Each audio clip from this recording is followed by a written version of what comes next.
A pirate ship, swallowed by a furious storm, battled against the savage winds, its sails tearing beneath the fury of a relentless lightning strike. In a grim corner of the ship, a man, bloodied and bruised, clutched his sword, his injured shoulder a sharp reminder of his dire situation. His body stiffened, a violent cough rattled through him, and blood spilled from his mouth like a cruel confirmation of his fragility. As the blood dripped from his hand, the reality of his wounds set in, each drop a bitter reflection of his impending fate. Anger and confusion boiled inside him as he tried to make sense of the chaos around him. How had he ended up here in the midst of such madness?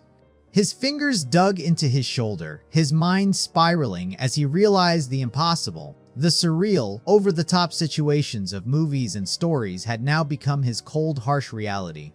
The realization was suffocating. What was once the stuff of fiction now clung to him like a shroud. Sweat mingled with tears rolling down his face, the weight of fear and frustration choking him as the storm raged on.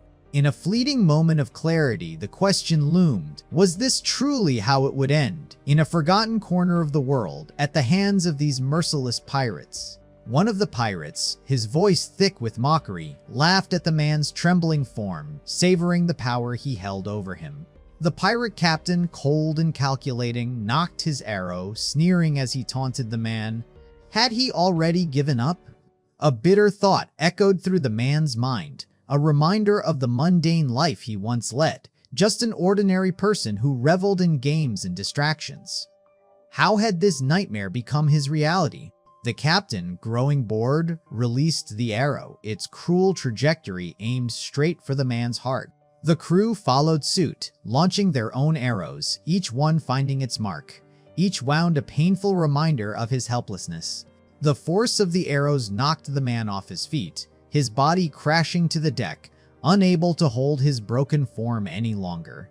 The captain stepped forward, placing his boot on the man's chest as he gazed down coldly, bidding him a final, mocking farewell. In the silence of his pain, the man's thoughts drifted to the one responsible for this chaos. A deceiver, a trickster whose lies had led him here, to this brutal end. The broadsword came down with terrifying finality, the man's futile shout of defiance swallowed by the darkness. Time shifted backward, and the scene rewound to a day before the world, a different place, full of mundane rhythm and quiet normalcy. A young man stood before his bathroom mirror, brushing his teeth, the simplicity of the moment in sharp contrast to the chaos that would soon follow.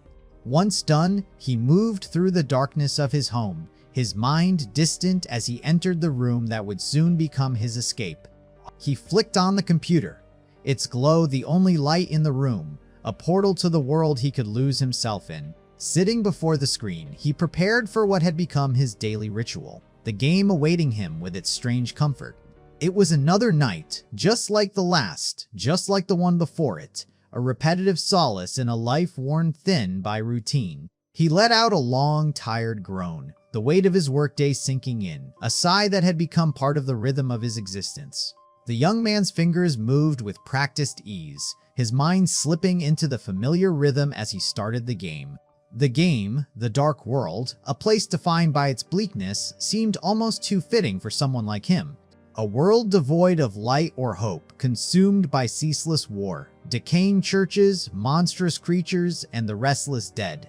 This was a realm where darkness reigned after the dimensions fell apart. 20 years had passed since its release, and yet it still clung to the players who had embraced its harsh, unyielding world. Though it lacked the flash of modern graphics or a booming player base, the young man had been drawn to it since its very beginning. As the game loaded, a flicker of anticipation stirred within him. He wondered what challenges the day might bring, what new adversary would test him. But first, he checked his character's status.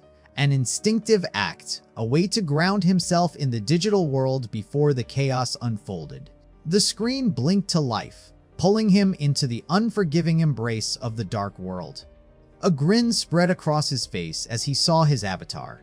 A knight cloaked in blood-red armor, standing tall with a broadsword at the ready, poised on the edge of a new battle. This was requesting PK, a level 95 Blood Knight, his identity within the game as solid as the weapon he wielded.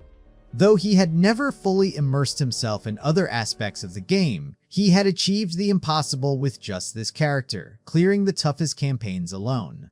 A devoted player, he had dedicated himself to mastering the hardest challenges, earning a reputation among the most hardcore of the hardcore. Hardcore mode. The very word sent a thrill through him. No respawns, no second chances. Death meant losing at all levels, items, and pride. Few dared to take on PvP in this brutal mode, and fewer still had the skill to conquer its extreme difficulty. It was a cruel truth. No matter how skilled a player was, death would always come for them eventually. But it was the danger, the edge, that made it exhilarating. His Blood Knight was the most formidable character in the Dark World, a true titan of the game.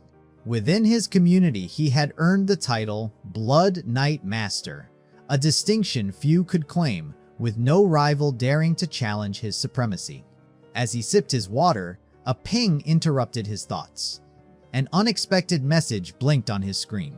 2 players had reached out to him, sending private messages, a rarity in recent times. Ever since his Blood Knight's kill count passed 500, requests for PvP had dwindled, making this an unusual, almost welcome interruption. Perhaps this was a new challenger, or an unlikely ally. He greeted them, his fingers hovering over the keyboard with a casual inquiry, "How are they?" The game prompted him with 2 choices. Extend a hand in camaraderie or face them in battle to the death. Curiosity tugged at him as he examined the names of those who had dared to challenge him. 3 players, all seemingly eager to test their mettle against the legend of the Blood Knight. He scoffed, muttering that they'd need to come at him together if they hoped to stand a chance. From their side, doubt began to creep in. They couldn't help but wonder if the Blood Knight was mad, taking on all 3 of them at once. Without hesitation, the 3 challengers launched a coordinated assault, greedily declaring their intent to steal everything he owned. The Blood Knight, undeterred, raised his hands, a calm yet deadly motion signaling the beginning of the inevitable. In an instant, his attack rippled outward, the very air crackling with dark magic, as the ground around him trembled with power. The blast was so fierce that all 3 opponents were thrown backward, their bodies like ragdolls in the wake of the Blood Knight's fury.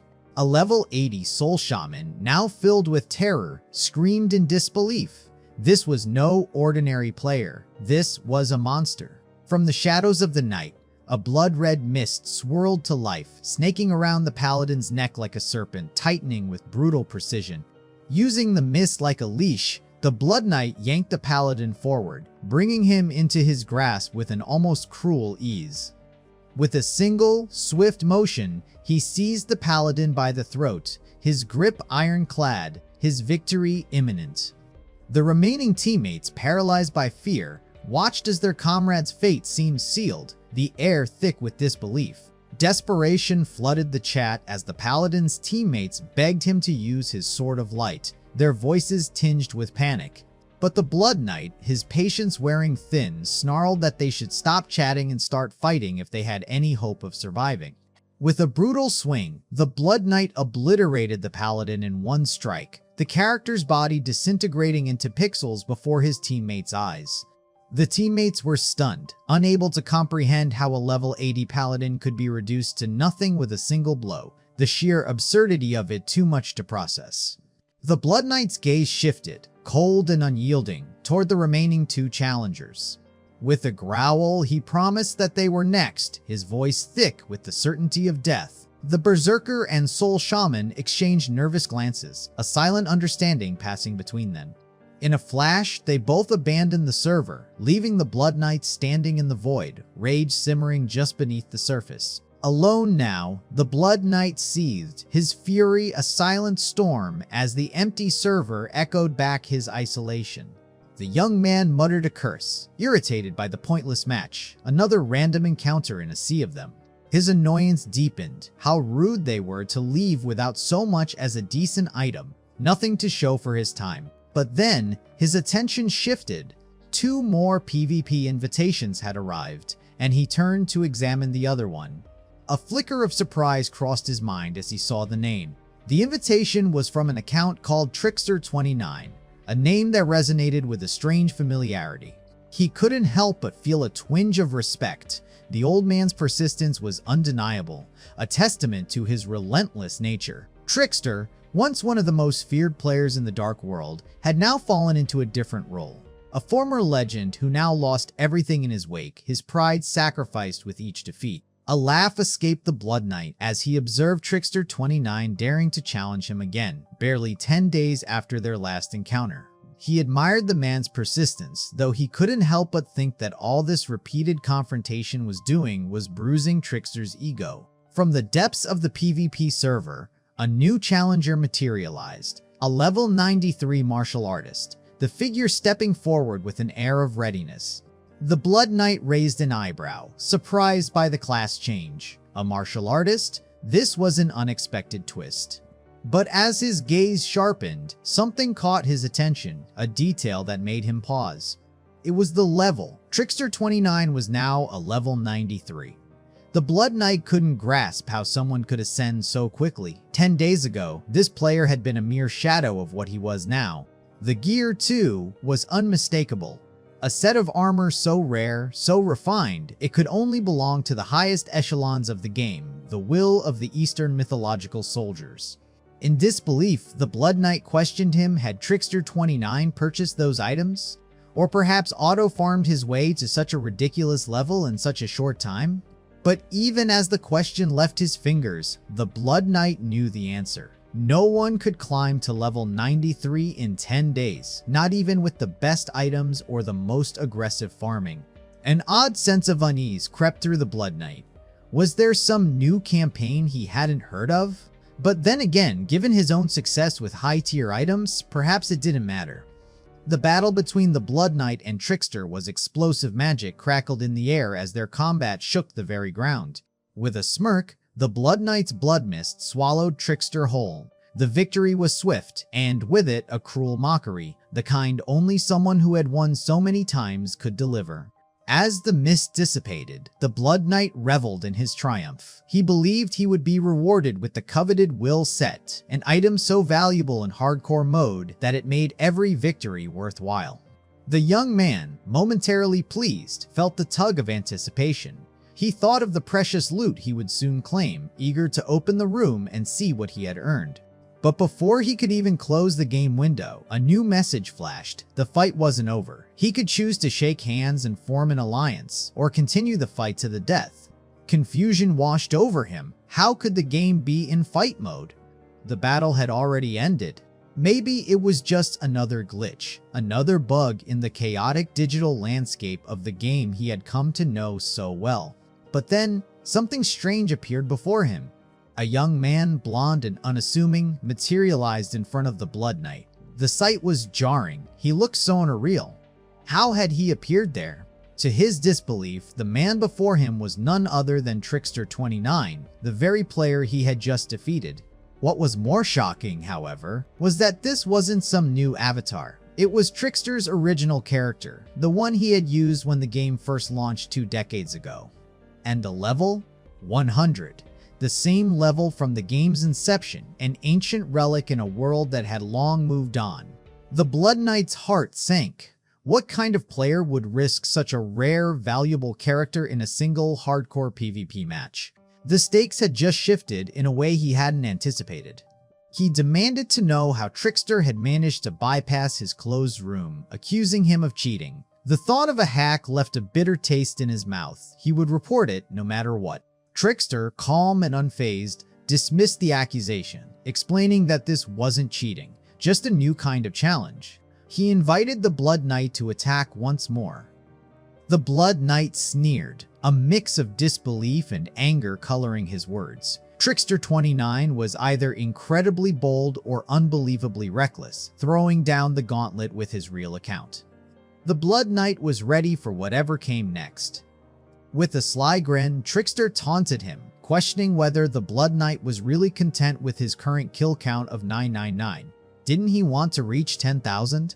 The Blood Knight retorted, wondering if Trickster was truly willing to sacrifice his rare character just to add another number to his kill count. Without missing a beat, Trickster summoned a magical wand, his confidence unwavering. He scoffed, asking the Blood Knight what sacrifice he was talking about. He was going to win regardless. A surge of arrogance laced Trickster's words, his belief in victory clear. The Blood Knight chuckled, wondering where Trickster had gotten such unwavering confidence, especially when his hands weren't even steady enough to hold the wand properly. But something felt off. The Blood Knight's instincts were telling him there was more beneath the surface.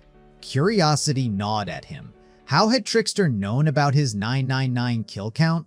Trickster shrugged, claiming it was easy to look up online, but the Blood Knight disagreed. No one could see another player's total play log, not even through the internet. The Blood Knight pressed further, asking again if Trickster was using cheats. Trickster's patience wore thin, his voice snapping as he readied his attack. With a commanding shout, Trickster unleashed his water-type spell, a torrent of power rushing toward the Blood Knight. The water morphed midair, turning into sharp icicles before freezing solid, spreading a deadly blanket of ice across the battlefield. The spell, Frozen Earth, was designed to both deal damage and slow the movement of its targets, leaving the Blood Knight at its mercy. The ice spread, transforming the arena into a frozen wasteland, the Blood Knight's movements hindered by the spell's bite. Frustration simmered beneath the Blood Knight's calm exterior. Trickster was so quick to attack, never even bothering to respond to his questions to hear him out. Without an answer, without hesitation, the Blood Knight launched into his own attack, activating an awakened skill that would change the tide. Trickster levitated, his legs floating off the ground, his body suspended in midair, a sign of the power he had unleashed. A smirk spread across the Blood Knight's face. Trickster was desperate, doing everything in his power to secure a victory, but it was futile. He had no chance now. The Blood Knight's blood mist tentacles erupted from his hands, seizing Trickster in their grasp. It was over. Once he was caught, the battle was finished. Realization dawned. The Blood Knight assumed Trickster had drained his mana early, using his best skills too soon. How could anyone win a PvP battle like that? Confidence surged through the Blood Knight's veins. He had saved his most devastating skill for this moment. It was time to end it. A thick, blood-red mana coalesced around his hand, swirling like a storm ready to strike. With a roar, the Blood Knight released the Whirlpool of Bloodsucking, a devastating attack that surged toward Trickster, ready to consume him. This awakened active skill drained the very life force from its target, growing stronger the more the Blood Knight's own HP had dwindled. Trickster would feel every ounce of it. The whirlpool of blood-sucking tore through Trickster, and he screamed, his body writhing as the attack drained him of all strength. The Blood Knight laughed, taunting Trickster, knowing that with only 10% of his own HP left, he would siphon every last bit of life from the man before him. The victory was inevitable. Out of nowhere, two fiery emblems encircled the Blood Knight, a shocking development that left him bewildered. His mind raced, confused. How could this be happening when he had already used his awakened skill? Behind Trickster, a mirage of a massive dragon materialized, its mouth gathering the fury of a blazing fire attack. The Blood Knight's shock deepened as he realized this was no ordinary attack. Another awakened skill, the Dragon's Breath, was charging up. The Dragon's Breath, the ultimate awakened ability of the Flame type, summoned the ancient dragon Draconis, enveloping the enemy in searing flames that inflicted both burn damage and a status ailment. As the attack charged, the Blood Knight stood frozen, disbelieving. How could Trickster have two awakened skills? It was impossible. Characters could only wield one awakened skill at a time. Yet here was Trickster with two. As the breath of fire descended upon him, the Blood Knight cursed Trickster, but the words caught in his throat as death claimed him. A system window appeared, marking the Blood Knight's death. His bravery would be remembered, but it felt like an insult.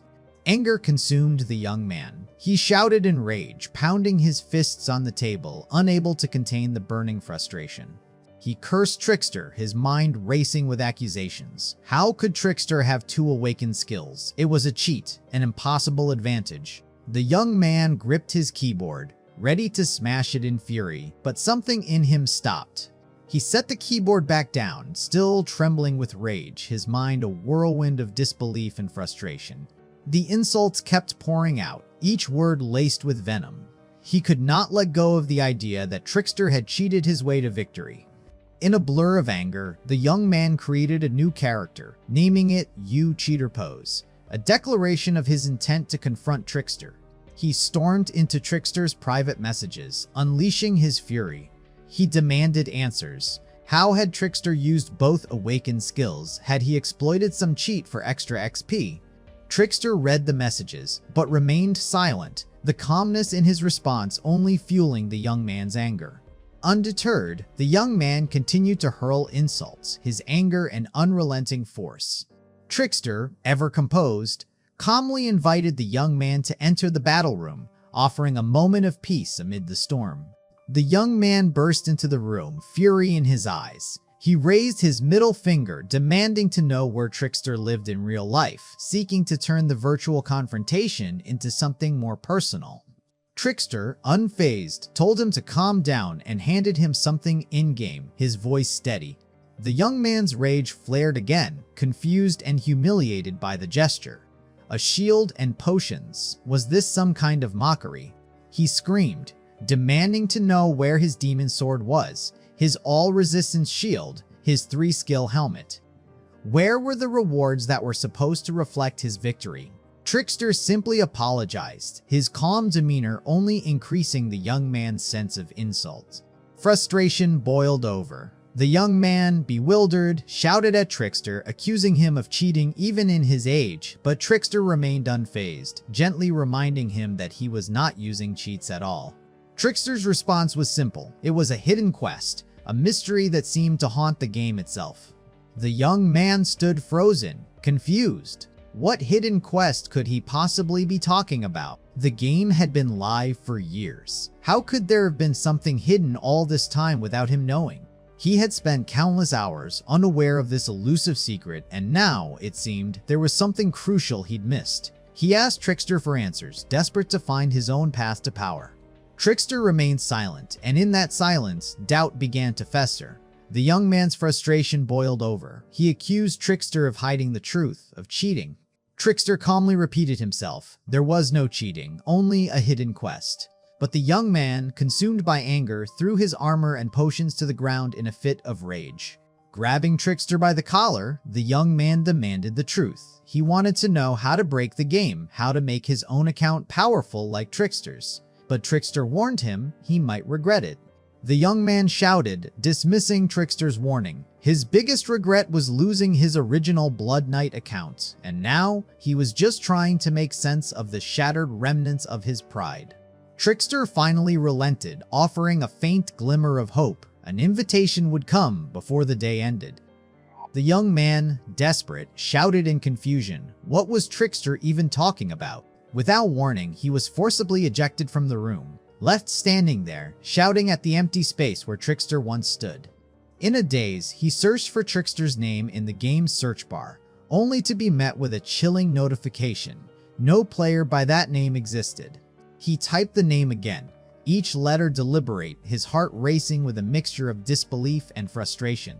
The game responded again with the same final message. No such player existed.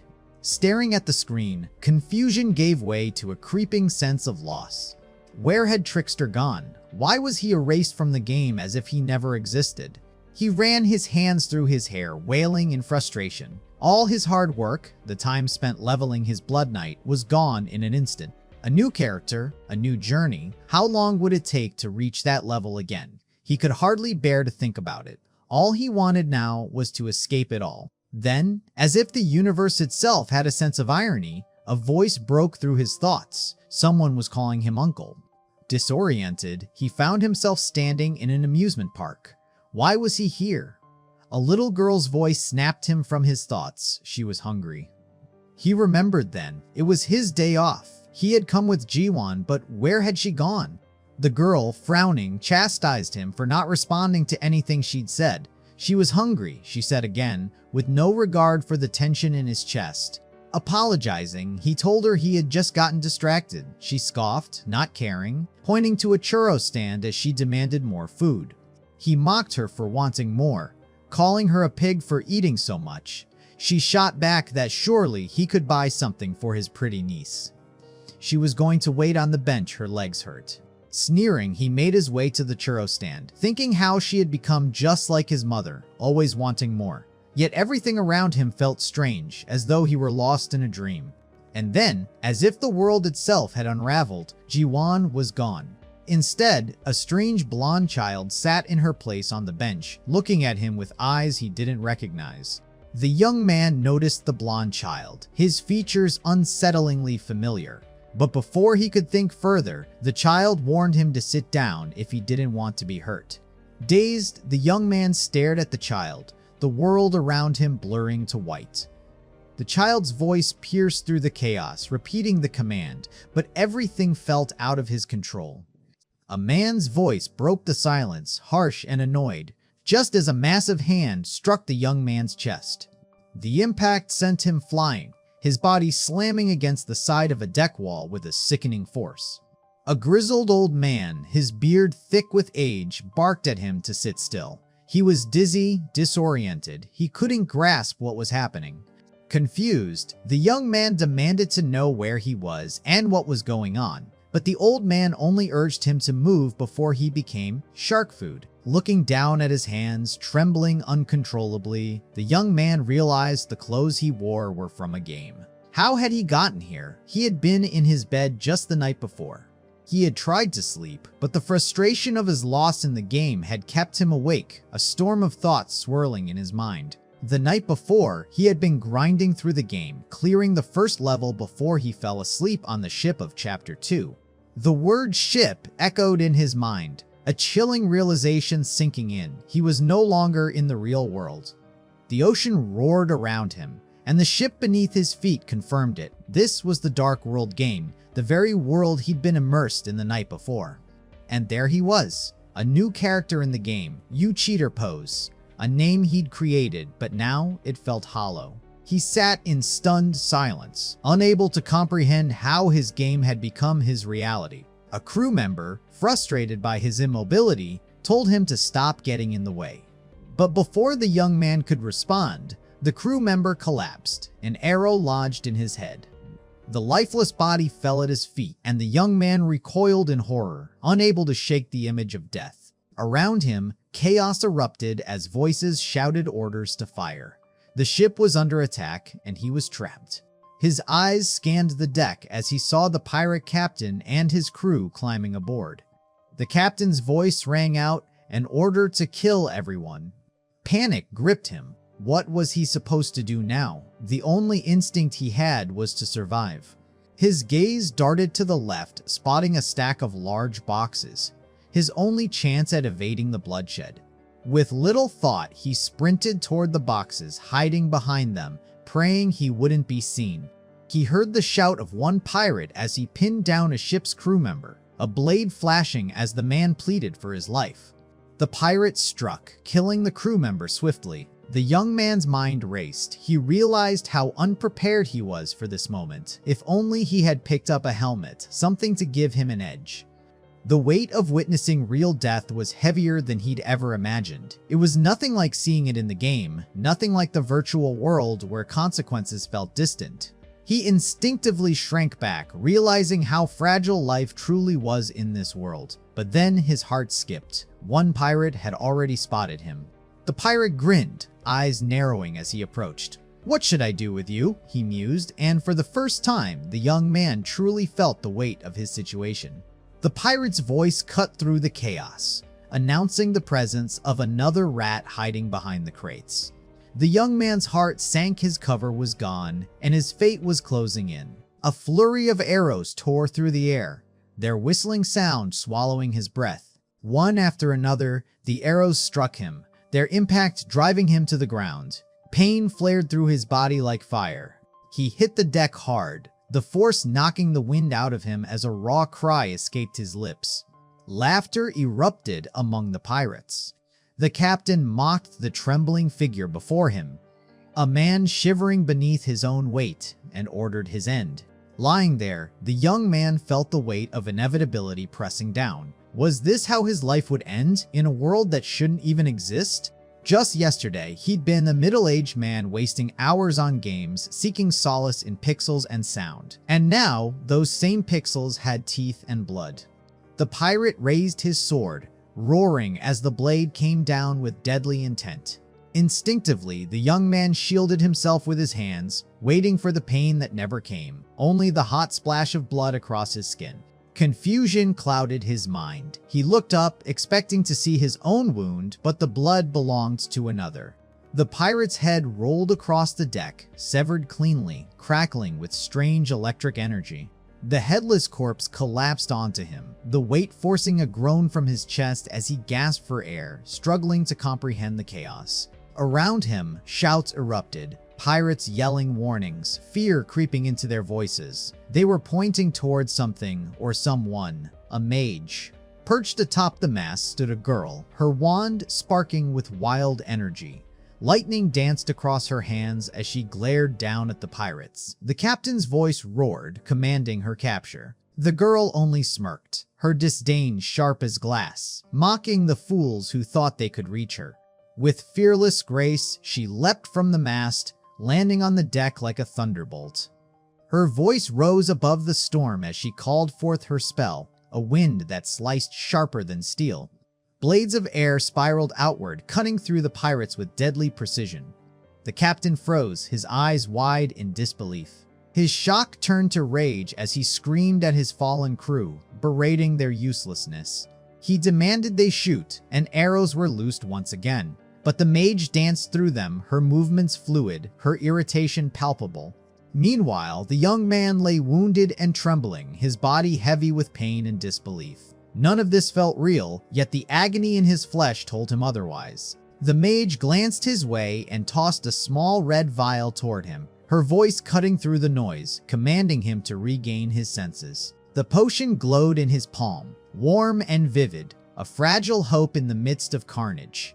As he stared at it, realization struck. A healing potion. She was trying to save him.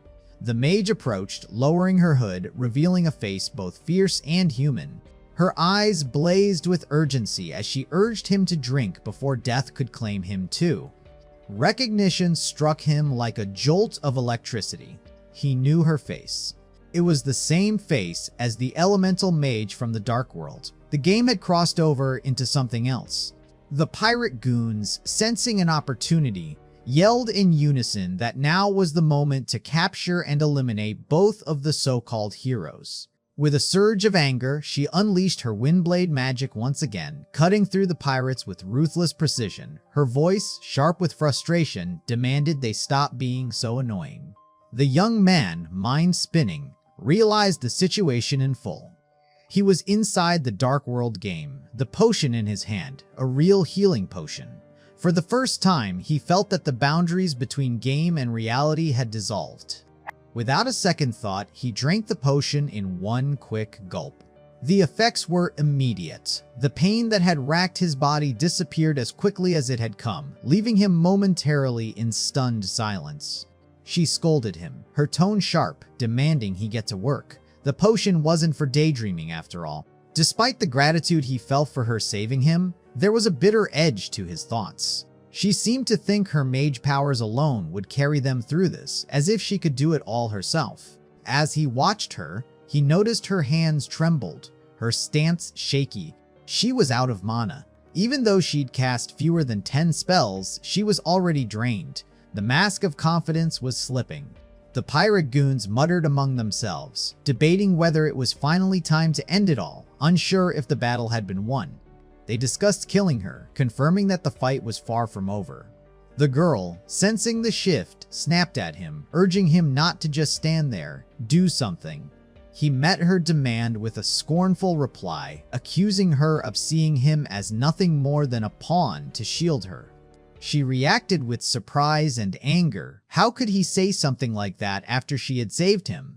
But before any more words could be exchanged, one of the goons charged at them, threatening their lives. In a moment of reckless determination, he stepped forward, blocking the goon's strike with his shield. Through gritted teeth, he shouted back, vowing to follow her orders, but making no promises about being a good shield. With a swift, fluid motion, he kicked the goon in the solar plexus, knocking him out and disarming him. Sword in hand, he taunted the remaining goons, daring them to fight. He wasn't going to lie down and die quietly. He would struggle, he would resist. His pride as a man, as a person, demanded it. Then, something shifted deep inside him. His body felt hotter, as if his very blood were boiling with fury. A blood-red mist began to coil around him, a tangible force, as if his mana itself had manifested, swirling in the air. The red energy flowed outward, flooding into his sword, amplifying the weapon's power with each passing second. The pirates, momentarily stunned, exchanged nervous glances. What was he doing? Had he somehow tapped into some kind of magic? The bald goon, though, didn't hesitate. He swung his axe, mocking the young man. After all, wasn't he the same man who had been trembling with pain just moments before?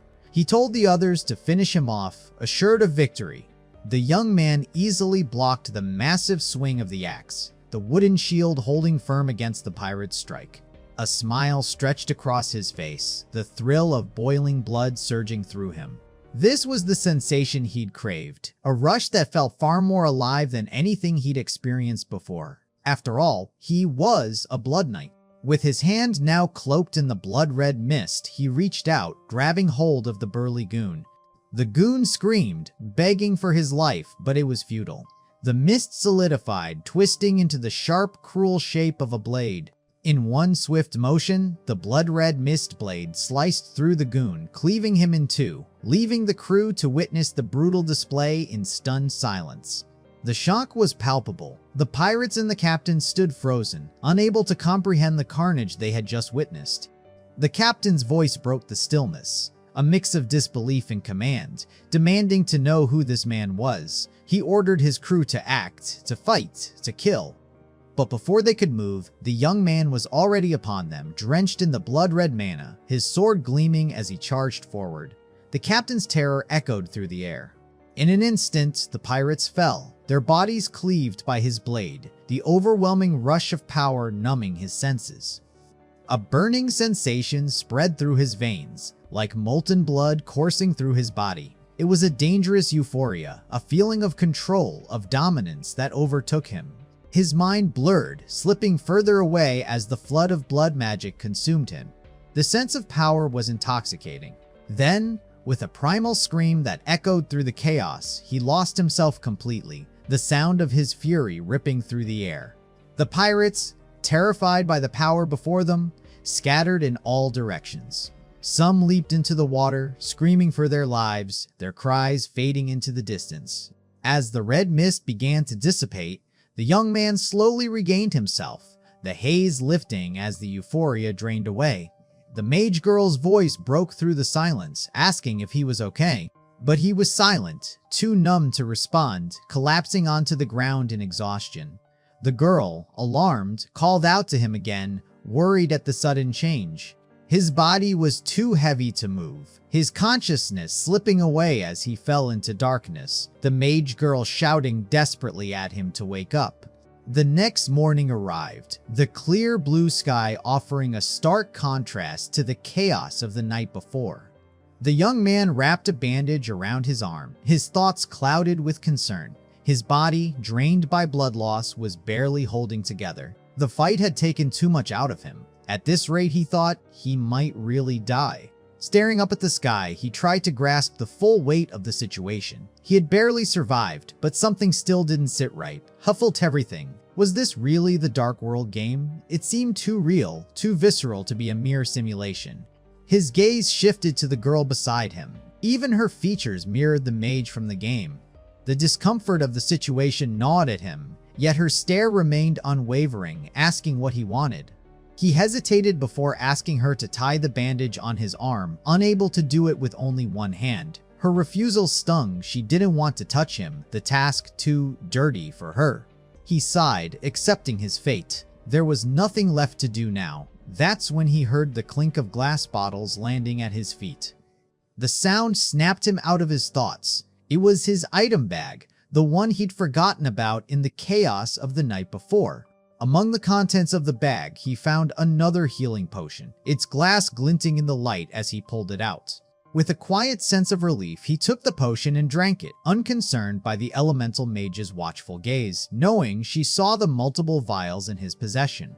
Instantly, she crawled toward the bag, a hunger in her eyes, eager to take a bottle for herself. But the young man's shout stopped her in her tracks. She grabbed 2 bottles, smirking, and reminded him that he wasn't the only one with potions, her tone teasing, almost daring him to argue. He demanded she give one back, his frustration bubbling to the surface, but she challenged him, asking what he would do if she didn't. She justified her actions, reminding him she'd given him a potion the night before, but he countered, pointing out that she'd given him one, so why take 2 in return? Her reasoning was simple: she had saved his life, and if she wanted 2 potions, then that was the cost of her help. He stood up, grabbing her arm with a mix of desperation and irritation, pleading for the potions he so desperately needed.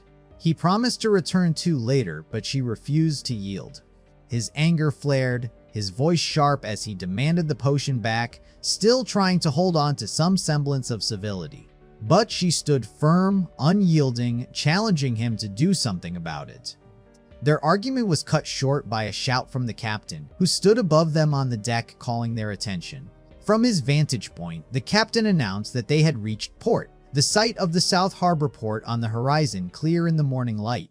The young man was stunned. He hadn't expected to arrive so quickly, the shore coming into view far sooner than anticipated. As his gaze swept over the harbor, recognition set in. This was the South Harbor, a key location in the second stage of the Dark World. The realization hit him hard.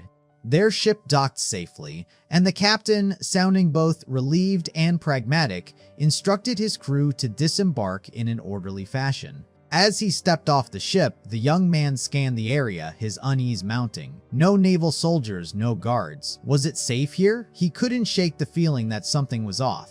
As they moved deeper into the port, the distant sound of raised voices reached his ears, a bickering crowd. He moved closer, catching fragments of conversation. The port was under lockdown due to the threat of sea bandits lurking in the waters, a warning that chilled him. The chaos around him mirrored the Dark World setting perfectly. Smoke signals billowed from the city's wreckage, broken walls and bloodstains marking the aftermath of a violent raid. A surge of pride for his Blood Knight abilities rose within him. Thanks to his blood magic, he had recovered from the battle with just 1 potion, an advantage he didn't take for granted. But before he could fully process the dire situation, a soldier's voice rang out, calling him to stop. A pair of soldiers approached, eyeing his weapons with suspicion. They asked if he was a soldier, assuming he'd come from overseas. The captain quickly intervened, vouching for the young man, explaining that he had saved the crew from the pirates. With a wave of his hand, the captain diverted their attention, pulling the soldiers aside to discuss matters in private. The knights followed without hesitation. As the conversation shifted, the captain discreetly pulled out a small handful of gold coins, handing them over to the knights with a quiet gesture of thanks. The young man watched, realization dawning. He understood what the captain was doing. It wasn't just gratitude, it was a transaction, one that spoke volumes about the stakes at play here. Once the situation settled, he made his way over to the captain, offering his gratitude for the help at the checkpoint. He now owed him a debt of life. But the captain, with a calm humility, thanked him in return.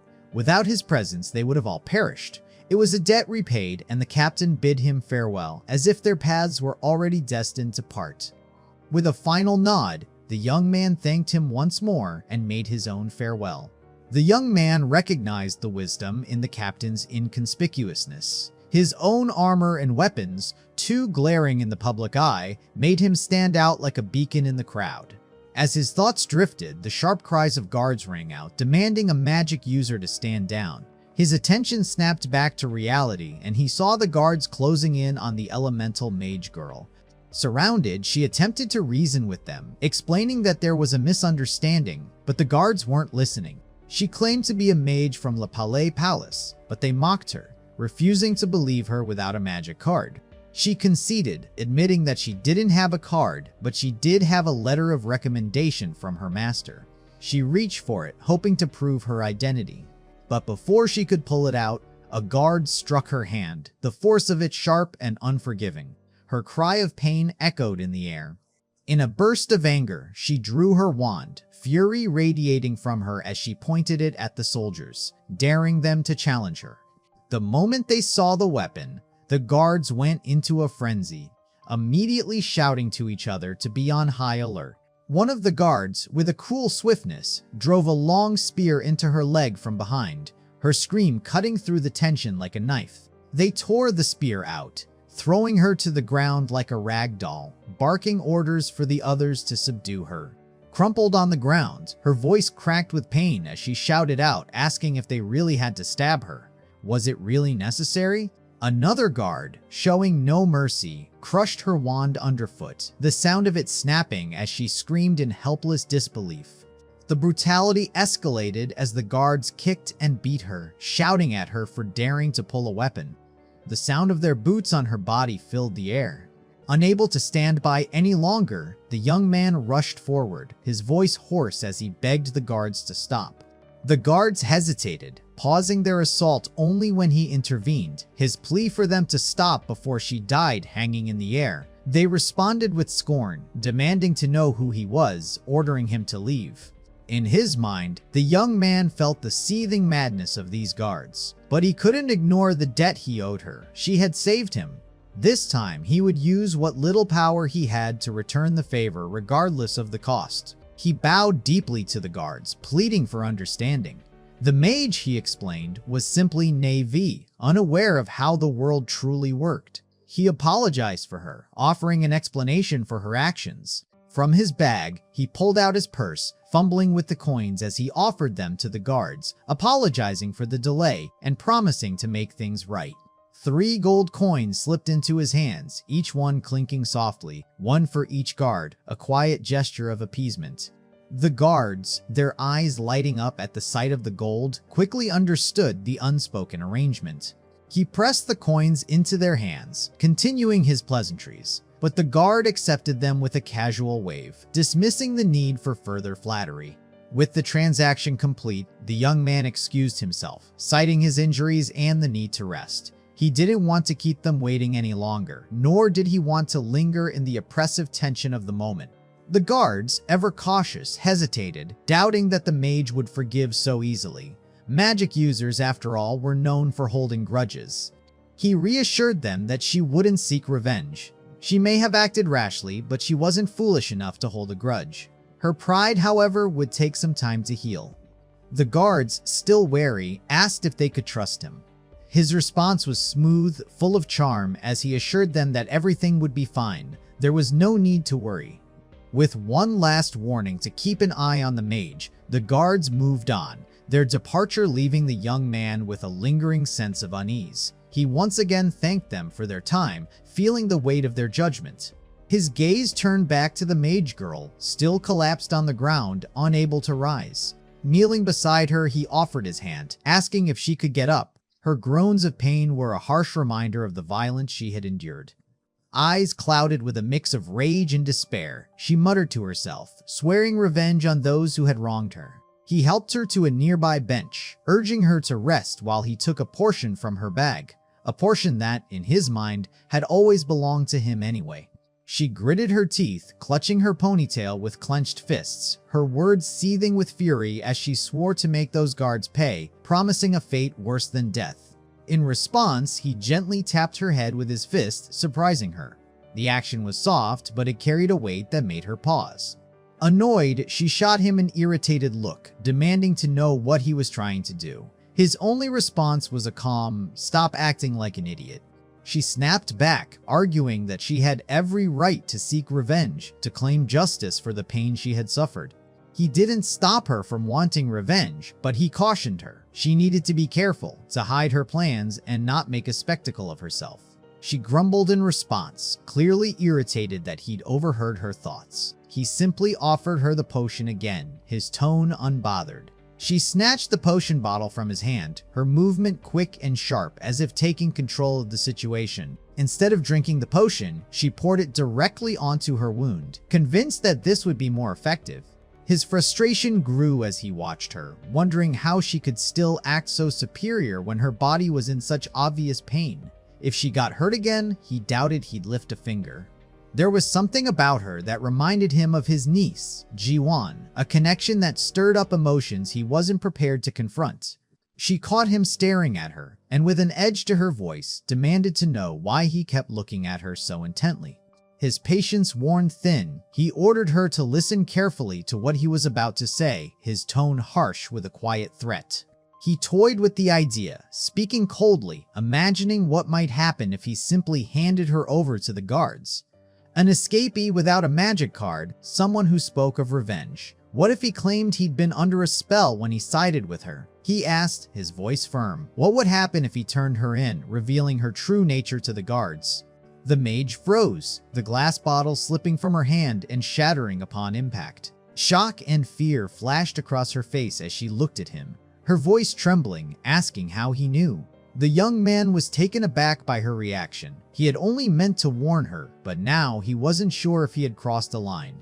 As the pieces fell into place, the young man suddenly understood the truth. The mage before him wasn't just a helpless traveler, she was an expelled escapee from Le Palais Palace. The realization hit him hard. Her true identity had remained hidden, and he understood the gravity of his situation. A single wrong move now could unravel everything. With caution, he decided to steer the conversation, pretending his earlier words were nothing more than a casual remark, a mere example. But deep down, he knew the stakes were higher than that. He warned her, letting her know that if she didn't cease her obsession with revenge, he might have to sever ties with her.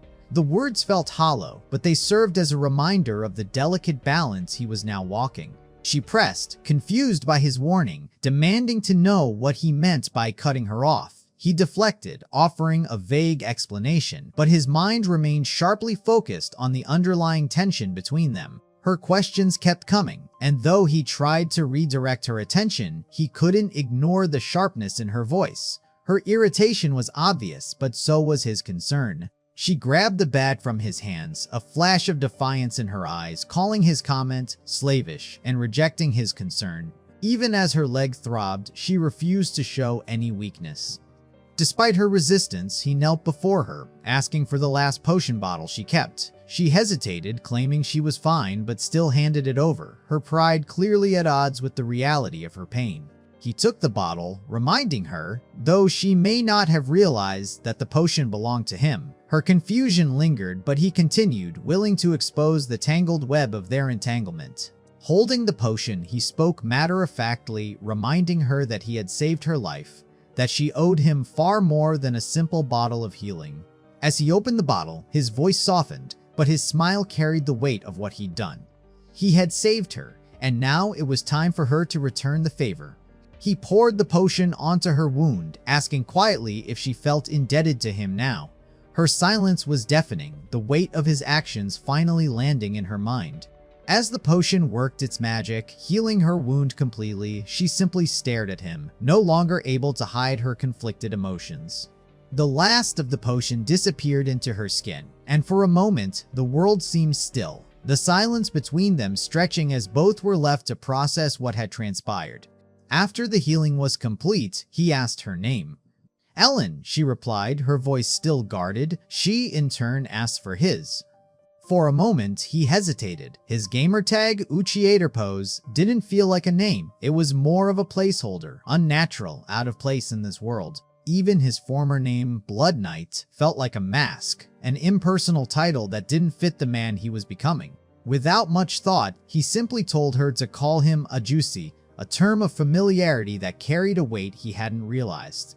Ellen, puzzled, asked how old he was to be called that.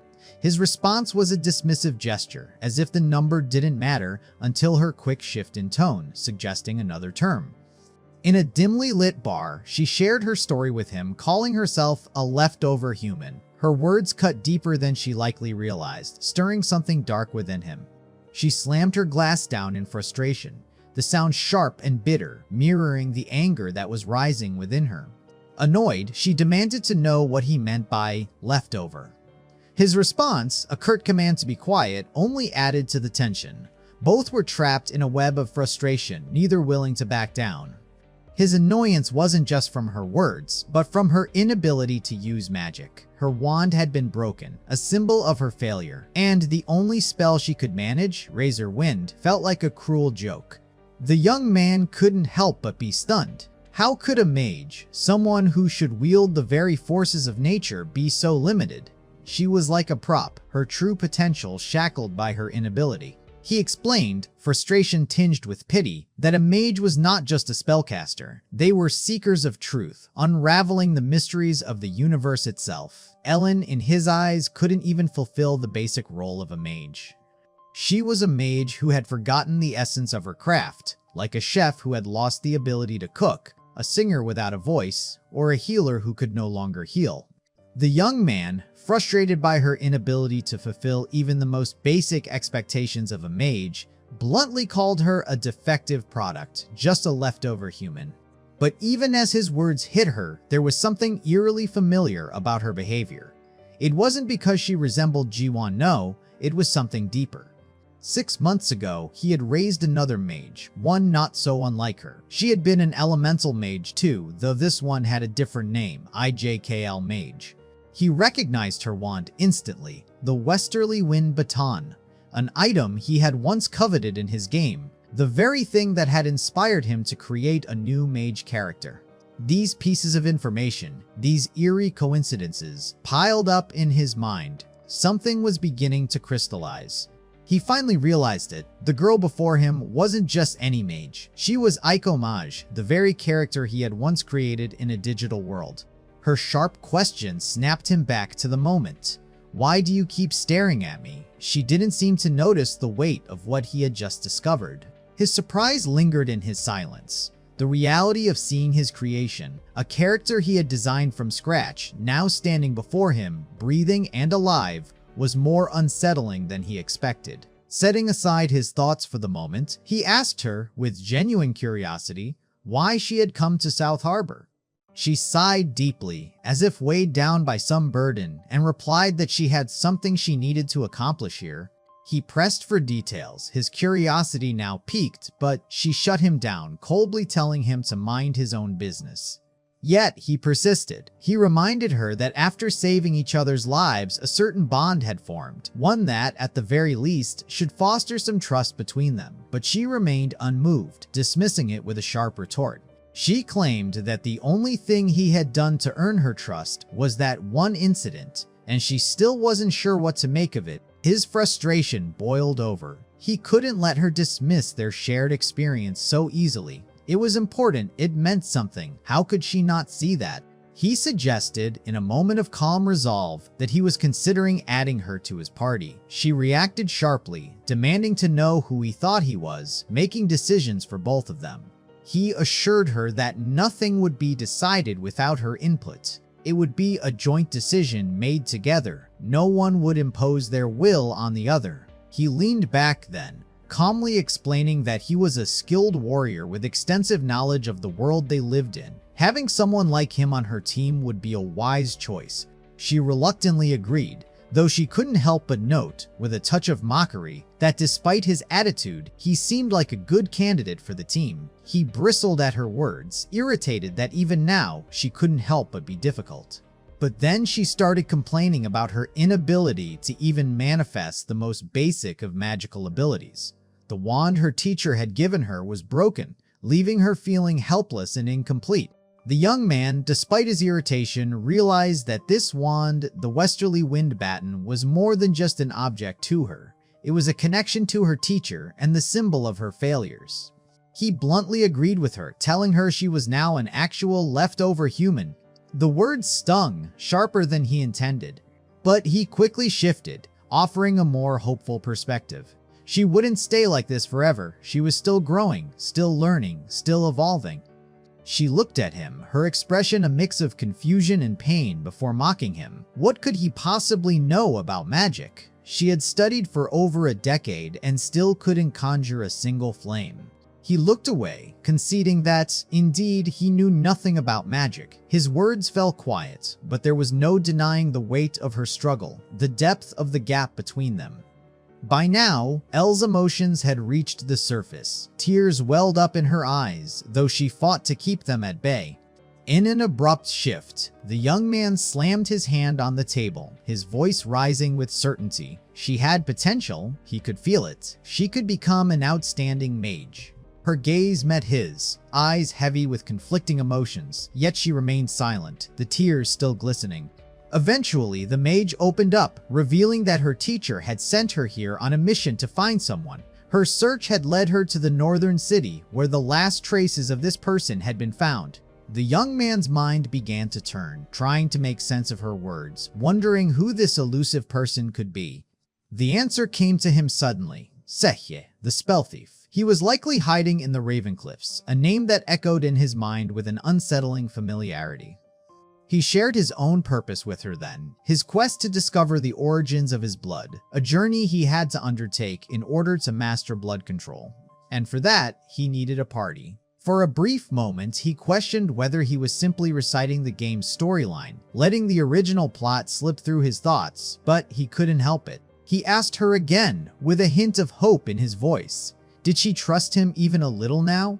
She paused, looking away, but finally nodded, acknowledging the bond they shared in their mutual destination. A sense of relief washed over him, realizing that she had started to trust him, even if just a little. Standing up, he extended his hand to her, offering a gesture of solidarity. She took his hand, her grip firm, and he assured her that they would do their best together, facing whatever challenges lay ahead. Later, in the Bow-8-Horn Inn, the young man found himself sighing in frustration. Everything about the place was wrong, from the exorbitant price to the foul stench in the air. He had paid a ridiculous amount of money for this, only to find there was no bed, just an unsanitary mess that resembled a horse stable more than a place to rest. The mage, unimpressed by his complaints, shoved him aside, muttering about his obsession with hygiene. She was tired and intended to sleep first, no matter the conditions. He hesitated before asking, incredulous, if she truly intended to sleep in such a filthy place. Her response was curt, yes she would, and he was to leave her be. He could only sigh, defeated. There was nothing to be done, he thought, as he resigned himself to the situation. With a final look at the miserable state of the room, he began to unpack his weapons and gear, setting them aside as he made himself ready for sleep. As he gazed up at the ceiling, a wave of homesickness hit him. He wondered, what was he even doing here? How could he get back to where he truly belonged? His thoughts wandered, recalling the trickster's cryptic words. Had he meant that the hidden quest involved completing the campaign in real life? Who was this trickster really? A god? A higher being? His mind spun with questions, each one unanswered, until exhaustion finally overtook him. Slowly, his eyelids grew heavier, his thoughts dissolving into the quiet pull of sleep. With a final quiet exhale, his eyes shut, and he drifted into the unconscious world. Suddenly, a burst of blue light snapped him awake, and he found himself standing in a place that was entirely white. His old body returned to him in an unfamiliar realm. The young man found himself returned to his aged form, suspended in an endless expanse of white, where time and place seemed to dissolve. Panic surged through him as he looked around, trying to make sense of his surroundings. Where was he? Suddenly, a blue hologram materialized before him, catching his attention. As he focused on the hologram, its purpose became clear. This was his character sheet from the Dark World. A surge of realization hit him. The very sheet that defined his existence in the game had manifested in reality. The scene shifted, the soft glow of the morning sun casting light over the new day. He awoke with a loud yawn, a sense of unexpected comfort settling over him. He hadn't slept like that in ages. His body felt oddly light, as if all the weight had been lifted. It was as if his mind had been cleansed, the exhaustion washed away in an instant. He pondered the cause of his newfound vigor. Perhaps it was the Blood Knight class, he mused, remembering the injuries and blood loss from the day before. As he prepared himself for the day, he marveled at how healthy he felt, like he could soar through the skies. The mage began to stir beside him. He teased her, sarcastically commenting on how well she must sleep in such conditions, given her constitution. Still groggy, she shot him a half-lidded glare, questioning his early morning desire to start trouble. What a terrible hobby he had. He corrected her, pointing out that it wasn't morning anymore. The sun had already climbed high into the sky. She snapped back, annoyed by his sarcasm, reminding him that while she had agreed to join his party, they weren't close enough for him to joke with her like that. Her stomach growled, cutting through the tension. Her face flushed with embarrassment, while he couldn't help but stare at her in silence, a mixture of amusement and sympathy in his eyes. A wave of guilt washed over him, and he suggested they eat first, breaking the awkward silence. He scooped porridge into a bowl, the soft clink of the spoon filling the air as he served their breakfast. His thoughts wandered back to the strange changes he had felt. He asked her repeatedly if she had noticed anything different about herself. She shook her head, stubbornly refusing to acknowledge anything had changed, despite his persistent questioning. He was convinced something was different, though. In his dream, the Dark World character sheet had shown something more, something he couldn't ignore. The hologram had displayed two tabs, his own character sheet and hers. The information was striking, revealing the skill points he could distribute between them both. He allocated points carefully, strengthening his own passive ability, flowing blood, and enhancing his stats. For her, he invested in her elemental skills, flame arrow, burning weapon, cold air spray, and more. Her stats improved too, with higher strength, agility, and health. He expected a noticeable shift in her after distributing the points, but when he asked, she simply denied any change. Confusion gripped him. Why wasn't anything changing? Was the dream just a figment of his imagination? She caught him staring again. For the final time, he demanded that she tell him if anything had changed. She simply told him to shut up and eat. Her indifferent response only irritated him further, but he knew there was more beneath the surface, something he couldn't quite grasp yet. After washing his clothes, he hung them out to dry under the warm sunlight, the quiet rhythm of the task grounding him. Nearby, he continued his workout, pushing his body through one-arm push-ups, the exertion a steady beat against the silence. To his surprise, his body responded with ease, the heavy armor barely weighing him down as he completed the push-ups effortlessly. He glanced over at the mage, who still seemed as lifeless as ever, unable to perform even the simplest tasks. So, he called out to her, suggesting she join him in exercise. But she surprised him by opting for meditation instead. He could only shake his head, thinking it wasn't his job to push her. She could try to master the skills he had given her in her own way. He left her behind, stepping into the inn. But as he entered, he found that someone was already inside. A red-haired innkeeper greeted him with a raised brow, asking if they were the customers from the day before. She seemed curious about their sweat-drenched state so early in the morning. He responded casually, explaining that he felt refreshed from his workout. She laughed, finding his answer amusing. Laughing along, he introduced himself, asking her name. She smiled warmly, telling him her name was Daria. Her smile was genuine, her eyes bright and inviting. She greeted him with warmth, adding that it was nice to meet him. For a brief moment, he felt a heat rise to his cheeks. She was undeniably beautiful. Gathering his thoughts, he asked if he could inquire about something. He asked about the situation in the city, curious about any recent attacks. She hesitated, her words somewhat vague, but clarified that the city was not currently under attack. She explained that bandits had attacked 2 weeks ago and were now hiding in the reeds, with pirates continuing to raid anyone who came or went. He pressed further, wondering if the bandits and pirates were working together. Daria confirmed that they were indeed allies in their plundering. He inquired whether the goal was to starve the city out, but Daria assured him it wasn't the case. The city had enough stored supplies to last for a while. A realization settled over him. It mirrored a plot he remembered from The Dark World, Chapter 2. The bandits and pirates were setting up a crisis that would overwhelm South Harbor. To survive, he would have to act. Daria, noticing his pale complexion, asked if he was okay. He reassured her, claiming the heat had just gotten to him. He then asked if he could use the well outside. She smiled brightly, agreeing without hesitation. Since her father wasn't around, she said he could use it freely. He took his leave, heading to the well to wash off the sweat and grime of the morning, the cool water refreshing him. Just as he finished, the mage appeared behind him, her sudden presence causing him to jump. The shock was enough to make his heart race. She questioned his reaction, wondering why he was so startled. He snapped back, pointing out that anyone would be shocked if someone materialized out of nowhere. She teased him, asking if he was fantasizing about the innkeeper. Annoyed, he asked who this barmaid was. She smirked, implying he knew exactly who she was. He asked her to stop making trouble. Confused, he reminded her that she was supposed to be meditating. She casually replied that she meditated at all times. Nothing had changed. Concern washed over her as she warned him about the dangers of complacency.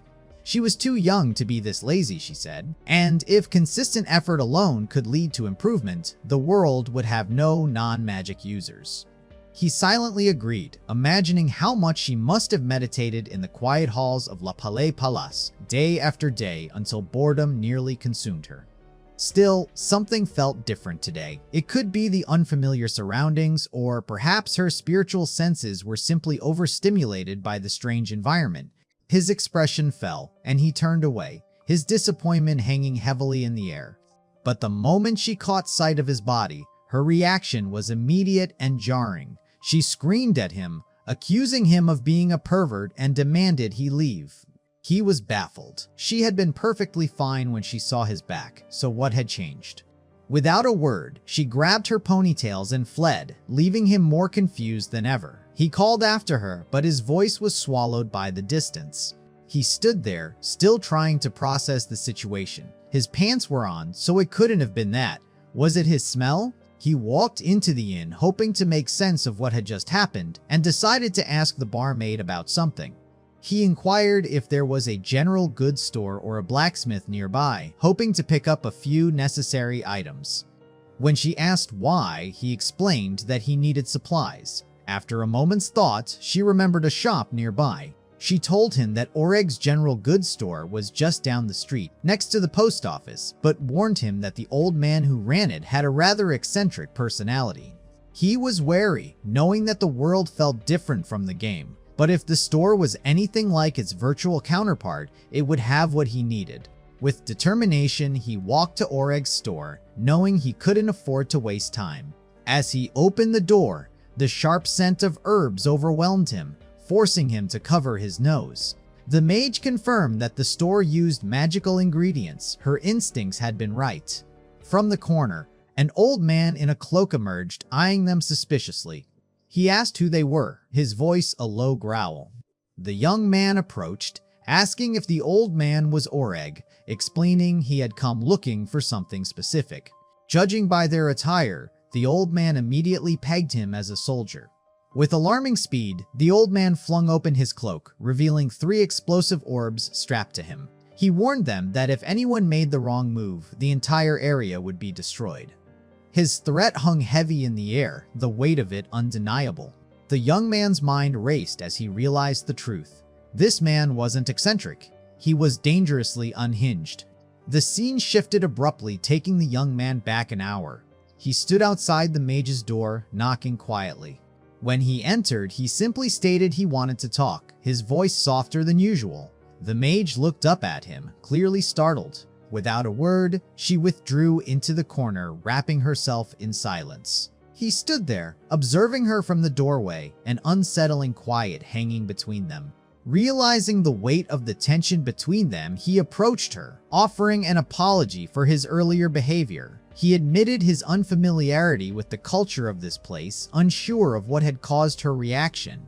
She looked at him, her voice sharp, questioning if he truly believed such an excuse was sufficient for his actions. After a brief pause, she softened, acknowledging that he must be right. He hadn't even understood their currency system. She explained that, for her kind, exposing one's chest to the opposite gender was reserved for after marriage. As she walked out, she warned him to be more careful in the future. He sighed with relief, relieved that their relationship wasn't over after all. Sitting together in the canteen, she asked what he had wanted to discuss. He laid out the plan. First, he told her to take out all the money she had. She hesitated, clutching her purse close to her chest. She didn't want to comply. Frustrated, he slammed his hands on the table, demanding to know why she doubted him now. He had spent 5 silver coins to save her, yet she thought he might be trying to deceive her. She reluctantly pulled out 8 silver coins, placing them on the table. He pressed her again, asking if this was all she had. With irritation, she confirmed it. He lectured her about her naive approach, questioning how she could expect to travel with only 8 coins. The first part of their plan involved heading into the sewers to take on a mission from the castle's owner. They would earn money there, then find a way out through the tunnels. The idea seemed brilliant to her, as sewers in many cities often served as hidden passageways. He told her to prepare for the next step, gathering the necessary information about the layout of the sewers. The money would be needed to fund the equipment they would need. Again, he scolded her, saying they didn't have the funds for the gear they required. She couldn't rely on magic or a sword, yet she was yelling over a small sum of money. Mocking her for her audacity, he looked at her in disbelief. She said nothing, lowering her head in silence. Realizing he might have pushed too far, he softened, asking what was wrong. To his shock, she started crying, her voice trembling as she called him an idiot and told him to shut up. Guilt washed over him. He realized how poorly he had acted and vowed to change, to act his age. Apologizing again, he offered to order food for her, unsure how to ease the tension. She wiped her tears, nodding that she understood the plan, but she asked what he intended to do with the money. He explained that he would buy the necessary items first. Looking at the list of items he had planned to buy, she grew concerned, wondering how they would carry everything. Realizing he might have overdone it, he offered to reduce the list. He reflected on how composed and cool-headed she always seemed, a quality he had never fully appreciated until now. Back in the present, the old man's warning still lingered in his mind. They were not to make any sudden moves. After a moment of tense silence, the old man asked what they were there to buy. The young man explained he needed a lantern and other supplies. After a pause, the young man agreed to proceed with their plan, uncertain of what would come next. The shopkeeper handed him a bullseye lantern, assuring it would light their way through the sewers. The young man nodded, agreeing to purchase it. Along with the lantern, he bought refills for oil, a torch, and a map of the second level. He didn't need one, for the first level guards would be there. The shopkeeper warned them not to venture beyond the 3rd floor, as it would be dangerous. He also suggested they stop by the Drunken Pony Tavern for food, known for its biscuits. The shopkeeper asked if they needed any medicine. The young man replied that he needed potions, but was told the shopkeeper wasn't an alchemist. The shopkeeper offered some antidotes, including one for poison-tipped arrows. He also had an antidote for paralytic poisons, useful in case they encountered a burying beetle, and nerve poison antidotes. He turned to the mage girl, asking if she was a mage. She curtly denied it, stating it was none of his concern. The shopkeeper remained silent, observing her with an unreadable expression. He tallied the cost of the items and gave them a bill for 4 silver coins. The young man was taken aback. 4 coins was steep. The shopkeeper explained that prices had risen due to trade routes being shut down. There would be no negotiation, either they bought or left. Feeling cornered, the young man hesitated, unsure of how to proceed.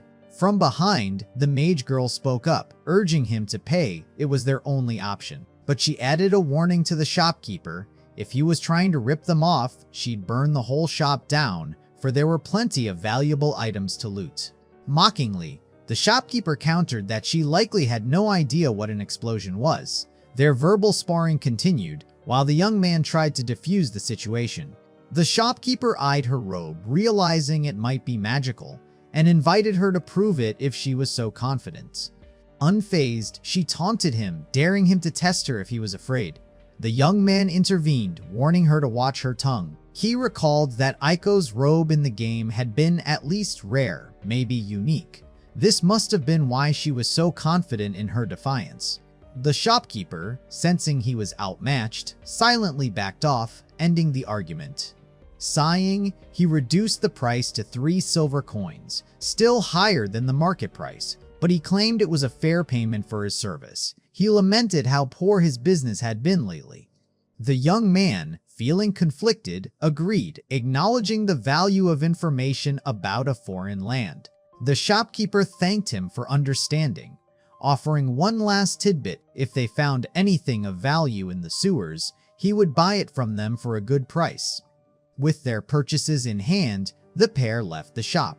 Later, the young man, feeling a mix of frustration and amusement, gave her a light punch on the head as a playful reprimand. She yelped, complaining that it hurt.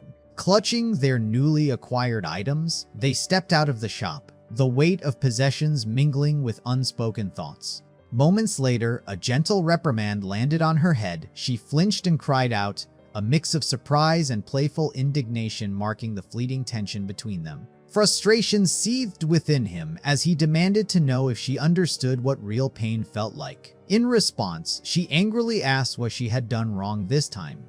Pinching her cheeks in exasperation, he questioned her attitude, but she yelled at him to let go. He only agreed when she explained what exactly her robe was. With tears welling in her eyes, she reluctantly admitted her robe was flame-resistant. Finally, it clicked. This was why she'd been so unshaken before the shopkeeper. He scolded her for her recklessness, pointing out that if the shopkeeper had detonated the orb, it could have meant his life. He wondered if she cared so little about the safety of her comrades. His anger flared, knowing she gambled his life for the sake of saving money and without consulting him first. Even if they had survived, the shopkeeper might have exacted his revenge by hiring others. With a final, stern warning, he told her never to risk their lives so carelessly again. She nodded quietly, her voice small, agreeing to stop as she understood the gravity of his words. With their supplies in hand, they were ready to leave, but the sudden sound of a large bell interrupted them. From atop the lookout tower, 2 guards rang the bell, signaling some urgent news. The mage pointed toward the horizon, urging the young man to look. In the distance, a fleet of pirates approached Southport Harbor, their sails unfurling ominously on the horizon. Panic gripped him as he grabbed her hand, shouting for them both to run. Confused, she shouted back, demanding to know where he was taking her. Without hesitation, he replied they were going to the tower. Upon reaching the tower, they were met with the chaotic movement of soldiers preparing for something. The soldiers, all rushing towards the wharf, added to the sense of mounting tension. Suddenly, a voice called from behind, and a tall, imposing man with a large axe looked down over the barricade. The man asked if they were mercenaries, clearly assessing them. Annoyed by their silence, the man repeated his question, demanding an answer. The young man stammered at first, but quickly composed himself, affirming that he was indeed a mercenary soldier. The soldier, still suspicious, turned to the mage, asking if she was a mercenary too, noting her mage-like attire. She was about to protest, but he quickly intervened, closing her mouth and claiming she was his niece. He explained to the soldier that she was too young to wield magic and was still a student. The soldier, accepting the explanation, nodded. Another soldier, a foot soldier, called out to the officer, urging him to move quickly. The young man understood the officer's role and the gravity of the situation. The constable informed them of a mobilization order from the Lord, warning that disobedience would result in imprisonment. The constable's impatience surged, demanding they move immediately. The young man had hoped to send the mage ahead, but there was no room for negotiation. She was no child, he was told. She could handle herself. The constable turned his attention to the soldiers, assessing their readiness. Releasing the mage's mouth, the young man saw her seethe, ready to argue her independence, but he silenced her with a pointed gesture, not allowing her to further disrupt the moment.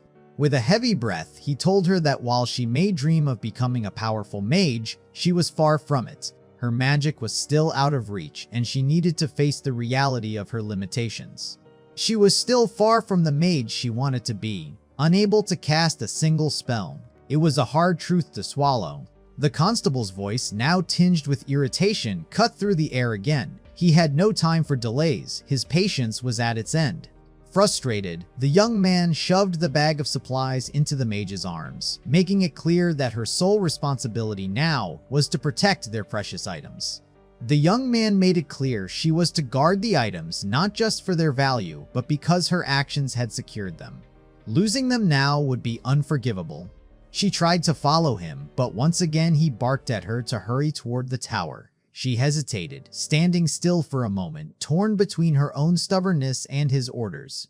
She halted, staring at him, caught between her pride and the uncertainty of their circumstances. The young man, now surrounded by soldiers, stood at the front gate of the harbor, feeling a sense of impending doom in the air. Then, something horrifying caught his eye at the wharf soldiers, once poised for battle, now lay lifeless. The soldiers sent to fight the pirates were already dead, their bodies scattered across the ground, lifeless reminders of the battle's brutal reality. Up until that point, he had held on to a fragile optimism, thinking they could handle whatever came their way, but the sight of the slaughtered soldiers shattered that illusion. The South Harbor soldiers, once so disciplined and formidable, were supposed to stand strong, but now their fall was evident. The young man couldn't reconcile this sudden collapse with his earlier expectations. The plan had seemed simple. The pirates would be nothing like the ones they faced days ago. The soldiers here were trained, well-equipped, and ready to fight, but the reality proved him wrong. The pirates they now faced weren't the amateurs from before. They were experienced, and the young man realized how grave the situation had become. He understood now these pirates were a different breed. It was a sobering revelation.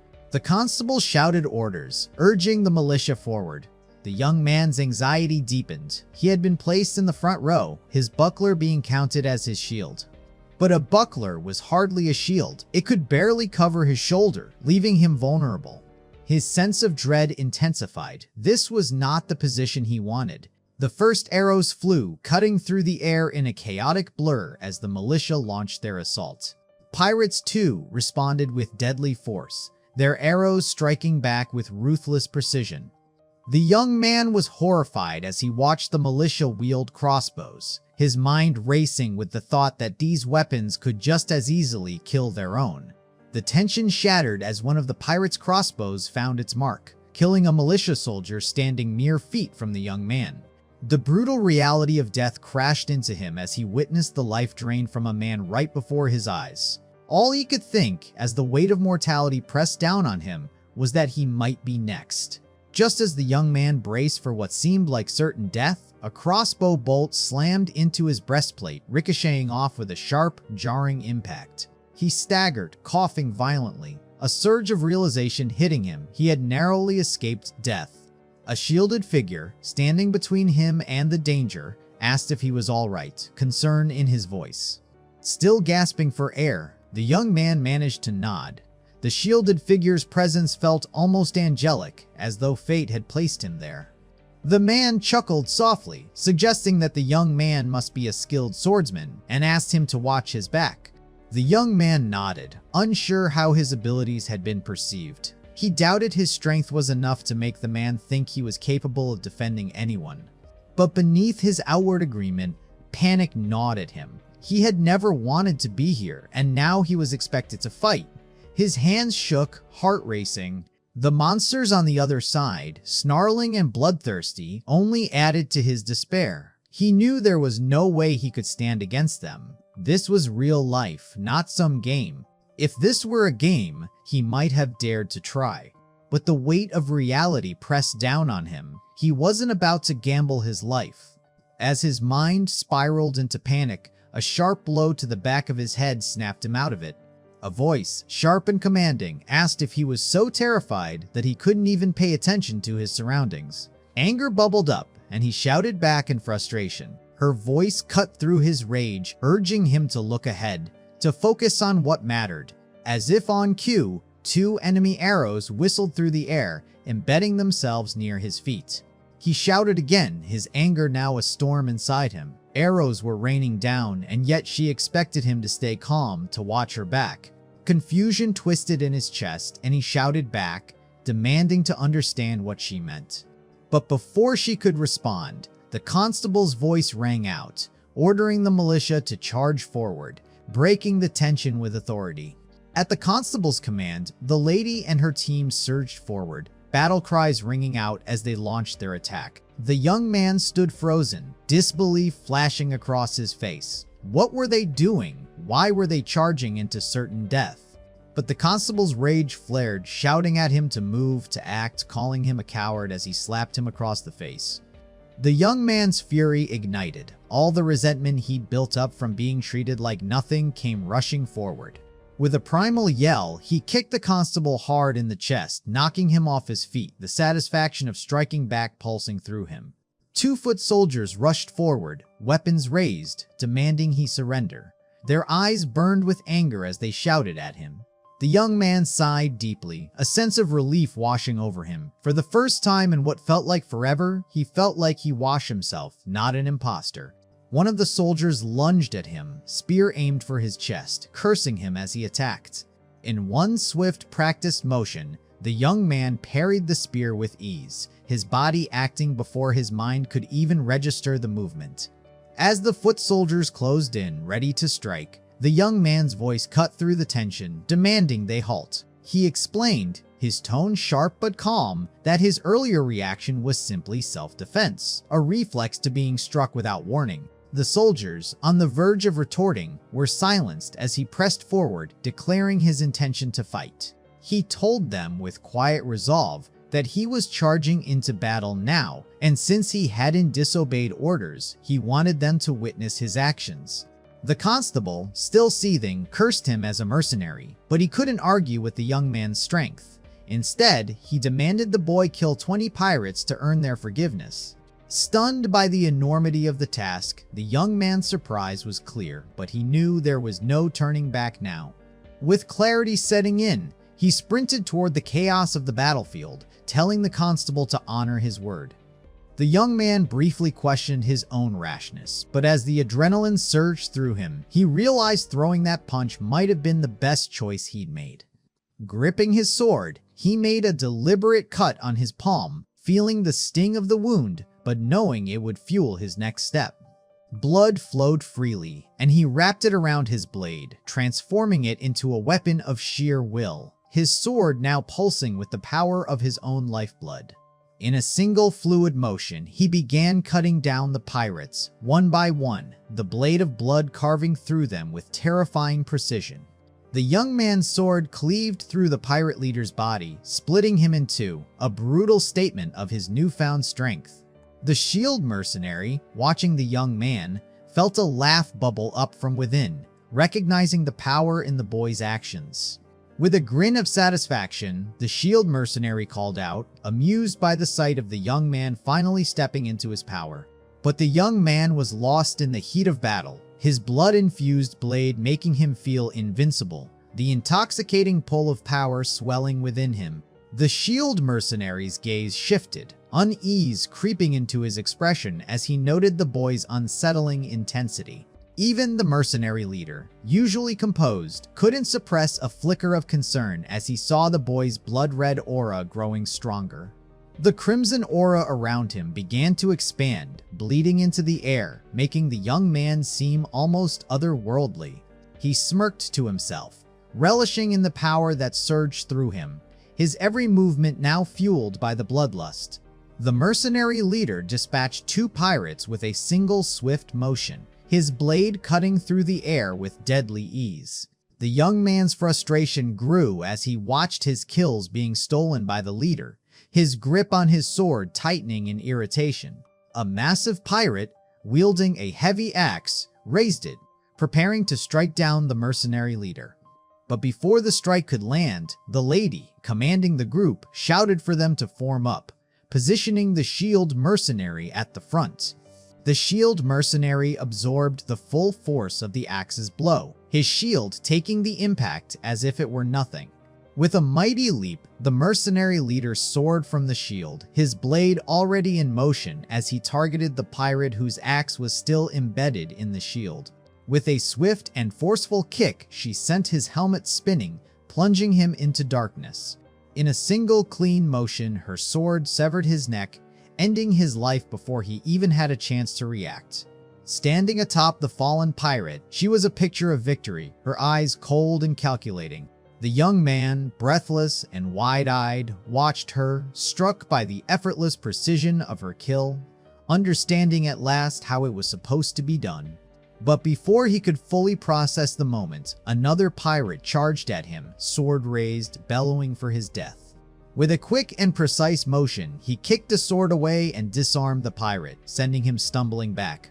The pirate's shock was palpable as he was sent flying, muttering in disbelief at the young man's raw strength. Furious, the young man closed the distance, not willing to let anyone steal the kill he had claimed. His sword drove deep into the pirate's chest, silencing his struggle as the body crumpled beneath him. The two pirates remaining before him hesitated, their fear growing as they assessed his overwhelming strength. With his blood-imbued blade, he cut through the air and pierced another pirate's chest, claiming his fifth kill. The remaining pirates, seeing their comrades fall with terrifying speed, began to shout at one another to surround him. As he killed his sixth pirate, the young man felt the weight of his lack of skill. He was nothing like the mercenary leader, whose every move had been calculated and precise. The thought of his own lack of training gnawed at him, his frustration rising as he fought on instinct, knowing nothing of true combat techniques. He was just swinging his blade wildly, driven only by the primal need to add another kill to the count. His blade slashed through the air in a violent arc, sending a surge of blood mist swirling around him. With a savage roar, he challenged the pirates to come at him, his voice booming across the battlefield. But they, terrified, fled in every direction, unable to fathom facing such a monster. Without mercy, he swiped his blade once more, decapitating one pirate with a clean, brutal strike. The soldiers and mercenaries of South Pole Harbor stood frozen, horrified by the carnage unfolding before them. Among them, the constable felt a rising dread, realizing with growing unease that this was not the birth of a hero, but the awakening of something far darker. As the battle came to an end, the soldiers and mercenaries slowly returned to their positions, as if trying to shake off the surreal violence they had just witnessed. Seeking the constable, the young man asked the head knight if he knew where the man might be. The head knight, curious, inquired what promise the young man had made with the constable. The young man explained, his voice steady despite the weight of his actions, that he had made a mistake earlier and was forced to kill 20 pirates as penance. He showed the knight one of the bodies, the evidence of his grisly task. The head knight's voice faltered as he looked at the body, his fear palpable. The young man had earned a reward, not punishment, for such an accomplishment. The head knight handed him a sack of coins, a reward for his deeds. He promised to inform the lord of his actions when he returned. He asked for the young man's name and residence so a messenger could deliver his reward to his home. The young man gave his name Phoenix and told him he stayed at the Bowhorn Inn. The young man confirmed his address, the Bowhorn Inn, before the conversation turned elsewhere. In the next moment, the scene shifted back to his former self. A voice cursed loudly, frustrated by the chaotic character before him. The man, still trapped in his old character's mind, screamed in confusion, wondering why the game's characters were now acting independently. Seeing a close-up of his own face, now distorted by the blood mist aura, the man recoiled in fear. How asked this terrifying figure? Was this even a character from the game? A drop of blood fell to the floor, and the man, still lost in confusion, whispered to himself, "What is this?" Behind him, a mirage of the Blood Knight appeared, and in that terrifying moment, it became clear the figure was none other than him. One by one, all of the young man's alternate personas flickered in his mind: the vice president, the thief, the Red Indian, and finally, the Blood Knight himself. He grasped at his mind, feeling the weight of the characters, his different selves colliding into one moment, each one a fragment of his identity. With a screeching gasp, the young man shot up from his bed in the inn, disoriented and breathless. His head throbbed as he clutched it, screaming in frustration. It felt as if he had lived through something monumental, but the memory was slipping through his fingers. The young man soon learned that the battle at the beach had been considered a great success by the city's lords. His actions had broken the naval blockade, enabling the lord to lead a new fleet into war. Yet despite the initial optimism, the war ended in disaster. Most of the South Harbor fleet had been lost, and the pirates' blockade remained as strong as ever, deepening the city's despair. Beside him, Gilius, the shield mercenary who had guarded him through the battle, awoke with a groan. Gilius asked if the young man was already up. but the young man replied that the mercenary should sleep a bit longer. His heavy stench of alcohol still lingered. Gilius, known for his drunken ways, was the one who had protected him with his shield during the fight.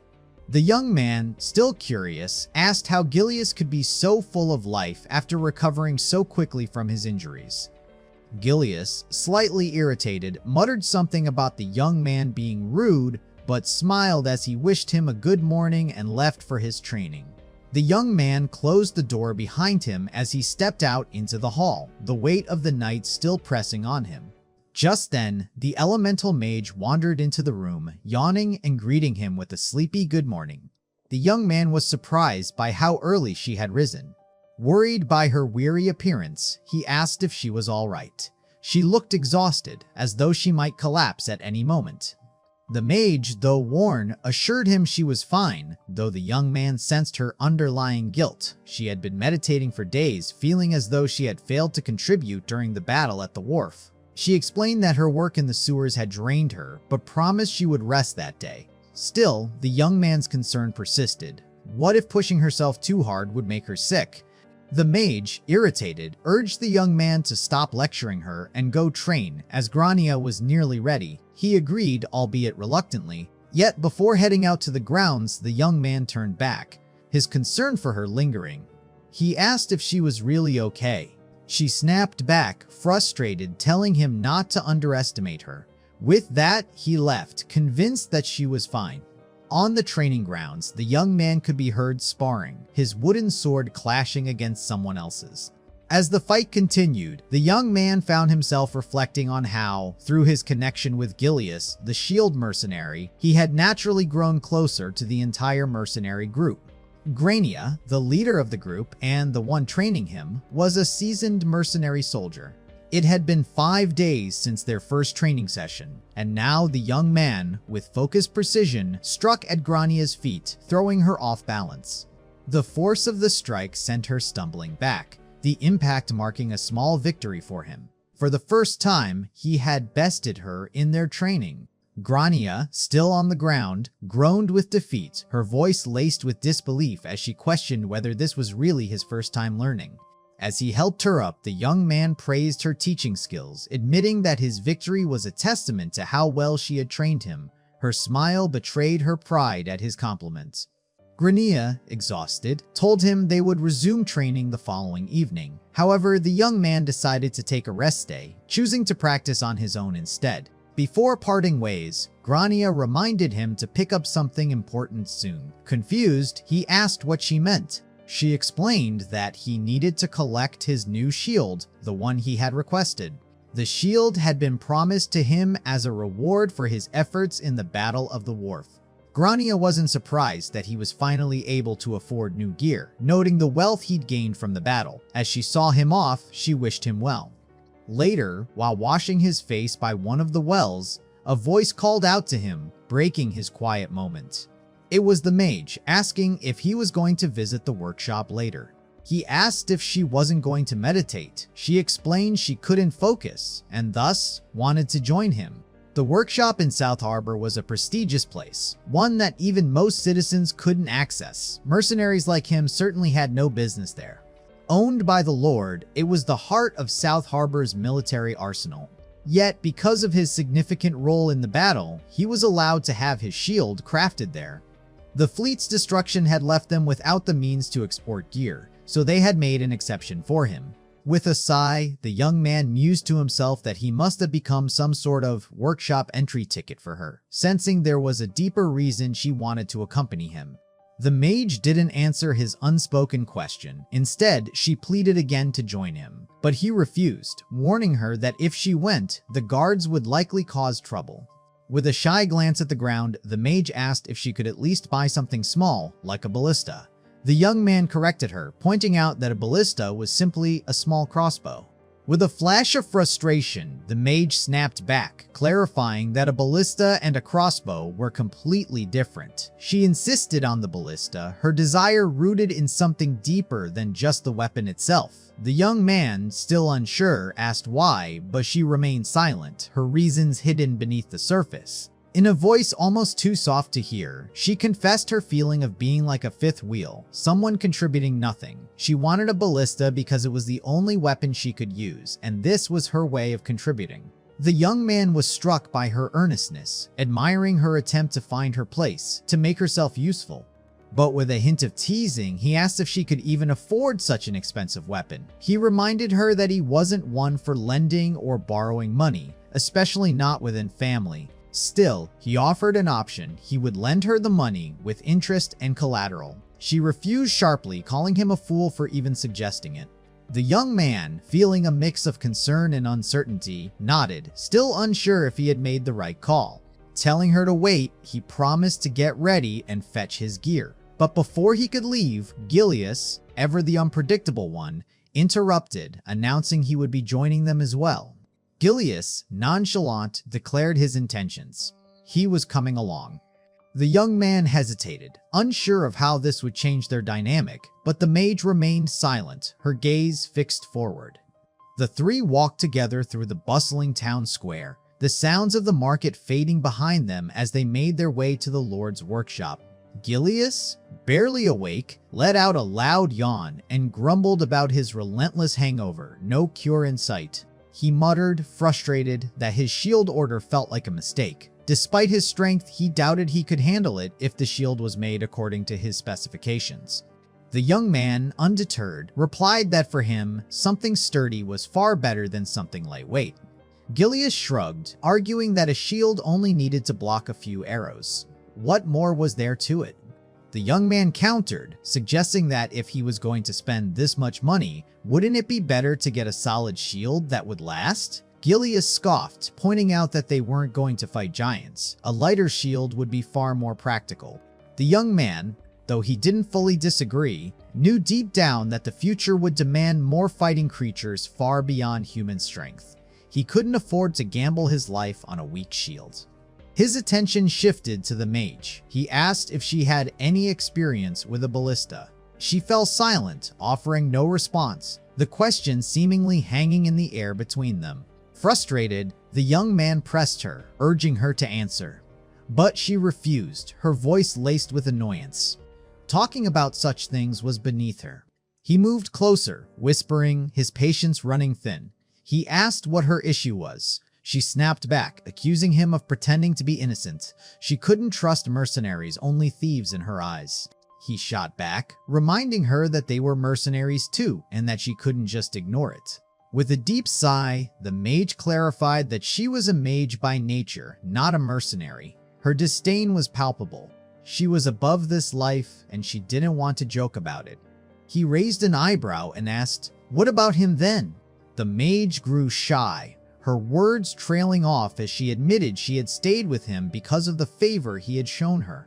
The young man, bewildered, thought she must be arrogantly trying to justify her presence. She was making exceptions for him as though she were doing him a favor. Gilius stood silently, watching the exchange between them, his expression a mixture of confusion and something more, the unspoken tension in the air heavy. They continued walking together, the distance to the workshop shrinking as the weight of unspoken thoughts lingered between them. Eagerly, the apprentice assured them that the shield was ready. The young man, his heart quickening, asked if it was truly finished. The apprentice nodded, moving to retrieve it. The shield was placed into the young man's hands. As he lifted it, the sheer weight caught him off guard. The apprentice confirmed that it was indeed heavy, an accurate reflection of the young man's order. The apprentice couldn't help but voice his surprise, commenting on the weight, though the young man reassured him. This was the perfect weight for him. It was a weight that felt right, that made sense in a world that had long been a game of balance and struggle. The apprentice then began to explain the materials used: cow urine and demon flesh soaked into the wood, dragon skin baked on the outside. The shield, he explained, had been crafted with utmost care, a combination of practicality and ancient art. The young man, his brow furrowing, wondered how they had managed to craft something so intricate in such a short time. The apprentice explained that they already had the materials on hand left over from crafting shields for the Lord's guards. The young man's mind flickered with the thought of the Lord's NPCs, the same guards he had once commanded in the game, and how those same shields now found their way into his hands. Satisfied with the craftsmanship, the young man paid the apprentice in full, feeling a sense of closure. The apprentice beamed, grateful for the generosity. The mage, from behind, reminded him not to forget about her. She too needed to purchase her ballista. The young man paused, guilt washing over him for having momentarily forgotten her. The apprentice quickly informed them that they did not sell ballistas. Confused, the young man asked why, only to be told that the law of the kingdom prohibited it. The apprentice clarified that while they could craft such weapons, they couldn't legally sell them. The kingdom's laws were strict, especially when it came to such powerful armaments. However, the apprentice offered a substitute. A crossbow on the shelf, something more practical than a ballista but still potent enough to be useful. He explained that it wasn't exactly a ballista, but it would serve her purpose well enough. Handing the crossbow to the mage, the apprentice mentioned that it had originally been crafted for the Lord's wife, designed for hunting birds. The mage was enthralled, examining the weapon as the apprentice explained that, instead of bolts, it fired coal or iron rings. The mage's eyes sparkled with excitement at the potential. The apprentice added that, while the loading time was slower than a typical crossbow, it was far easier to learn to use. Without hesitation, the mage took aim at a nearby tree. A shot rang out, and the piece of coal tore through the bark with a force that left nothing but splinters in its wake. Thrilled with her shot, the mage spun around to boast, her excitement infectious. The young man and Gilius shared a look of mutual amusement at her unabashed joy. The young man was stunned by the power of the crossbow. What he had assumed to be a mere decorative weapon was far stronger than he had imagined. It had enough force to deal with threats in the sewers, maybe even more. Gilius, his mustache twisting thoughtfully, turned to the young man. He questioned why the mage, unable to use magic, was being treated as a comrade. The question lingered in the air between them. Gilius speculated that the mage might be a noblewoman, though the young man swiftly rejected the idea. It didn't feel right, and from what little he knew, it seemed unlikely. Gilius, ever the curious one, leaned in with a mischievous grin, asking if there was something more between the young man and the mage. The question caught him off guard, and for a moment he was thrown off balance. The young man, flustered, quickly dismissed the idea, calling her just a child. Gilius, unfazed, remarked that she was grown old enough to be married. He then teasingly asked if the young man wanted to join the gang. A chill ran through the young man, as he was struck by the unsettling familiarity of Gilius's words. This wasn't the first time he had encountered such a character, yet something about the conversation now irritated him deeply. Gilius, sensing the young man's unease, added that the world was too dangerous to be dragging around someone so helpless, someone who couldn't defend herself. With a calm but resolute voice, the young man called out to Gilius, his words clear and heavy. Gilius looked up, meeting his gaze. In that simple exchange, the weight of their unspoken conflict seemed to settle. His blood-red aura flared, each pulse of anger tightening the air around them. He told Gilius to stay within his bounds. His words had begun to cross into something dangerously unfamiliar, something threatening. Gilius, equally furious, shot back, questioning whether he was being called a fool. His voice dripped with defiance, demanding to know where he'd gone wrong. The young man remained silent, his aura thickening in a brooding, oppressive silence. He didn't need to say anything more. The intensity of his presence spoke volumes. After a long, tense pause, Gilius finally relented, a dry cough escaping him as he offered a half-hearted apology. The mage's voice called them back to reality, cutting through the tension. The mage, still focused on her training, asked him to fetch a few more stones. She needed to keep practicing. He suggested she take it easy, that they could finish later. But she insisted on pushing forward, her drive undeniable. Reluctantly, he agreed to find more stones, though he could feel Gilius's eyes burning into him, an unspoken judgment from behind. There was something darker in the air, a quiet challenge in the way Gilius watched them. The scene shifted to the following morning, a dull quiet hanging over the inn. The young man scratched his head in frustration, realizing they hadn't ventured into the sewers as planned the night before. The reason, though, lay with their elemental mage, who had fallen ill with a fever. His gaze turned to the mage, now resting, and a sigh escaped him. She had been through so much recently, her body now betraying her after everything she'd endured. Her fever wasn't just the result of the physical wounds she'd sustained, the broken wand, the spear wound, the trampling under boots. It was the weight of her own guilt too, the strain of being unable to use magic that had driven her to this point.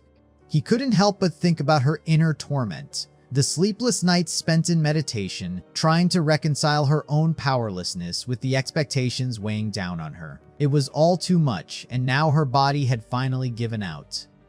Gently, he wrung out a wet cloth and placed it on her forehead, the coolness of it, a small relief against the heat of her fever. His fingers brushed her temple as he tried to soothe her, silently wishing he could ease her pain more fully. As he wiped her forehead, he asked if the cloth felt too cold. She simply murmured that it was fine, the coolness bringing some comfort. Watching her, the young man was pulled back to another time, another place, a cold memory from his own past when sickness had knocked him down and someone else had cared for him. It had been when he was first promoted, just a private first class, and had caught a brutal cold. His body had rebelled against the strain, but there had been no choice but to continue. He remembered how miserable he'd felt, the relentless training and marches, barely able to stand. Sergeant Moon had been the one to stop his comrades from helping, insisting that the sick young man had no need for extra attention. Instead, Sergeant Moon had brought him soup, the comforting warmth of it contrasting sharply with his own fevered state. At the time, he'd felt a bond with Sergeant Moon so strong that it was almost sacrificial, like he would have given anything for that care. Yet, as he tended to the mage, another conflict gnawed at him. Could he give the same care now? Could he risk feeling that vulnerable again? He wrestled with a fear deep within him, the worry that this young mage who had so much of her own suffering might one day sacrifice everything for him.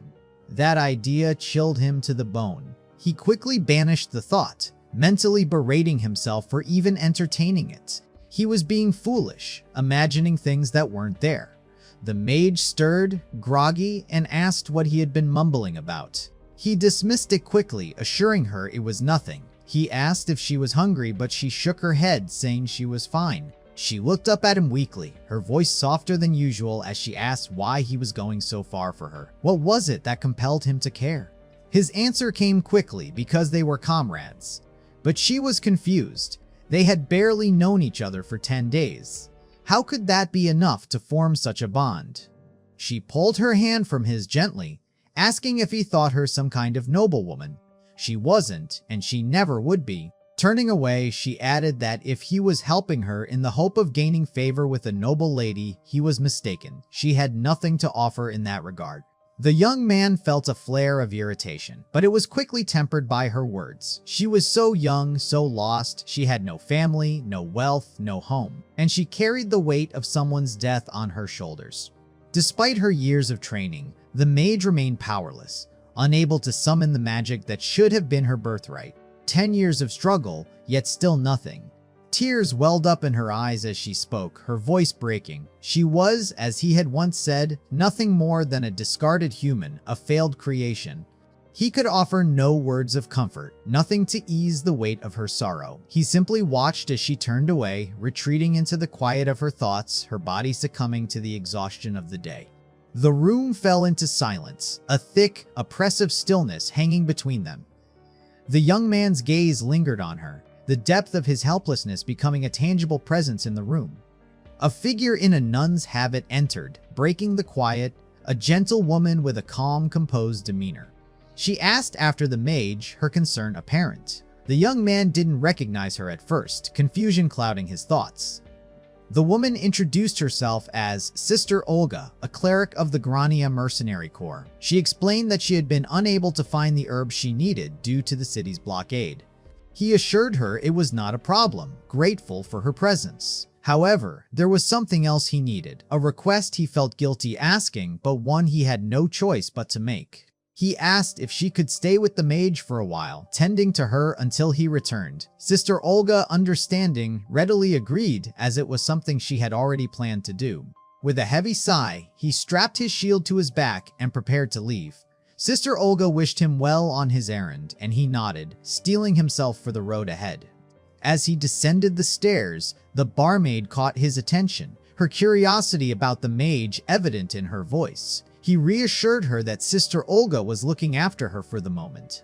The barmaid asked where he was going now, and he explained he was heading to Oreg's general goods store for medicine to help with the mage's fever. Upon hearing his destination, the barmaid mentioned that he would be passing the post office, where free meals were being served to the residents, courtesy of the Lord. She asked if he could take her there as well. She confessed her discomfort about traveling alone in such a dangerous time. The city had grown unpredictable, and she didn't want to risk the journey by herself. The young man hesitated, uncertainty gnawing at him, but after a brief pause, he relented, agreeing to accompany her. The barmaid's face lit up with a smile, her joy palpable as she urged him to leave right away. A child awoke, curious about where the barmaid was going. She reassured him, saying she was simply going to gather some rations. The child, puzzled, questioned why she needed to go now when the landlord would fetch the rations soon. She told him not to worry, asking him to watch over the bar in her absence. She glanced at the child with a quiet request not to tell the landlord about her trip. The secrecy only added to the unease in the air.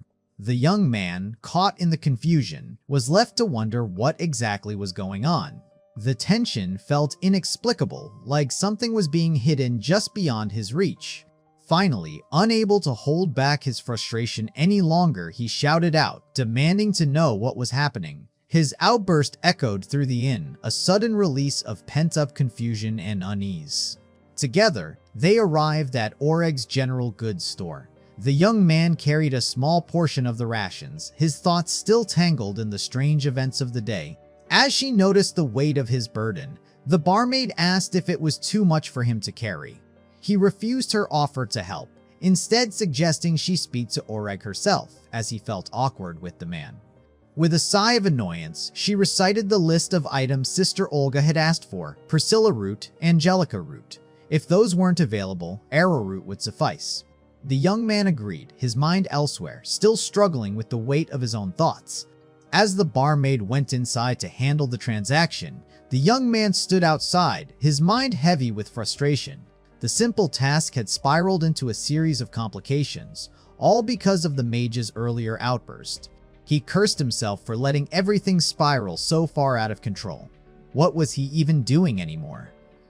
His patience was wearing thin, but the questions in his mind refused to be silenced. As the two made their way back to the inn, the young man couldn't help but notice the unusually large crowd gathered outside.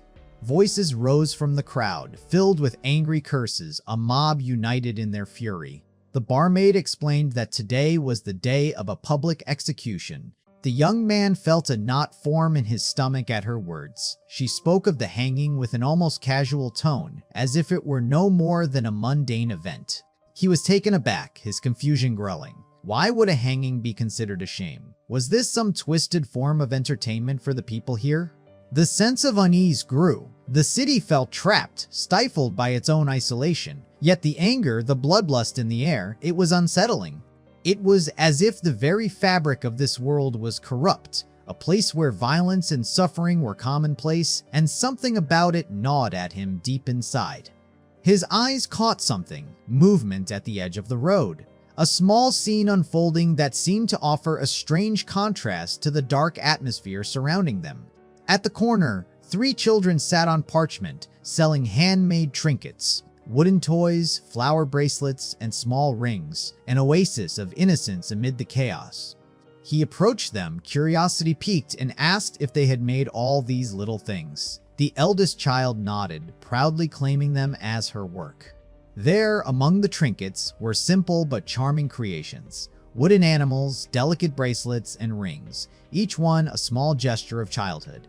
A thought crossed his mind. He could buy them, perhaps as a small token for the mage and the barmaid, a gesture to lift their spirits in this bleak world. He He pointed to one of the rings and asked for its price. The girl told him that 5 rings cost a single penny, but when she hesitated, she corrected herself. 3 for a penny. He was taken aback by how cheap they were. The simplicity of the items was in stark contrast to the harsh world around them. The girl, sensing his confusion, quickly reassured him, flaring her arms in defense, claiming that the charm her mother had taught her made the items worth their price. She explained that the cherry blossom ring would help him find love, the pink flower bracelet would grant him lasting strength, and the dolphin sculpture would bring wisdom.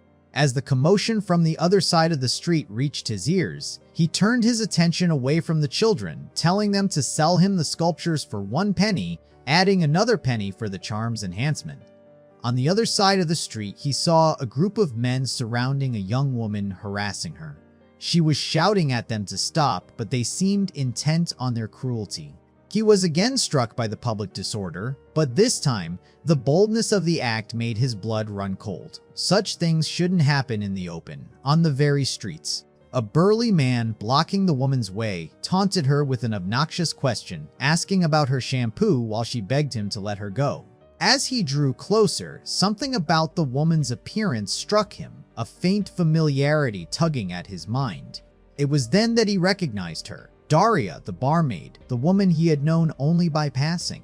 Enraged, he cursed at the men and stormed toward them, his foot colliding with the burly man, sending him flying backward. The other men stood frozen in disbelief, unable to process what had just happened, while their leader barreled forward, crashing through his gang's ranks.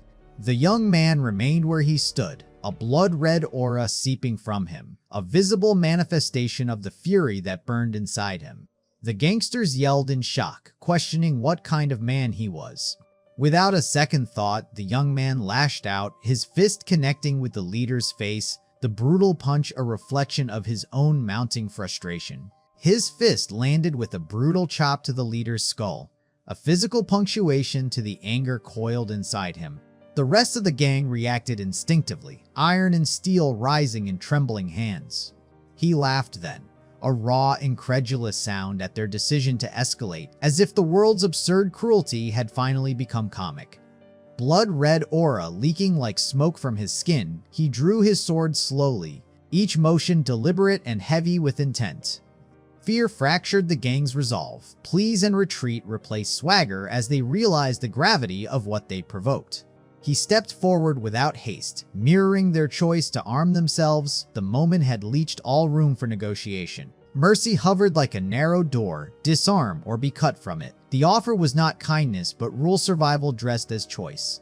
For a long, frozen minute, the street held its breath as the gang weighed surrender against pride. One man tried cowardice, bolting from the line. Loyalty dissolved in the face of genuine danger. Regret and calculation flickered across the others' faces as they turned back, trapped by their own momentary cowardice. Words were attempted to soothe the situation, perfunctory and thin against the suddenness of violence. Whatever apologies they offered landed like wet paper. He refused to unmake what had already been set into motion. Without theatricality, he used his shield as a blunt instrument, striking one man clean in the solar plexus. Discipline and brutality intertwined. The thug folded to the cobbles, the others screamed, a chorus of panic that made the young man's chest ache. Confusion and outrage followed. The claim of mercy was met by the sight of blood, an ugly contradiction that exposed how thin promises were here. He redirected the violence into a hard punctuation, a punch to the nose, an insistence that words mean nothing without consequence. He glanced for the fugitive who'd fled earlier, temptation to pursue tugging at him like a second pulse. But Daria's safety overrode retribution. The instinct to protect set the direction of his steps. He returned to her side, shouldering the ration bag and asking after her condition. Her nod steadied something brittle inside him. Offering a hand to guide her back, he turned the episode into something quieter. A retreat, not a victory. One of the beaten gangsters stirred and spat threats, promises of vengeance like spit on the street. He swore he would find and kill him. The words were cheap currency in a world that kept poor accounts. The young man only chuckled. The sound a cold dismissal that flattened bravado into farce. Then, clear and resolute, he delivered a boot to the man's neck finality where words had failed. Mocking the threats, he treated them as childish superstition, even as the gangster invoked Lord Ubar's name as if that could tether fate. The name Ubar lingered in his mind, a flicker of recognition that he pushed aside for later, dismissing its importance in the face of the present chaos. Kneeling before the gangster, he gripped his hair and laughed darkly, almost amused by the absurdity of the situation. If the thug had already sealed his fate, what else was there to do but end it now? But Daria's voice cut through the tension, urging him to leave before the guards arrived, a warning that anchored him back to reality. The guards arrived swiftly, as if summoned by the very chaos they'd failed to prevent, shouting orders to clear the street as the young man and Daria prepared to disappear into the crowd. With a dry, almost bitter humor, he remarked on how these same guards never seemed to prevent crimes, yet were always quick to show up when a scene had already unfolded. But the gangster's grin never wavered, his confidence still hanging in the air, as if mocking the young man's control of the situation. The young man silenced him with a brutal kick, snapping the thug's jaw with an almost clinical precision, leaving no room for further mockery. Hand in hand, they ran, the sound of their footsteps blending with the pounding of their hearts as they sought refuge from the inevitable pursuit. They finally reached a quiet corner, out of the guards' reach, and exhaled, the weight of their escape pressing on their chests, the adrenaline starting to ebb. Daria's breath came in heavy gasps as she asked him if he wasn't tired. He shook his head, brushing aside her concern with a simple, "I'm fine." His eyes fell on her, drenched in sweat, her chest rising and falling rapidly. A fleeting thought crossed his mind, but he forced himself to look away, suppressing any unspoken desires. His voice was steady as he told her to rest, a silent reminder to himself to suppress the stirring distractions of his own mind. He set down the ration bag with a sigh of relief, the weight on his shoulders lightened, his body slowly finding its balance again. He turned back to her, concern still evident, asking once more if she was truly okay. Her gratitude was clear as she thanked him for keeping her alive one more day. A quiet apology slipped from his lips, self-blame creeping into his thoughts as he realized that he had been too distracted to prevent the gang from reaching her. But Daria dismissed his apology, shaking her head. "It wasn't your fault," she reassured him. "Who could have known this would happen so suddenly?" She then turned the blame inward, declaring that it was her own fault for being a woman alone in the square, at a time when danger already thickened the air. Her guilt felt like a weight between them. The young man stared at her in disbelief. How could a simple act of walking into the town square be her fault? But then reality settled back into place, and he remembered where he was, not in his old world, but in Mylanor, a kingdom where life held no sanctity for the weak. Here, in South Harbor, people cheered at executions, celebrating death like a festival. Nothing about this place could be understood through the lens of the world he knew. The realization gnawed at him. This was wrong, all of it, and he turned to Daria, his voice firm, telling her to not blame herself. He held her hand gently but resolutely, reinforcing the truth. It wasn't her fault, it was the gangsters. A bright smile flickered across Daria's face at his words, the heaviness of her guilt starting to lift, if only for a moment. A self-conscious realization struck him then. He was changing, and he hadn't even realized it until now, adjusting to a world so starkly different from his own. Daria's question cut through his thoughts. "Where did you go earlier, anyway?" The simplicity of her curiosity grounded him in the moment. As he pulled out the small handmade ring, he showed it to Daria, explaining that he'd bought it from children selling trinkets in the street. It seemed like a simple gesture, but he hoped it would bring her some happiness. The sight of the ring brought a genuine smile to Daria's face. She held it in her hands with gratitude, her joy shining through as she thanked him for the thoughtful gift. In that moment, the young man realized something that had been slipping under his radar: his feelings for Daria. Was it his heart fluttering, or had the game's programming somehow woven its way into his desires? Her sudden question broke his train of thought, asking if everything would truly be okay. Despite their rough edges, the men they'd faced were all under the command of Ubar. The name Ubar struck him again, an unfamiliar weight pressing against his chest. Daria explained that he was a ruthless gang leader, controlling the markets, a man tied to the underworld with rumors of violence and slavery trailing him. The name Ubar seemed to awaken something deep within him, a memory from somewhere dark and forgotten. And then it clicked. The realization surged within him. Ubar was the notorious kingpin from the Dark World campaign, an integral figure in Chapter 2, a fixed name enemy. His mind raced. Ubar wasn't just any gangster. He was the kingpin, a named antagonist embedded into the game's structure, a force of inevitable conflict. The young man spoke of the game, the mechanics that defined its world, the roguelike features, the harsh modes, the enemies that must be defeated to progress. Ubar was one of those inevitable foes, the kind that shaped the narrative. His mind spun, trying to recall the exact scenario in which he faced Ubar. But as the memories tried to surface, he realized he had skipped through the story, bypassing all the details. It hit him then. He had missed the crucial parts, the very story that would explain Ubar's rise, his goals, and the larger stakes. His impulsive skipping had left him blind to the depth of this world. Panic took root. How could he face Ubar without understanding the backstory? He had no foundation, no understanding of what he was truly up against. Daria noticed the shift in his demeanor, sensing his worry, and asked if something was wrong. He reassured her, confident that Ubar wouldn't know him in the first place. He was just another face in the crowd. But Daria's pragmatic realism cut through the fog of his thoughts. Ubar's men would talk, and they would soon recognize him as the one who had humiliated them. Still, she offered a comforting thought without blood on his hands. He stood a lower chance of being recognized. Her reassurance settled over him, but the anxiety remained.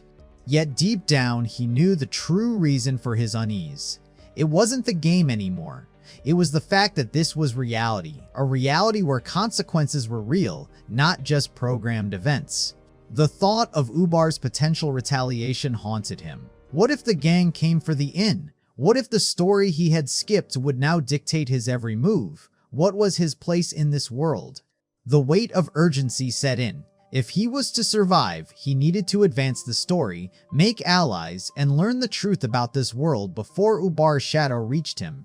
Just as his thoughts began to sharpen, Daria's voice broke through, calling him one last time. He turned to face her, caught off guard. With a quick, impulsive kiss on his cheek, Daria thanked him for everything he had done. Then, flustered and embarrassed, she dashed away, leaving him standing there, momentarily stunned. A mix of satisfaction and frustration welled up within him. She had played him, outsmarted him with her slyness, but despite it all, this had been the best day he'd had since arriving in this world. His focus shifted again, this time toward the mage he needed to support. But as he moved, a loud commotion from the mage's room caught his attention. The mage's angry shouts pierced the air, cursing at someone while demanding they keep their filthy hands to themselves. The young man understood immediately. The mage was in the midst of some kind of conflict, the situation escalating as tensions between him and whoever was inside became clear. A sudden clarity washed over him, the fragments of the moment aligning as he grasped the full scope of what was unfolding before his eyes. Without hesitation, he bolted toward the mage's room, driven by a sense of urgency he couldn't ignore. Bursting through the door, his eyes immediately locked onto the scene unfolding before him. Jillian was forcing himself on her while she struggled to free herself. His gaze swept across the room, quickly scanning the situation, assessing every detail with rapid precision. A wave of relief washed over him when he saw she was unharmed, but the tension in the air remained thick, a residue of something wrong. As he absorbed the scene, it became clear Jillian had been attempting to help her, trying to wipe her down, but the mage had refused.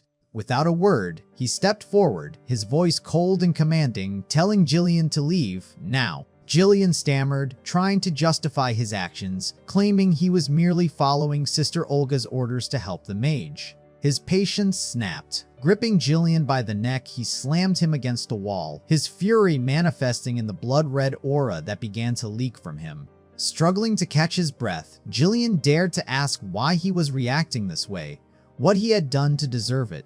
But before the words could settle, the mage's voice cut through the tension, commanding him to stop. Reluctantly, he released Jillian, who collapsed into fits of coughing, muttering threats under his breath. The young man, seething, told him to shut up. With anger still burning in his veins, he warned Jillian that if he didn't leave immediately, he wouldn't be able to stop himself from striking him. Jillian, with a scowl, shuffled out of the room, his retreat no comfort to the young man, who remained tense, glaring after him. Turning to the mage, the young man softened, asking if she was all right. She reassured him she was, and he urged her to lie down, noting how drenched in sweat she still was. As she settled onto the bed, he moved to fetch the medicine he had bought, while she clutched the blanket, her voice soft as she murmured she thought he had left. He leaned in, trying to catch her words clearly, and asked where she thought he had gone. She simply answered, "Anywhere." A quiet chuckle escaped him as he teased her, asking if she was half asleep, her words sounding like nonsense. He explained he had gone to buy herbs on Sister Olga's request, but ended up at the general store where he found the medicine made by Oreg. As he handed her the medicine, his fingers brushed against something else, the bracelet he had bought earlier. He had nearly forgotten about it. He reached out and showed her the bracelet, a simple handmade piece woven with pink flowers and plantain. Gently, he asked her to hold out her hand so he could put it on her wrist. Surprised, she stared at the bracelet as he slipped it on, unsure of what to make of this small, unexpected gesture. With a grin, he explained that the bracelet was crafted from pink flowers and plantain, and that whoever wore it would enjoy good health. He encouraged her to wear it, asking if the fit was comfortable, a mischievous smile playing on his lips. But as he spoke, he noticed something. Her eyes were brimming with tears. Concern flooded him instantly, his heart tightening as he asked what was wrong, why she was crying. A small, satisfied smile spread across his face as he watched the mage's tears. His pride swelled. He thought he had nailed this gift, planning it down to the finest detail. But her correction pierced through his pride. The bracelet, she said, was made from ragweed, not plantain. He was taken aback, confused. The kid at the market had claimed it was plantain, but now she was telling him it was seaweed. Despite her tears, she pointed out that wearing it might cause hives. In an effort to fix his mistake, he knelt down and suggested she return it so he could dispose of it. But she refused, insisting it didn't matter. Reluctantly, he sighed, calling her a rude support. They left the inn together, with the mage carrying all the supplies. The morning air was fresh, and he breathed it in deeply, feeling the weight of the day begin to lift. He kept babbling about the freshness of the air, urging her to take a deep breath herself, but she remained silent, her eyes focused on something far away. Finally, she spoke, advising him to accept things as they were. If one tried to force enjoyment, life would always feel out of balance. With a serious tone, she elaborated, explaining how balance was key in every aspect of life: magic, martial arts, politics, even academics. To maintain it, one had to meditate and reflect daily. He cut her off with a playful pinch to her cheeks, teasing her about her own lack of balance. After all, she had spent an entire day bedridden. The mage yelped, demanding he stop. She retaliated with light swats, her movements sharp and swift like a cat's paw. He laughed, enjoying the energy she brought to the morning. Their playful exchange roused a homeless man nearby, who groggily shouted at them to stop disturbing his rest. The homeless man's irritated shout echoed in the street, demanding they be quiet so he could get some sleep. The young man couldn't help but reflect on the stark reality of the city. The high prices had driven many to homelessness. He considered complaining to the guards, but held his tongue, lost in his thoughts. His thoughts drifted to the Bowhorn Inn's owner, who had mentioned the sharp decline in business. Even when meals were halved in price, the customers didn't come. The city's struggles were becoming harder to ignore. The Grania mercenary group, too, had relocated to the barracks near the Salt Castle. The young man briefly wondered if his altercation with Gilius had played a role in that decision. His mind turned inward, considering his own finances. The mage, still caught up in a minor scuffle with the homeless, didn't seem to notice his shift in mood. Realizing the urgency of their situation, he urged her to hurry. His pocket was nearly empty. Only 3 silvers and 6 pennies were left. The mage, frustrated by the conflict around them, reluctantly agreed to follow. He grabbed her arm, urging her to prioritize making money first. There would be time to deal with other matters later. She grumbled, asking him to stop dragging her, but followed anyway. As they walked toward the sewers, he began explaining the layout of the area. The sewers were a mini dungeon with 5 to 8 floors, each with its own unique formation and challenges. The uppermost level was the surface layer, a place where things were relatively calm. Below that, the next 3 floors were the rotting underground, dark and foreboding. The deeper layers were less important for the story, more of a place to grind experience than anything else. Only the desperate or the determined ventured down into those dark depths. With the bullseye lamp in hand, the young man and mage began their descent into the sewers, the air growing thick and oppressive with every step. The stench of the dungeon quickly overwhelmed him, a rancid, almost unbearable smell. He cursed the guard who had failed to warn him about it. The young man fumed, irritated with himself for not having prepared properly, even though he had known exactly where he was going. His mind wandered to all the things he should have done. He should have packed better, prepared himself for the foul air. The mage, however, had her attention stolen by something else in the darkness. Regret gnawed at him, a bitter awareness that he had failed to anticipate the dangers of the sewers, despite knowing what lay ahead, while the mage's gaze was drawn to something unexpected in the shadows. The young man turned to check on the mage, concerned about the stench, but she remained silent, her gaze fixed on something unseen. He couldn't shake the feeling that something was off. Her expression was unsettling, as if she had stumbled upon something deeply disturbing. Out of the corner of his eye, he noticed a man lying unconscious by one of the sewer's pillars. A flicker of worry passed through him as he wondered whether the man was still alive. But the sheer oddity of finding someone here in this foul place led him to grimly suspect the worst. Setting down his rations, he told the mage to stay alert. Her response was brief but reassuring. She would keep watch. He insisted she carry her crossbow and remain on guard as he moved forward, intent on investigating the fallen figure. Sword and shield in hand, he cautiously approached, his instincts heightened as he asked the mage to cover his back. His thoughts spiraled as he walked, realizing that the presence of a corpse could only mean one thing: monsters were near. He slowed his steps, caution tightening his movements, aware of the danger that might be waiting just ahead. But then his foot slipped into something viscous. The moment he made contact, a grotesque worm-like creature erupted from the slime, its mouth lined with jagged teeth. The creature hissed, its hideous form blocking his path. Horror washed over him as he realized that the worm was a burying beetle, feeding on the remains of the unconscious man, its grotesque feeding bringing a nauseating reality to life. Staring at the beetle in disbelief, he muttered a comment on its monstrous size, but before he could process the thought, something struck his knee. Pain shot through his leg and confusion clouded his thoughts. What had just happened? He faltered, unable to stand, collapsing to his knees in the sewers, the weight of the moment settling like a stone in his chest. It took him a moment to realize the mage's crossbow had hit him. She had shot him in the leg. Her face was frozen in horror, her apology barely audible as she stood there, unsure of what to say. His frustration erupted. "Crazy bitch," he yelled. But before he could process the situation any further, the burying beetle lunged, its grotesque form surging forward to finish what it had started. Reacting instinctively, the young man gripped his sword, the weight of his anger fueling his resolve. With a swift, precise motion, he slashed at the beetle's gaping mouth, cutting it in half with brutal efficiency. The beetle split open, its blood and entrails spilling onto the ground in a sickening mess. He stomped down on the squirming remains, ensuring the creature wouldn't rise again. With a flick of his wrist, he cleared the blood and gore from his sword, his movements tense, focused. The maid shouted a warning, her voice urgent. More of the creatures were coming, ready to attack. The young man watched as one of the beetles began to climb over the carcass of its fallen kin, eager to feast on the remains. The young man surveyed the grim scene before him, realizing that this was a field of corpses, the stench and presence of countless insects nauseating him.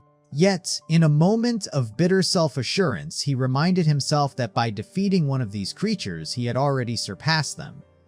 Their revolting presence no longer held power over him.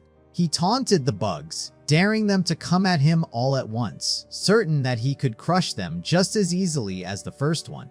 With precise swings, he cut through the creatures one by one, the repetition of the act slowly dulling his disgust. Another fell with a swift strike to its head.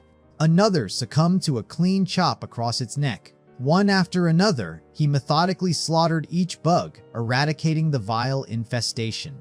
Disgusted, he opened his water bottle and splashed some over himself, hoping to wash away the grime of the battle. As the water soaked his skin, he felt the weight of the filth on him, both physical and emotional, as if he were tainted by the carnage. He thought back to the dock where he had killed without hesitation, without remorse. But now, these insignificant bugs had shaken him to his core. He chastised himself for his weakness. After dispatching the last of them, he turned his attention to the mage, still standing at the rear, silently watching. A question that had been nagging him resurfaced, but he hesitated for a moment. The mage stood stiffly, clutching her crossbow, her body tense in a way that reminded him of his niece before she'd been scolded. He realized that he hadn't said a word to her yet, but he understood her unease. It was guilt that made her fidget. It was her crossbow that had struck his leg. To his relief, his leg was fine, unaffected by the shot, but the tension between them lingered. Mockingly, he told her that her aim was impressive. She'd hit him with perfect precision. She apologized again, the sincerity in her voice palpable. Her apology irritated him though, not for its sincerity, but for its repetitiveness. It was as though she couldn't stop apologizing. He wanted to hear her take responsibility fully. He teased her, asking that next time she aim at the enemy instead of him, then insisted she be more careful with her shots. She promised to do so. Her apology now seemed genuine, and for the first time, he truly accepted it. He forgave her, determined to show her the generosity of someone who had already moved past the offense. As they began their descent into the next level, the young man reminded himself to approach this world with a grounded perspective, no longer viewing it as just a game. Fortunately, there were no significant threats on this level, just a few harmless flies buzzing in the stale air. They proceeded with their exploration, clearing the remaining zombies and burying beetles without much trouble. She repeated her apology, admitting the strike was accidental, her nerves betraying her composure. He sensed the honesty in her words and offered forgiveness, advising caution and precision over proximity. She nodded, and he recognized in himself the quiet duty of extending adult generosity. Together, they descended to the second floor, his mind attuned to perceiving the space as reality, not a mere game. The floor held little threat, only minor flies, a few zombies, and burrowing insects, and they pressed onward, cautiously reclaiming the space. After a long day of exploring the second floor, their hunger began to set in, the need for sustenance growing undeniable. As they ate the dry, hard bread, the mage remarked on how he managed to swallow something so tasteless. He shrugged, telling her it wasn't that bad. She grimaced at the bread, the hardness causing her jaw to ache, and she felt nauseous at the thought of eating more. The young man studied her, asking if she was feeling tired. With a smirk, she dismissed the idea, insisting that something like this wouldn't tire her. He watched her, reflecting on how much time had passed since they entered the dungeon half a day, fighting and exploring side by side. She had carried the bags while he focused on combat. It was no surprise she might be feeling the weight of exhaustion now. He asked if they should head back now that the second floor was fully explored. She hesitated, wanting to explore a bit more before committing to leave, just to get a better sense of what lay ahead. She reasoned that it wouldn't hurt to scout ahead, to familiarize themselves with the area before heading down to the next floor. Besides, she added, if they ran into a rat man, they might be able to earn some money, something the previous monsters hadn't provided. He agreed, but told her not to rush, to take it slow. The thought lingered in his mind. Unlike the game, these monsters didn't just drop money. Instead, they had to collect things, tails, items, and trade them for coin. His thoughts shifted to a particular item, his ring. He wondered how one came to possess magical items or unique artifacts like it. The ring, a rare Dragon Slayer seal, granted him strength and agility buffs, an inheritance from his past life in the game. He thought about his old account, the one that had died, and the items he had left behind, items given back to him by the old man trickster after the PvP match. Where were those other items now, he wondered? Belts, accessories, all stored away, forgotten? His thoughts were interrupted when his foot sank into a puddle of water. He paused, puzzled by the unexpected presence of water on the third floor. Why was the basement flooded? The mage offered an explanation, suggesting it might be a blockage downstream or a new source upstream. Looking at her, he could see the exhaustion weighing on her. He suggested they leave their heavy bags behind on the stairs while they continued to explore. They continued forward through the water, the sound of it sloshing beneath their feet. The mage's voice broke the silence, noting how strange it was that there were no signs of life, no corpses, no garbage. The young man nodded, agreeing that something felt off about the emptiness surrounding them. He pointed to the ground, urging her to look. At their feet, partially buried in dirt, were several eggs, some of which were half submerged in the earth. They studied the eggs for a moment, both sensing something unsettling in the air. The mage's face drained of color as the realization struck her. Only one monster was capable of laying eggs in a place like this. Her face paled further as the horror of the truth set in. Fear overtook her, and with urgency she turned to him, her voice shaking. They had to leave, now. The young man's heart sank as he took in her expression. The danger was real. Without a word, he nodded, his instincts guiding him to retreat. As they ran, he cursed his past self for neglecting to remember this scenario. He cursed himself again, realizing how wrong he had been to ignore the signs. The water, the dirt, the absence of human traces, and those eggs. It was all wrong.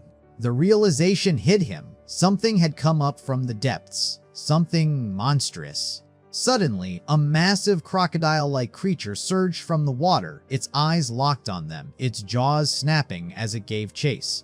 He yelled for her to run faster, but the water slowed them both. Her stamina was already spent, and the weight of the moment was pressing down on her. With no time left to waste, he made a snap decision, dropping the bullseye lantern into the water, signaling the end of their flight. He turned, pulling his sword and shield from their scabbards, bracing for the oncoming beast. Out of breath, the mage shouted at him, asking why he wasn't running. He shouted back that she needed to go ahead, that he would manage, but she refused to leave him behind. Desperation painted her voice as she warned him of the impending attack. He cursed her stubbornness under his breath as the crocodile lunged, its jaws wide. But he was ready. With a swift movement, he turned just in time to face the beast's attack. The crocodile's jaws clamped down on him, dragging him under the water, the force of the attack nearly overwhelming him. The mage could only watch as both figures disappeared beneath the surface, her heart racing with dread. But the young man hadn't gone down. The shield he'd gripped so tightly had held fast, protecting him from the savage bite. With gritted teeth, he held the crocodile at bay, his gratitude for the strength of his shield mounting with each second. In a surge of fury, he steeled himself for the next attack, refusing to yield. He drove his sword forward, aiming for the creature's skull, but the blade veered toward its eye instead. The sword sank deep into the crocodile's eye, the creature recoiling in pain and fury. In a blur of rage, the crocodile began to spin violently, twisting around him with terrifying speed. Water and filth sprayed his face as he fought to keep consciousness, each breath a small, stubborn victory. The crocodile began to whirl him like a rag, its bulk thrashing and tearing at the world around them. Amid the spinning violence, something inside him snapped, muscle and fear giving way to a raw animal focus. He glanced at the mage and, for an instant, felt the sharp ache of betrayal. She had been ordered to flee, yet she stayed. The mage's face hardened, and she mouthed an urgent command, close the eyes and trust what would come next. Her crossbow barked once. The bolt struck true, embedding in the croc's skull and changing the rhythm of the fight. A cloud of red dust burst free, something acrid and unfamiliar, and the beast convulsed, the pain carving new openings for him. Seizing the opening, the mage urged him to rise, turning the brief reprieve into a narrow corridor of possibility. The moment left no room for hesitation. She signaled that now was the pivot, and he answered with motion. Blood-red mana seeped from him, seething into the sword as if the weapon drank his fear and made it courage. Enveloped by that crimson haze, he hauled himself upright, less man, more force, and met the crocodile eye to eye. His blade drove beneath the creature's jaw, a precise, desperate strike aimed where bone met throat. With a single brutal cut, the head came free. The motion felt both monstrous and inevitable. The decapitated body slapped back into the water, casting gore and relief across the slick stones. Knees buckling, he exhaled a sound that carried the near death of the moment and the thin, hollow triumph that followed. He turned to the mage to ask what charm or trick she had used, hunting for explanation amid the echoing silence. She trembled, words tumbling into curses under her breath, grief and anger braided together in her voice. Tears broke free as she lashed out with frantic reproach, bewildered that he had risked everything instead of escaping. Confusion and pain collided when she kicked his shin. The blow landed like an accusation and a benediction at once. He cried out, holding the hit and feeling the raw, human aftermath of the fight settle into his limbs. She scolded him through tears and fury, never to charge blind into danger and expect another to run. Between sobs, she vowed a fierce protection. If he ever threw himself away like that again, she would stop him by any means. He tried to laugh off the promise, but she interrupted, relentless. Punishment followed with another sharp kick. Nursing his aching shin, he resolved to buy guards or wraps next time, practicality born from pain. As she tied the bandage, a sudden cold clarity hit. The bone took the strain. This might be more than a bruise, and the price of care would be exacting. As she turned away, her voice carried a faint frustration. She couldn't manage the wrapping and left it to him. He obeyed, though a quiet irritation stirred within. Why must the wounded tend to themselves? Memory tugged at him, leading to a question that resurfaced like an echo. When had she crafted that tear gas bomb? Her silence turned sharp. The bandage tightened, pain flared, and her words came cold. She'd made it while he was busy entertaining another, not wasting silver on toys that fired pebbles. He only wished she'd warned him sooner. Things like that could mean survival. She met his tone with quiet confusion. He explained, knowledge was the line between living and dying. At last, she understood. With reluctant pride, she admitted to making more poison and firebombs, no less. The revelation stunned him. She had changed more than he realized. Inwardly, warmth replaced surprise. Not long ago, she was just a teary child clinging to safety, and now she stood, strong, capable, and shining with her own fire. He found comfort in that transformation. When the tending was done, they gathered their spoils, crocodile skin and eggs. He heaved the weight upon his back, every step a reminder of effort paid in pain. Their path upward held no danger. Every route had been scouted. The crocodiles were sold to the Lord, a bittersweet trade, value surrendered for stability. Still, fair pay softened the loss, and the inn's warmth beckoned them home. But peace fractured when Daria saw him. Her voice split the air in horror. She cried out, shaken by his state. He smiled faintly, brushing it off as the work of a crocodile, but her worry deepened. He tried to reassure her, yet she would not rest until his wounds were seen and cleansed. The mage, however, watched them both with quiet disdain, eyes half-lidded with annoyance. The mage's patience wore thin. She demanded her belongings back. Daria promised to clean up first before returning them, and that small answer seemed to pacify her. Daria turned her gentle concern toward him again, urging him to wash and rest. Emotion swelled in his chest. How could kindness feel so divine?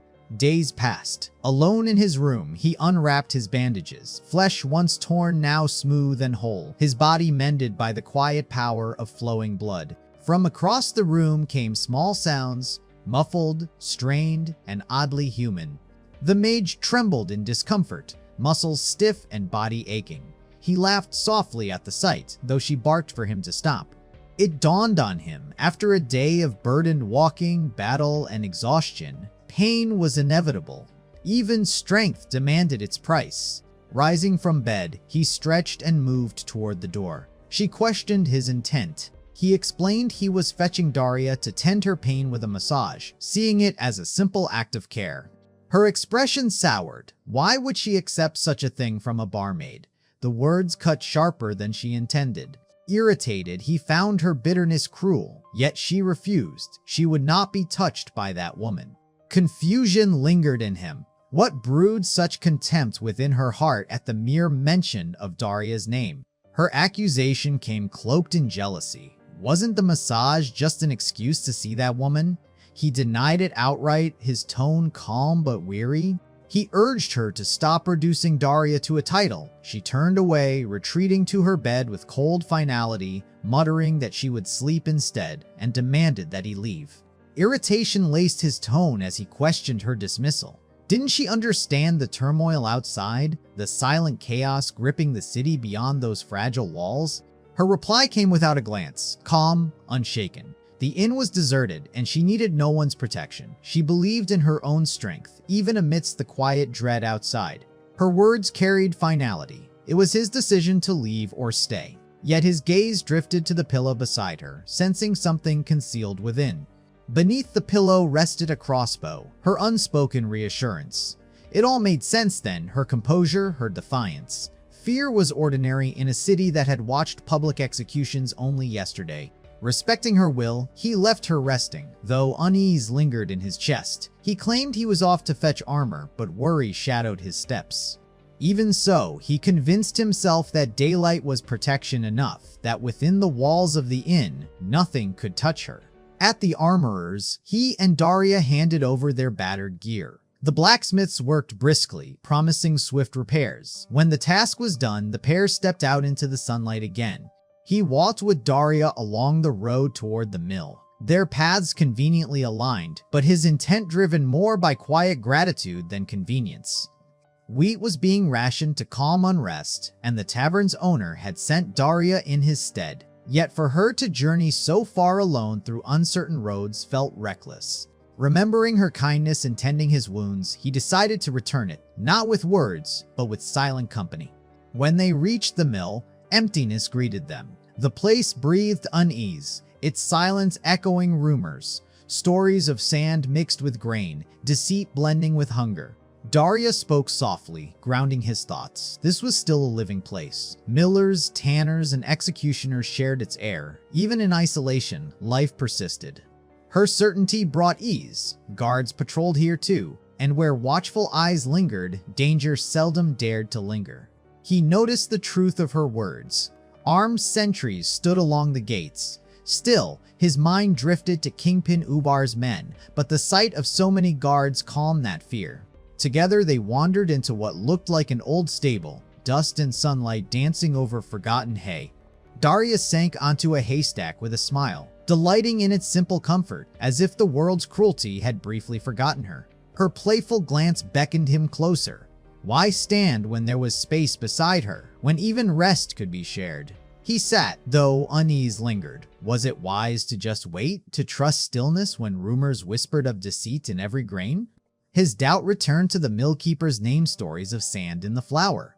Yet Daria's calm suggested patience was safer than suspicion.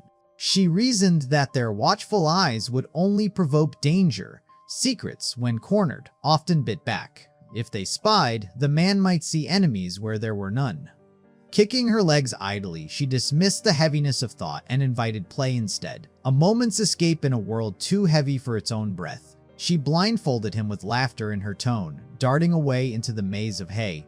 The game had begun, innocence reclaiming the air. Her voice teased him from every corner, fleeting and melodic, echoing between beams as she ran. He couldn't help but smile at her mischief, finding in her joy a lightness he hadn't felt in a long time.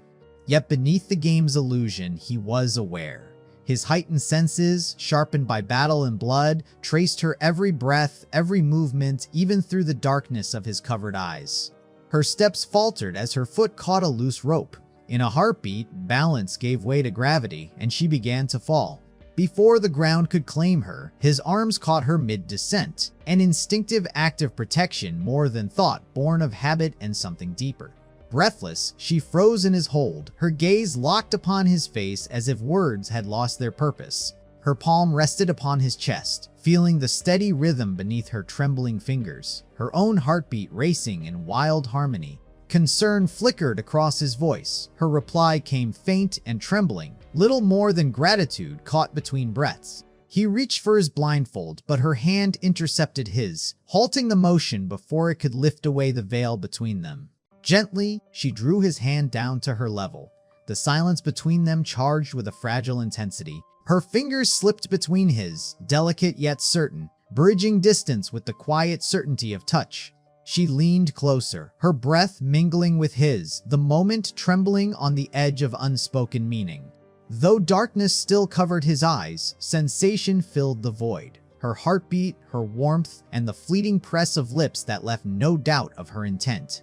Time dissolved, their hands remained bound, each understanding the truth, neither dared to speak. When he finally lifted the blindfold, the world returned in fragments of light and breath. Sunlight streamed through the barn doors, washing her in gold. Her eyes, bright and alive, caught every stray beam. They shimmered like green waters under a distant sun, fragile, endless, alive with untold depth. In that gaze, he felt ensnared, held not by force, but by the quiet gravity of being seen.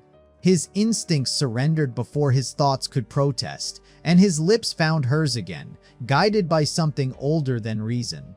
Yet beneath the warmth bloomed doubt. How could love take root in a world so fractured, and what right did he have to feel something so human amidst ruin? The answer never came. Instead, a chill rippled through him as instinct flared danger had entered the room. Voices filled the barn, coarse and careless. A group of armed men stalked inside, arguing about whether they'd found the right pair. He warned Daria quietly, sensing the threat. Fear clouded her voice as she wondered if they were locals. His silence told her all she needed to know. The stranger's eyes found them, their tone turning sure. These were the ones they'd been searching for. The man's calm cracked into quiet frustration. Even here, peace was an illusion. This city devoured serenity, turning safety into myth. Still, he told her to stand back, his resolve firm. He scanned their weapons, crude spears and axes, wielded by men more desperate than skilled. Foolish, perhaps, but dangerous in numbers.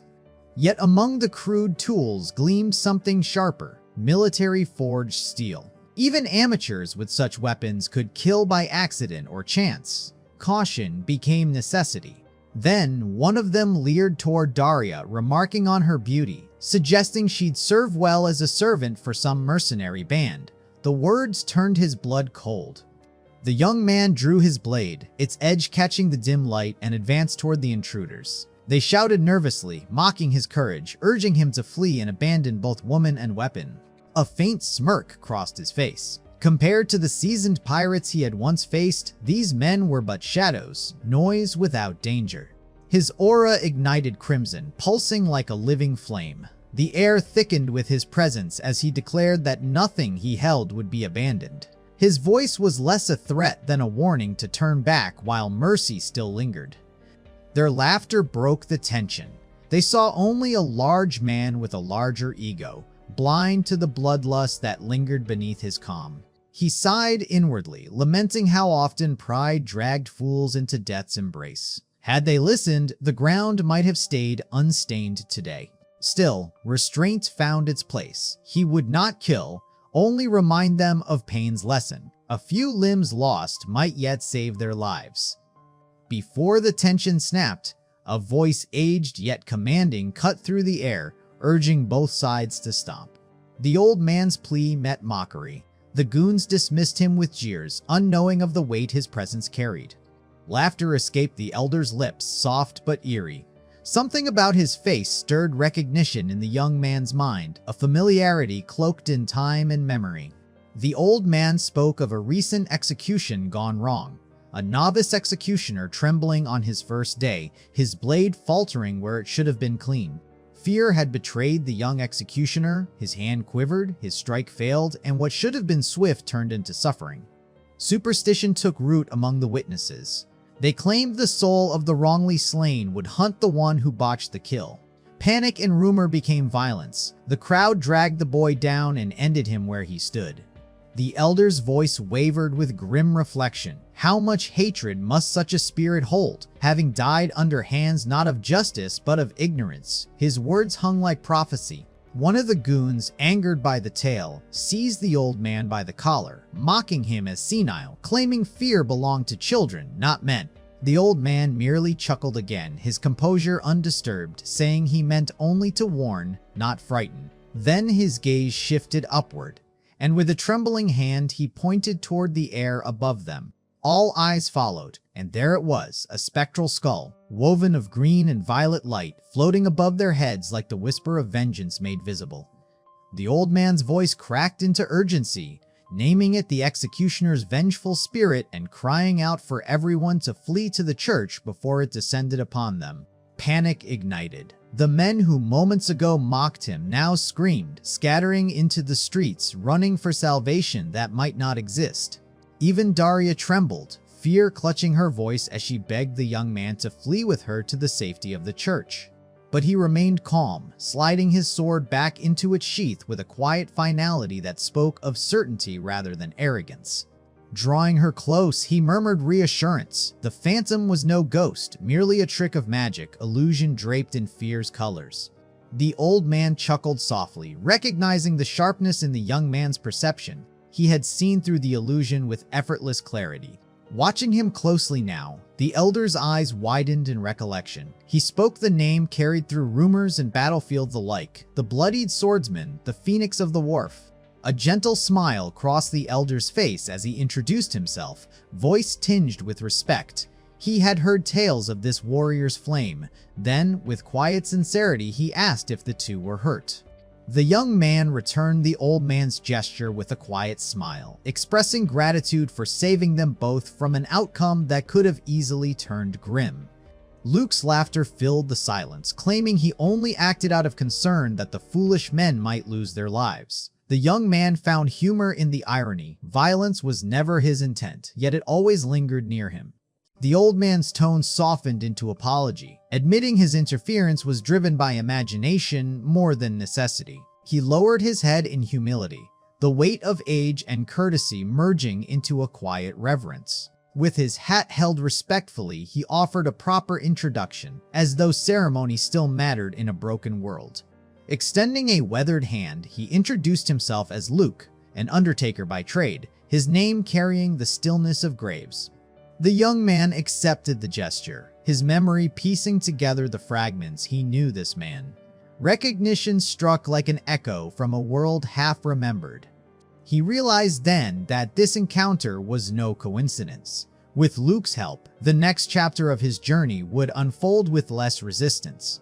In another life, another reality, Luke Farfall was known as a necromancer, the founder of the spiritual Golden Sect, a master of life's end and its cruel return. This necromancer commanded both the flesh and the soul, unleashing power that blurred the line between mastery and madness. His art could summon armies from bones, whether elite few or endless swarms, and adapt them with unsettling precision. Once, the young man had dismissed such a character as weak in duels, but in a world ruled by death and rebirth, that same power had become invaluable. Perhaps that was why he worked tirelessly under the blazing sun, determined to earn the necromancer's favor. When asked about the heat, he merely smiled. It hadn't even touched him yet. He decided to assist Luke in burying a nameless corpse found in the market, hoping the gesture would serve as both respect and strategy. If goodwill was the price of survival, he was willing to pay it in sweat and soil. Every shovel's thrust was a small investment in his own endurance. When the burial was done, Luke prayed, not for the dead, but for release. In his words, death was not loss, but liberation from the ache of existence. The young man wanted to ask countless questions. Why Luke was here, why an undertaker would linger in South Harbor, but instinct urged patience. His curiosity burned. Did Luke still wield the bone staff of the great demon or wear the bronze crown? Had he raised the fallen failures of society once more? Then realization struck. Luke's garments, his hat, his aura, they matched the gear from his own necromancer account, Fuck Corpse Manners. Had the game itself bled into this world?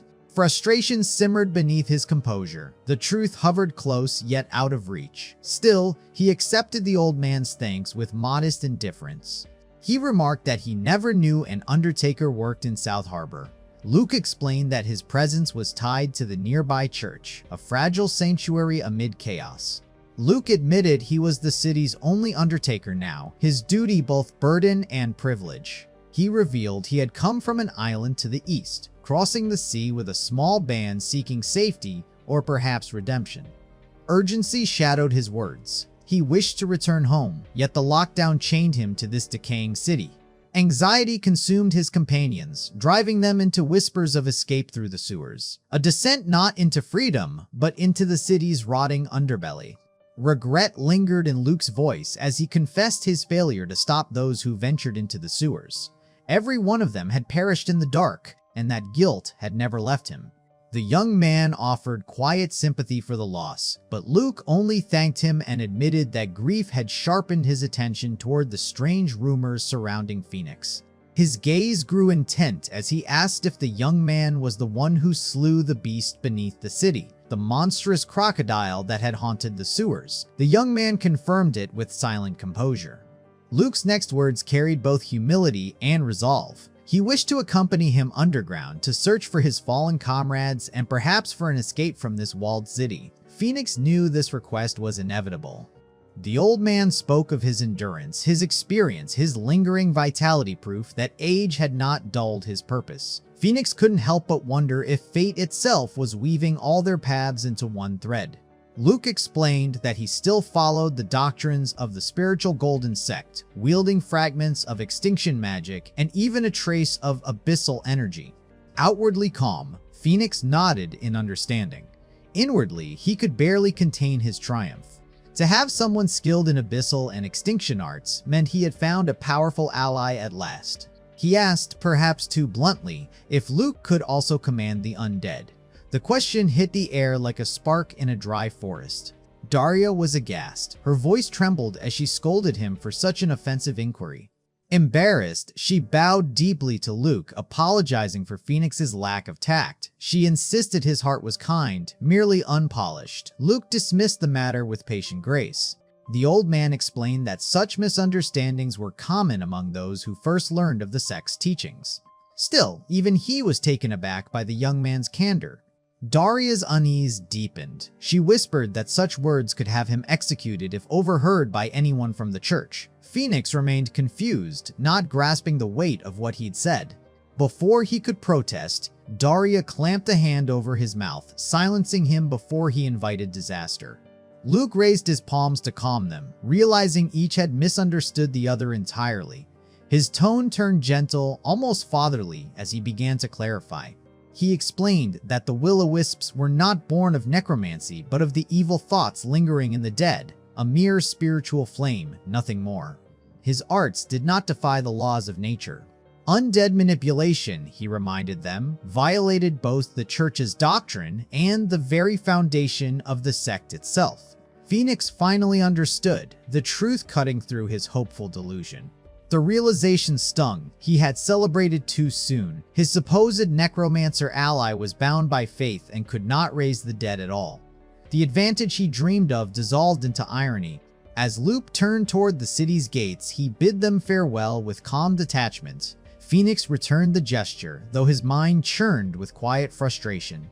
Once Luke was gone, Phoenix grasped his head and let out an exasperated cry to the heavens, railing against the absurdity of his circumstances. 19 looked at him with concern, asking if he was all right. He tried to convince himself that if Luke truly was his own in-game necromancer, he should have been far stronger, at least level 15, equipped with the staff and the ground he once unlocked. Even as he carried his battered shield to the smith for repairs, the thought gnawed at him. Why was the necromancer weaker than his memory of him? Yet despite the doubts, he clung to certainty. Luke's face, his manner, even his silence, it was all the same. As he worked alongside 19, hauling sacks of grain, that conviction stayed with him. Still, two possibilities haunted him. Either this Luke was not his own creation, or he was lying. Both thoughts carried an unease he could not shake. Then, as the two walked through the dusty streets, 19 froze. Her eyes locked on something across town, a shadow rising where calm once lingered. A thick column of smoke coiled into the sky from a distant house, swallowing the horizon in gray. Whatever peace remained in South Harbor had just burned away. A cold dread gripped 19 as she realized the rising smoke came from their own inn.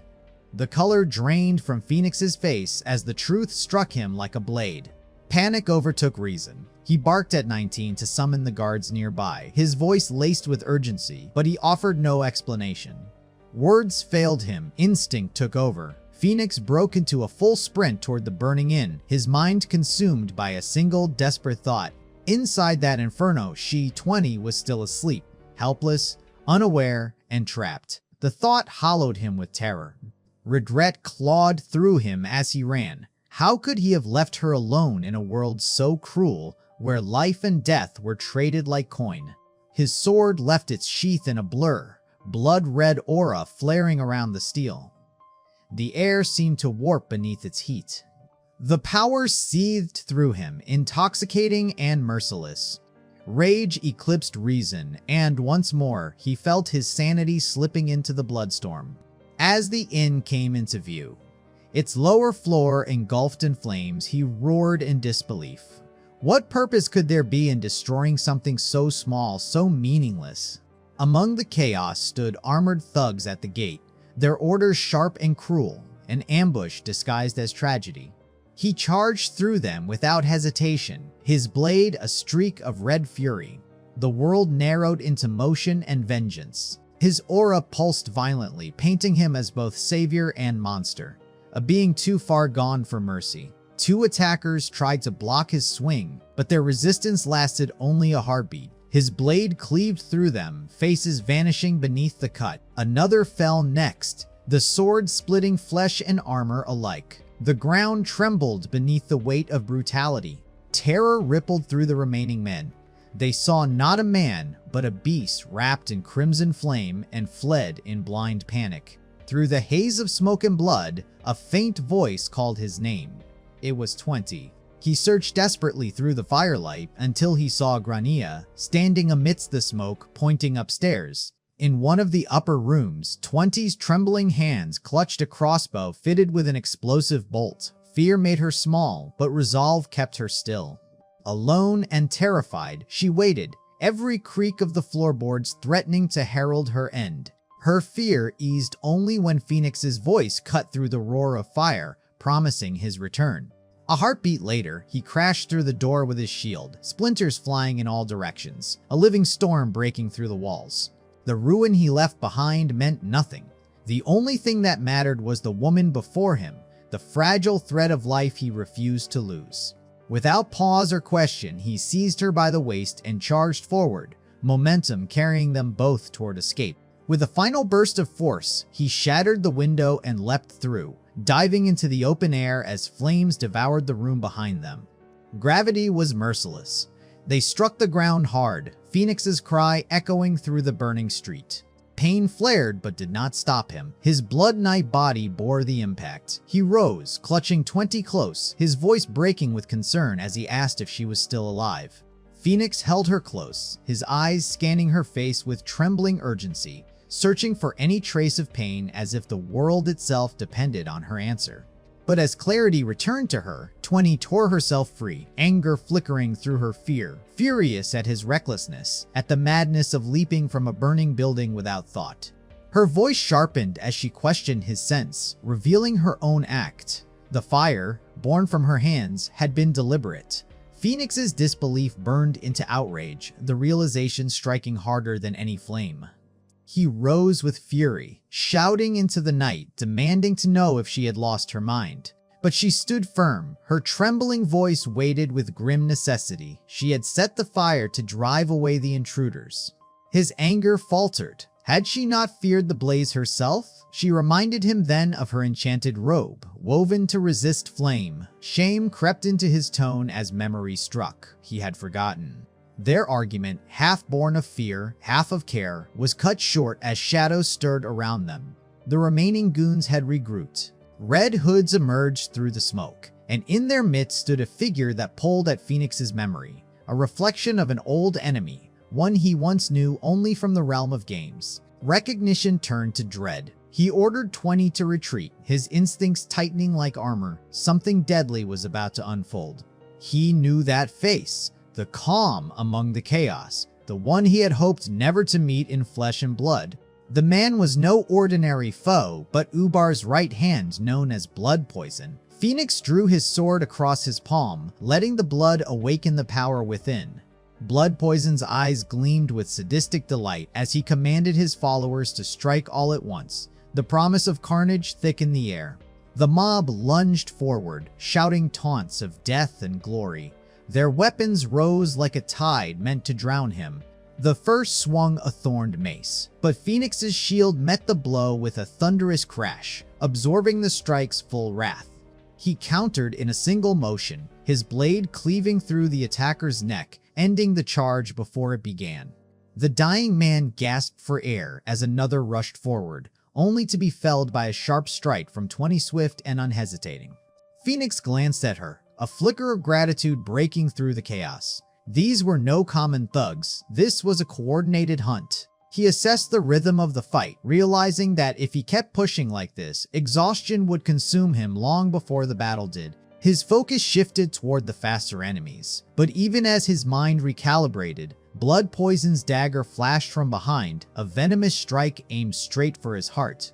Reflex overrode thought. His shield swung up, catching the blade mid-air, saving not just himself but also 20 behind him. Blood Poison chuckled, admiration curling beneath cruelty. He had not expected resistance. Then his amusement curdled into hunger for challenge. His grin widened as he unsheathed his sword, eager for a duel drenched in blood and pride. Realizing the danger deepening, Phoenix urged 20 to run, but she refused, defiance burning bright. Her voice cracked with betrayal, accusing him of breaking his promise once again. Her words carried pain sharper than any blade, even as Phoenix fought on, surrounded and overwhelmed, torn between fury and guilt.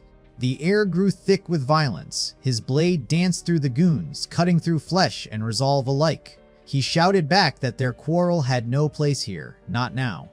Yet amid the chaos, danger found its opening.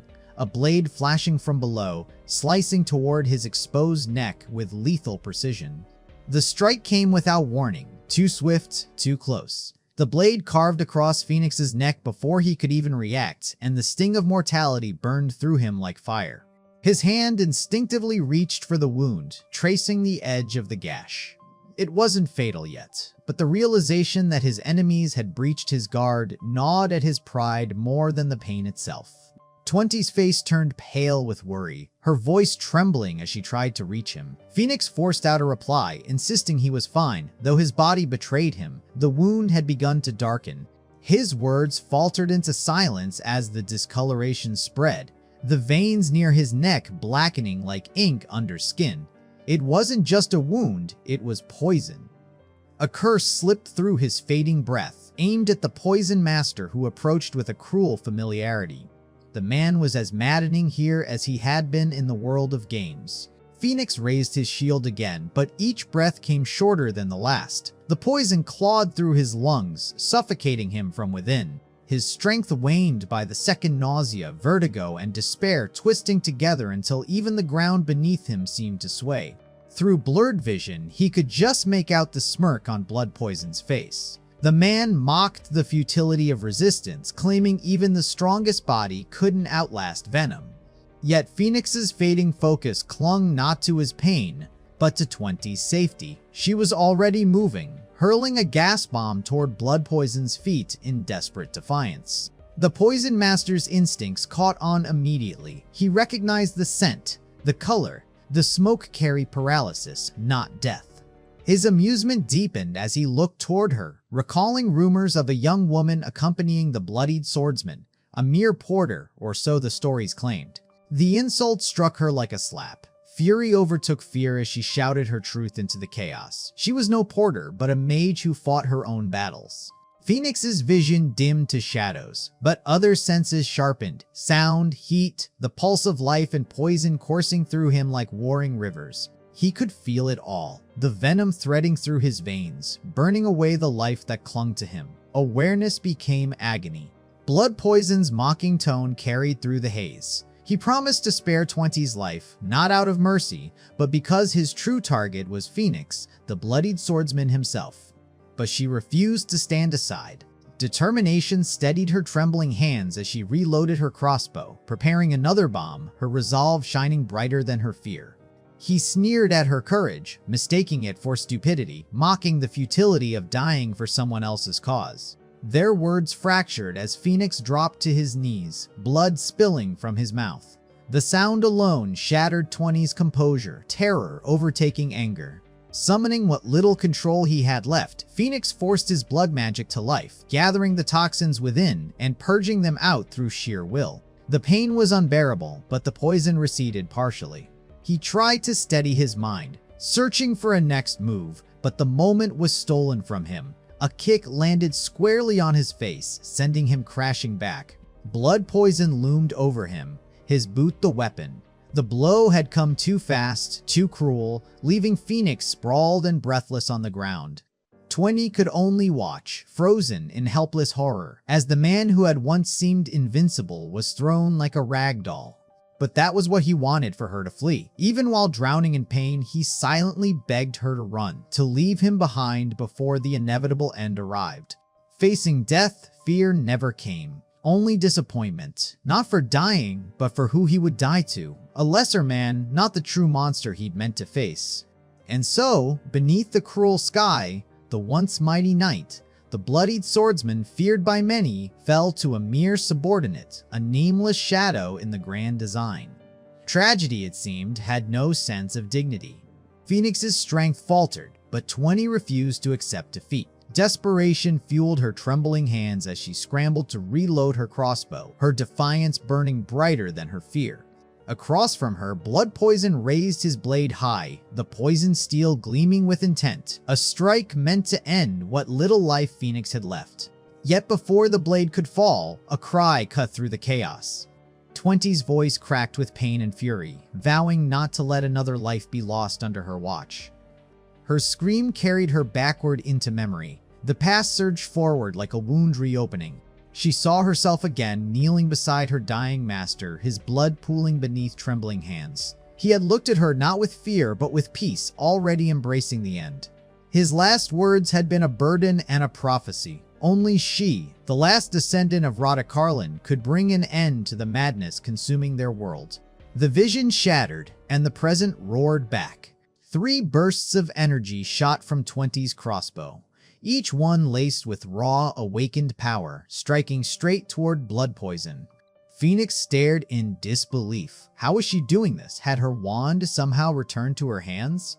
But no artifact aided her. It was pure emotion, grief, rage, resolve that had torn open her dormant magic. The air around her trembled as she unleashed spell after spell, wind fist magic striking with precision and speed that seemed impossible without focus or training. The magic didn't relent. Each gust of energy chased the Poison Master through the wreckage, forcing him on the defensive as her power grew fiercer with every breath. Watching her, Phoenix was struck by disbelief and awe. This wasn't the timid girl he'd known. Something ancient had awakened within her, a truth even she didn't understand. From his perch on the rafters, Blood Poison sneered down, mocking the woman who had hidden her strength for so long, as though her courage were an inconvenience. Phoenix, despite his injuries, called out for her to take the shot. But hesitation crept in. Her range wasn't enough. He urged her to summon fire instead. Fear trembled in her voice as tears welled. She doubted herself, believing she could never summon such magic on command. But there was no time for doubt. Phoenix was fading, and their enemy was escaping. Failure was no longer an option. So she forced faith where none existed, began the incantation, and reached into the depths of her soul. The flame answered her call. The fire arrow burst forth, blazing through the air like a guided star, drawn unerringly toward its target. It pierced through Blood Poison's chest, the impact echoing like a final verdict. His body convulsed as fire consumed him from within. The laughter died on his lips as he fell from the roof, his death sudden and absolute. Relief swept through the chaos. Phoenix smiled faintly, his exhaustion fading under quiet pride for the girl who had turned despair into victory. Inwardly, he savored a darker satisfaction that those who had dragged him to the edge of death had met such a pitiful end. The battle's silence settled around him. Every wound pulsed, every thought heavier than the last, as he wondered what came next in a world still burning.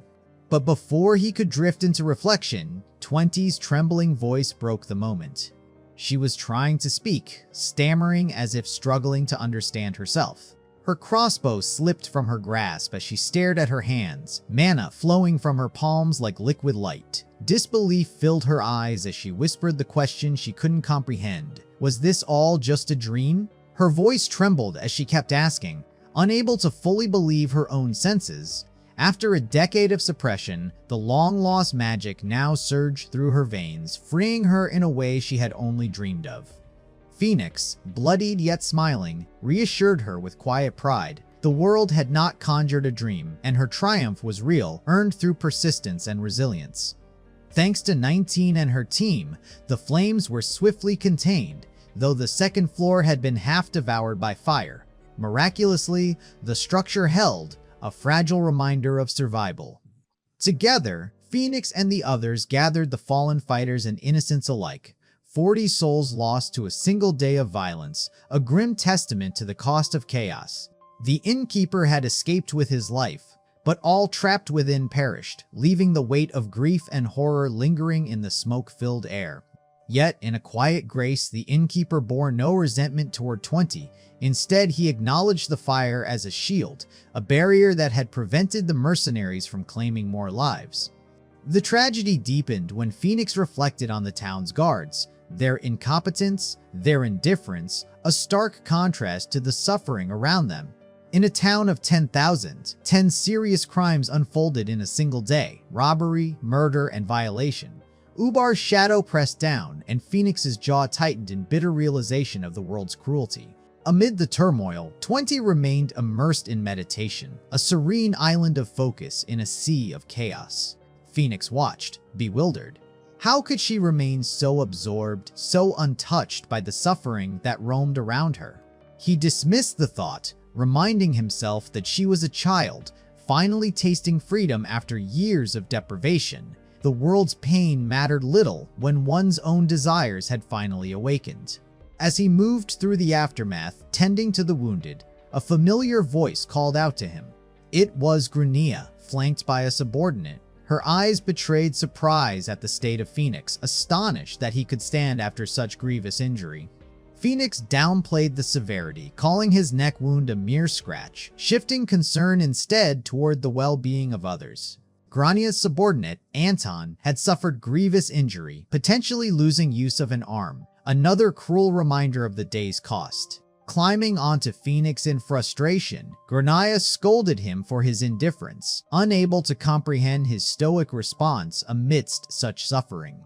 20 intervened, defending him, asserting that the subordinate should have known the risks inherent to their path. Strength demanded responsibility, and survival required prudence. The subordinate argued that Phoenix's insistence had forced them into battle, blaming 20's presence inside the burning inn for their plight. 20's lips curved in a mocking snicker, dismissing the accusation, refusing to be belittled. Determined to prove herself, she chanted the fire incantation, a blazing sphere forming in her hands, radiating raw power and command. Flames danced around her as she ridiculed the subordinate, the fire reflecting both literal heat and the intensity of her resolve. She scorned the blame, not only toward the subordinate, but at the failures of authority and the weight of a world that demanded endurance above all. Recognizing the escalation, Phoenix stepped in, calm yet firm, mediating before anger consumed reason, explaining that grief had fueled their outburst. His intervention worked, the subordinate's anger softened, apology spilling forth, acknowledging their error in judgment. But 20, proud and unyielding, accepted the apology without giving hers, leaving a boundary unbroken, while Phoenix quietly questioned the necessity of the confrontation itself. Just as the subordinate was about to interject, Another voice cut through, asserting that the explanation should come from them, carrying weight that demanded attention. It was the Count Vassal, whose position granted both authority and mobility, making him the natural spokesperson for the unfolding orders. He introduced himself with grandeur, the Narrow Seas Conqueror, Lord of South Harbor and the Salt Castle, expecting respect for the breadth of his dominion and influence. For Phoenix, the face was strikingly familiar, the guard captain from the game, the enforcer of Lord's order. Yet here he stood in reality, raising questions of presence and purpose. The instructions were swift and unequivocal. All mercenaries were to prepare for deployment into the sewers, a directive laden with urgency and unspoken peril. A detailed map was presented outlining the subterranean labyrinth, a secretive path designed for evasion and survival amidst lurking dangers. Phoenix scratched his head, mind racing, perplexed by the sudden magnitude of the order and struggling to reconcile it with reason, urging a pause to process. The pressing question gnawed at him. Why had the Lord singled him out, a mere mercenary, for such a critical task? The explanation was offered. The quality of leather from a crocodile he had slain previously had drawn attention, but even then, the choice seemed arbitrary against the backdrop of professional soldiers. The Count Vassal's serious gaze clarified matters. There were simply not enough soldiers. The rest were tied to regional patrols and essential duties, leaving mercenaries as the only available option. He warned that the situation was fragile, hinting that emergency mobilization might be imminent, the precariousness of order pressing on all decisions. Grania's concern grew. Key allies like Sister Olga, Galeus, and Pharrell were already committed elsewhere, thinning the ranks of support. Phoenix surveyed the distribution of forces, recognizing the pattern. The royal guards, ostensibly protectors, functioned more as shields for the nobility than defenders of the common populace. In this arrangement, Grania's brother Pharrell and Galeus had been taken hostage, a strategic move to obscure the Lord's intentions and manipulate outcomes subtly. The timing puzzled Phoenix. The game's narrative had not yet reached this point. Reality diverged from expectation, and the story he knew seemed to shift under his feet. He agreed to comply with the guard's terms, but requested time for personal vengeance, conscious that the surviving robbers would soon be neutralized by the remaining forces. The guards dismissed concerns about skill, attributing the chaos to hired vagrants, but Phoenix's target was larger, the root of the corruption, Ubar himself. The Count tensed at the mention of Ubar, questioning whether Phoenix implicated him in the attack, suspicion flickering across his expression.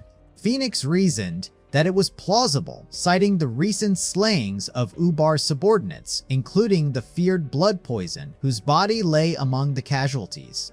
The Count's demeanor shifted, troubled that Phoenix knew a top-secret name, signaling a breach of information that unsettled even a seasoned lord. Realizing the slip, Phoenix hastily explained that the subordinates had inadvertently revealed the name in their panic. The Count remained stern, emphasizing that regardless of personal vendettas, Phoenix's understanding of authority was flawed. Misjudging the boundaries of obedience was dangerous. The core misunderstanding lay in Phoenix's assumption that he could disregard the Lord's voice. In this hierarchy, refusal equated to rebellion with grave consequences. The threat was explicit: deny the Lord, and the full force of South Harbor's troops would descend upon him, leaving no choice but compliance or all-out war. At that tense moment, 20 dashed forward, asserting that the situation offered not just two paths, but a third, unspoken possibility that could shift the balance. The third path she proposed was brutal in its simplicity.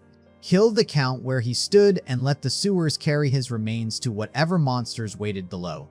To prove her threat was no bluff, flames began to gather in her palm, radiating with reckless defiance.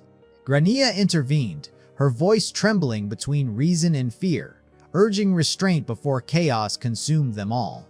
Even the Count and his subordinates, once proud and imposing, now raised their hands in uneasy surrender, begging that words, not fire, decide their fate. The Count's tone shifted, no longer that of authority but resignation. He confessed that he never desired this standoff. He too was trapped by the invisible chains of higher command. A fragile truce was forged. Phoenix drafted a written pact using the inn as their base under a promise of safety. The Count, startled by the man's literacy and composure, momentarily glimpsed the leader behind the mercenary's bloodied exterior. When the negotiations ended, Phoenix urged 20 to rest early, aware that dawn would demand new strength. Though still brimming with irritation, she complied, her tired acceptance masking the storm still burning quietly inside her. As sleep claimed Phoenix, his mind descended into the abyss of memory, a dream drenched in grief where the image of a lifeless child flickered like a dying flame. The dream sharpened into an interrogation room, a cold spotlight cutting through the dark, exposing every fracture in his soul. The officer's questions pierced like needles. When had he last seen her? What did they talk about? Did he remember anything useful? But his silence was all that answered. The man he once was could only wish to escape that sterile room, powerless against both memory and accusation. His ignorance, mistaken for innocence, earned him release, but not forgiveness. The law may have set him free, yet the judgment of the public was merciless. He was the last to see his niece alive, and that alone condemned him. Even home offered no refuge. The first thing that greeted him was not comfort, but the sting of a slap. His sister, broken by grief, hurled blame like shards of glass, convinced her brother had delivered her daughter to death. Every misfortune in her life now found its anchor in him. Her voice cracked beneath rage and illness, each word another wound he could not deflect. Her husband's attempts to reason were futile. Her cries escalated to a chilling promise of vengeance. Yet for Phoenix, none of it mattered anymore. The world's hatred meant little next to the crushing emptiness of loss. The child's face lingered before him, an eternal echo of guilt. Each breath felt like a betrayal of her memory. The pain hollowed him from within until existence itself felt like punishment, a burden he could no longer justify carrying. The noose, cold against his skin, felt almost merciful in its promise. He whispered silent apologies to the ghost that would never answer. Even the flickering image of her on the television static shaping her face was only his mind unraveling beneath the weight of regret. His mind spiraled beyond reason, consumed by the sick comfort of self-destruction, where the end seemed the only kind of peace left to him. And then the vision shattered. The past dissolved, leaving him trembling in the present, tears slipping down like the final remnants of his nightmare. He turned toward 20, who slept untroubled beside the faint glow of the dying embers. Seeing her safe anchored him briefly to reality, a fragile reassurance that, for now, not everything was lost. Yet for him, the night offered no peace. He wiped at his face, trying in vain to hide the swollen eyes left by tears he could not fully release. Since arriving in this world, fragments of past life dreams haunted him, elusive and fleeting, leaving him grasping at memories he could never fully reclaim. Sleep brought a strange solace, as a status window appeared, offering him the quiet satisfaction of spending experience points, a reminder that growth awaited even in chaos. The battle at the inn elevated him to level 12, enhancing his passive skills and fortifying his resistance to poison, while 20's awakening in combat pushed her to level 13, magic flowing through her veins anew. Strangely, when points were spent, only some were applied. The remainder returned, leaving both of them partially restrained from instant mastery despite new skills and rising power. He mused that the system likely prevented sudden, unnatural leaps in ability, and though disappointed he could not tease 20 about her wand, he felt a quiet pride in her growth. Below the dungeon, ratmen scuttled through the corridors, searching, sniffing, and squeaking for any sign of intruders. One of them sensed a looming presence, a velocity approaching too fast to evade. Before alarm could fully register, a lethal strike pierced a ratman's neck, extinguishing life instantly. Panic rippled through the group as the others squeaked warnings, their instincts screaming danger into the darkness. Phoenix's voice cut through the chaos, commanding focus, attack the loudest threat, ignore distractions, maintain control in the storm of violence. Arrows flew from the rear, striking with precision. Meanwhile, 20 unleashed a windblade spell, slicing through the advancing ratmen, her control growing with each cast. Still, their numbers threatened to overwhelm, and Phoenix groaned at the need for a decisive move to regain the upper hand. Then Luke appeared, his presence anchoring the group, commanding everyone back as he prepared his spell, the air thick with anticipation. Surrounded and protected, he invoked a necromantic incantation, a force that drew on shadows and death itself.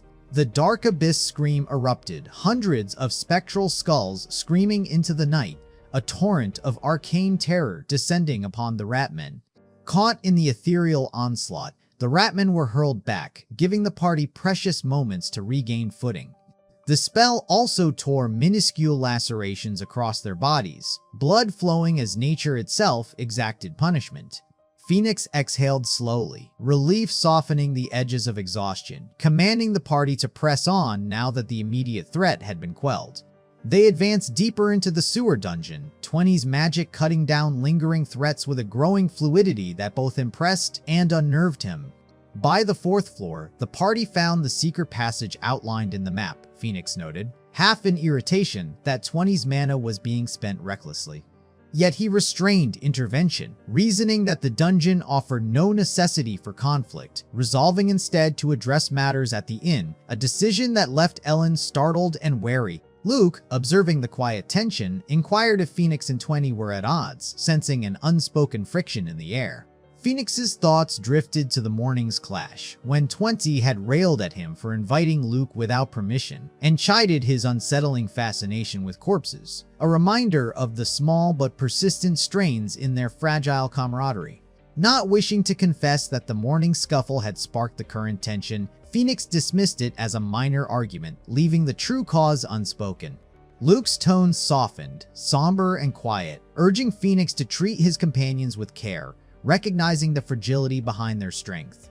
He reminded Phoenix to support 20 when she needed it most, to tend to her wounds, and Phoenix, understanding, assured him he would always be there. Luke clarified that it was not her abilities that concerned him, but her emotional state, fearing she might appear vulnerable, craving the guidance and warmth of her master. Phoenix chuckled at the comparison to a kitten, while Luke explained it reflected her difficult past and the care she required to heal her hidden scars. He concluded that 20's true nature was kind and resilient, but only someone attentive could help her wounds vanish. When Phoenix asked how Luke reached such insight, the necromancer replied that he had seen through her soul, a perception he could not ignore in this world. Curiosity sparked, Phoenix asked if his own soul differed from others, given his origins outside this realm.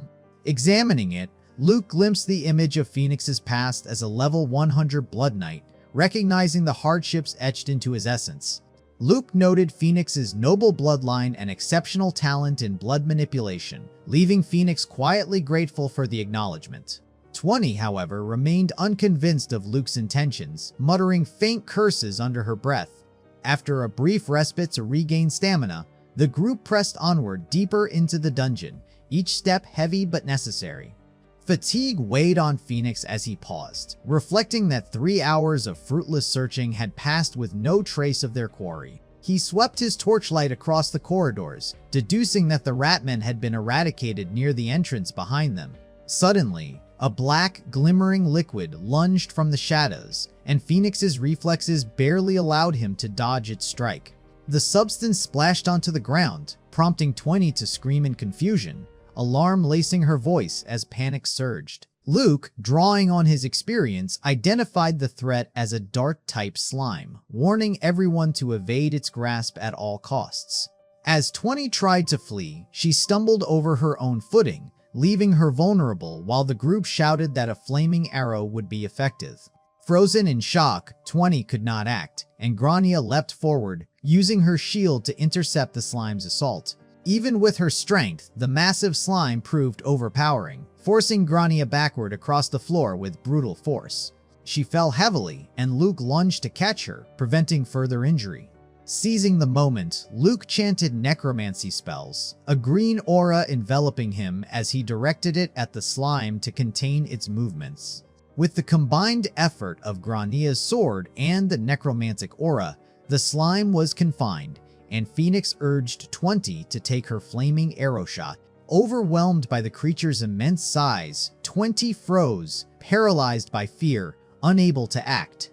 Seeing her hesitation, Phoenix intervened immediately, seizing the crossbow from her hands and preparing to strike himself. Phoenix took position, directing 20 to channel her fireball spell through the crossbow, preparing for a decisive strike. Battling her fear, 20 gritted her teeth, focusing, and began to chant the spell with determination.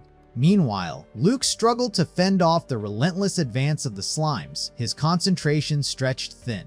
Against all odds, 20 completed her fireball chant, slicing through the slimy horde with surgical precision. Recognizing the opening, Phoenix launched a flask of flammable oil directly at the largest slime. Instead of shattering, the glass flask was absorbed by the slime's soft body, frustrating Phoenix. Confusion gripped Phoenix while 20 panicked, shouting that the oil needed a hard surface to ignite. Seizing the moment, the archer commanded everyone to retreat and fired an arrow precisely at the glass flask atop the slime. The arrow pierced the flask, releasing the volatile liquid into the air, primed for ignition. Sparks met the flammable liquid, erupting into a fiery explosion that incinerated the slime within seconds. The charred remains emitted a repulsive stench, so vile that 20 wretched uncontrollably on the spot. Phoenix was starkly reminded that reality bore no resemblance to games. Slimes here were grotesque, horrifying monsters. After the chaos, the team assessed their injuries. Grania's skin was badly burned by the blast, pain etched on her face. Phoenix, noting her reaction, inquired if this was her first encounter with a slime, and she admitted it was. The team regrouped. The archer prepared food. 20 meditated quietly, and Phoenix tended to Grania's burns with careful hands. Watching her flinch under the treatment, Phoenix teased that he expected more caution from someone of her experience. His mild anger prompted Grania to clarify that she had simply been performing her duty, nothing more. She explained that her actions were her own, not motivated by 20, asserting her independence. Grania reflected on her role as a mercenary. Her value lay in protecting her comrades, stepping into danger when needed. She emphasized that her vigilance extended beyond the public eye, as the leader of her group, accountable at all times. Phoenix, quietly impressed, smiled and approached 20, who sat sulking nearby. 20, curious and slightly pouty, questioned what he had been discussing in the corner. Persisting in a sulky tone, she pressed for answers about his conversation with the older woman.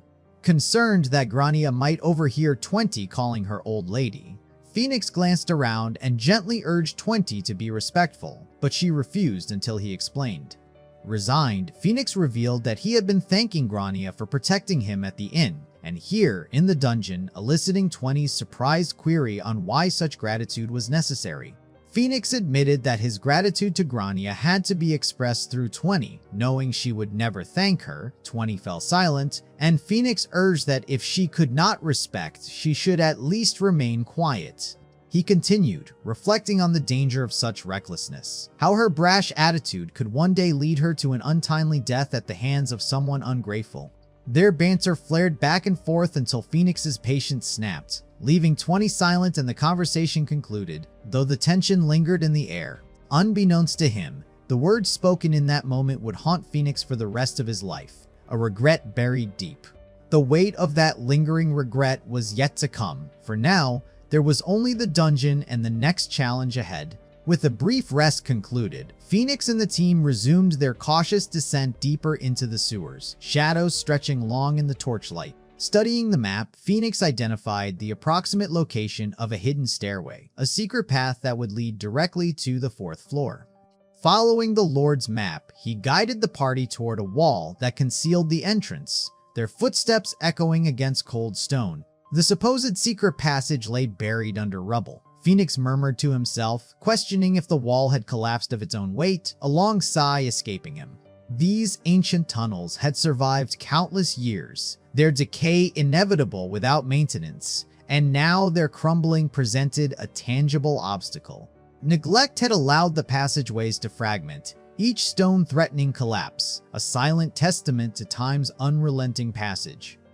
With 12 hours already spent navigating the dungeon, retracing their steps or preparing another raid was impossible. Urgency demanded they press forward. The only viable path lay through the underground secret passage, a treacherous but necessary route. Fortunately, the map granted them guidance, preventing wasted time in the labyrinthine tunnels. Luke, having traversed it before, warned them that entering the passage was less a step than a controlled fall into a waterlogged tunnel, a hidden trap of the 4th floor. Bracing themselves for the descent, the party advanced toward the secret gateway, tension coiling in their muscles with every step. Phoenix's mind raced, marveling at their unexpected harmony. Yet he knew such peace was fleeting. Conflict was inevitable among them at some point. Beyond interpersonal dynamics, stamina weighed heavily on his mind. The archer and Grania could endure, and Luke's age belied his endurance, but 20 struggled visibly under the strain. The grueling pace pressed upon 20. Without respite, failure loomed as a real possibility, and each second spent in the dungeon counted against them. They needed to locate the secret passage quickly, a vital lifeline in the oppressive subterranean maze. Phoenix sensed movement ahead, 2 figures walking deliberately, and warned the fatigued 20 and the rest of the party to hold back, tension bristling in the air. Opinions flowed. The archer speculated if the newcomers were mercenaries, but Grania assured them no other mercenaries ventured this deep, and Luke noted that even soldiers would rarely descend here. Phoenix's body sense traced their path. They were heading west, but Grania observed no stairways or points of interest there, deepening the mystery. Suspicion coiled in his chest. These figures had no intent to ascend. Phoenix resolved to follow, seeking answers in the shadows of the western corridors. Elsewhere, an unkempt figure muttered curses under his breath, lamenting the bleak predicament that awaited them in the dungeon's shadowed depths. A subordinate noticed the bandit's sour expression and asked if something weighed on him. With biting sarcasm, the bandit admitted it did. The source of his irritation was simple yet absolute: returning to this wretched place, a grind he could hardly endure. Introduced as Tobald the Quickfoot, he was known as one of the mounted bandits who had long terrorized these territories. The subordinate tried to cheer him, noting that this was their final assignment and freedom awaited, but Tobald dismissed it bitterly, claiming nothing remained enjoyable. Everything they touched decayed into ruin. Confused by such pessimism, the subordinate attempted to redirect him, reminding him that staying inside meant a bounty of supplies. Tobald, thinking ahead, warned that countless other raiding groups would arrive, uncontrollable and chaotic, threatening any claim they might make. To avoid being overwhelmed, the only sensible move was to extract themselves before the flood of competition arrived. He justified his pragmatism. Cowardice or rank mattered little. Survival was all that counted, for even the highest position meant nothing if one perished. Even hypothetically reaching the pinnacle of rank offered no real security, as noble forces and royal guards would always deploy their own power. He sighed, regretting he hadn't chosen a better path. Trekking onward, they referenced the map while the scouter confirmed the accuracy of their route, each step carrying the weight of potential consequence. Maintaining a wary eye, Tobald instructed his subordinate to open the gate quickly, driven by impatience and greed. Having glimpsed the riches beyond, Tobald resolved he could no longer endure this life. He intended to seize the treasure and vanish. Yet hesitation vanished when he sensed an unexpected presence, a shift in the oppressive shadows that froze him in place. Commanding vigilance, he ordered his men to halt, initially suspecting a Ratman attack, the familiar threat of the dungeon.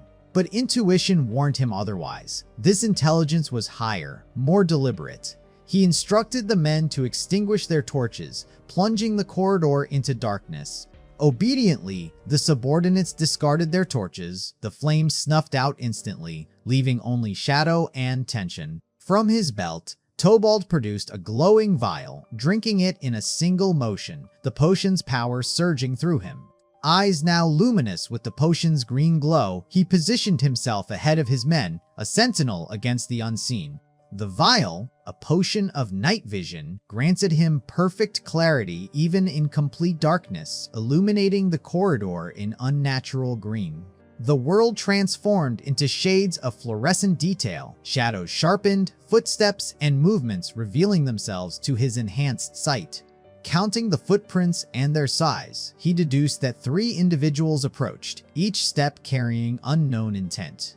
Preparing for a guerrilla ambush, he steeled himself for the strike, intending to obliterate them the moment they rounded the corner. Yet before he could act, a scream erupted behind him, splitting the tense silence of the dungeon.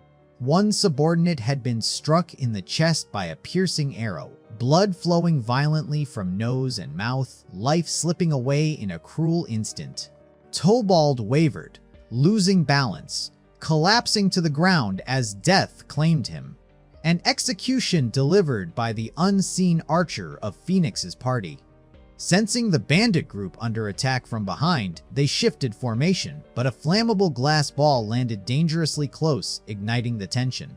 The illusion of a simple ambush shattered. It was a full pincer maneuver designed to crush them from 2 sides.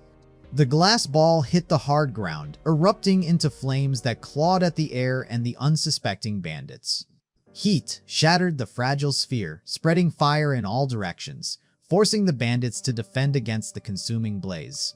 Regrouping to shield themselves, they attempted to regain composure while taunting the approaching force of Phoenix's party. Yet the brightness of the explosion blinded the bandit leader, leaving him disoriented and struggling to maintain control. In an instant, Phoenix cut through the chaos, his blade a blur, slicing through each throat with merciless precision. The bandit boss stared in disbelief at the speed and force of Phoenix's assault, unable to comprehend how he had arrived so swiftly. Resistance crumbled. The entire bandit crew was slaughtered before they could mount a proper defense. With the battlefield cleared, the Phoenix group regrouped, surveying the aftermath and questioning the unfolding events.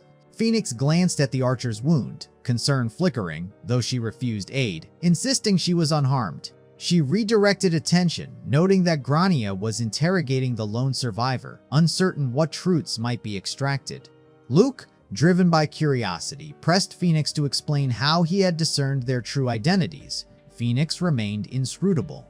Luke clarified, expressing surprise that Phoenix had recognized them as bandits when he had momentarily considered them innocents. Phoenix masked his familiarity, attributing his judgment to intuition, careful not to reveal knowledge from his past game. He rationalized further, any secret passage could serve both allies and enemies, a logical risk they had to consider. In truth, the recognition was innate. He had faced these bandits before in the sewers of the previous world. Luke accepted the explanation, conceding that such intuition might be expected from someone with Phoenix's blood-controlling abilities. The archer, finally voicing frustration, swore off any further high-risk stunts, no matter the perceived safety.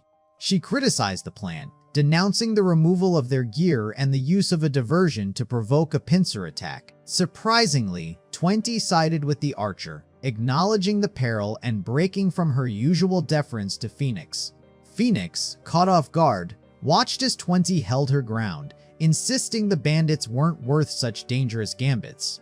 Grania remained aligned with Phoenix, supporting his strategy with reasoned defense. She explained that the slain bandit was Tobald the Quickfoot, a prominent figure among the region's gang hierarchy, validating Phoenix's judgment. With that revelation, Phoenix contemplated searching the bodies, curious to discover any valuable spoils amidst the fallen.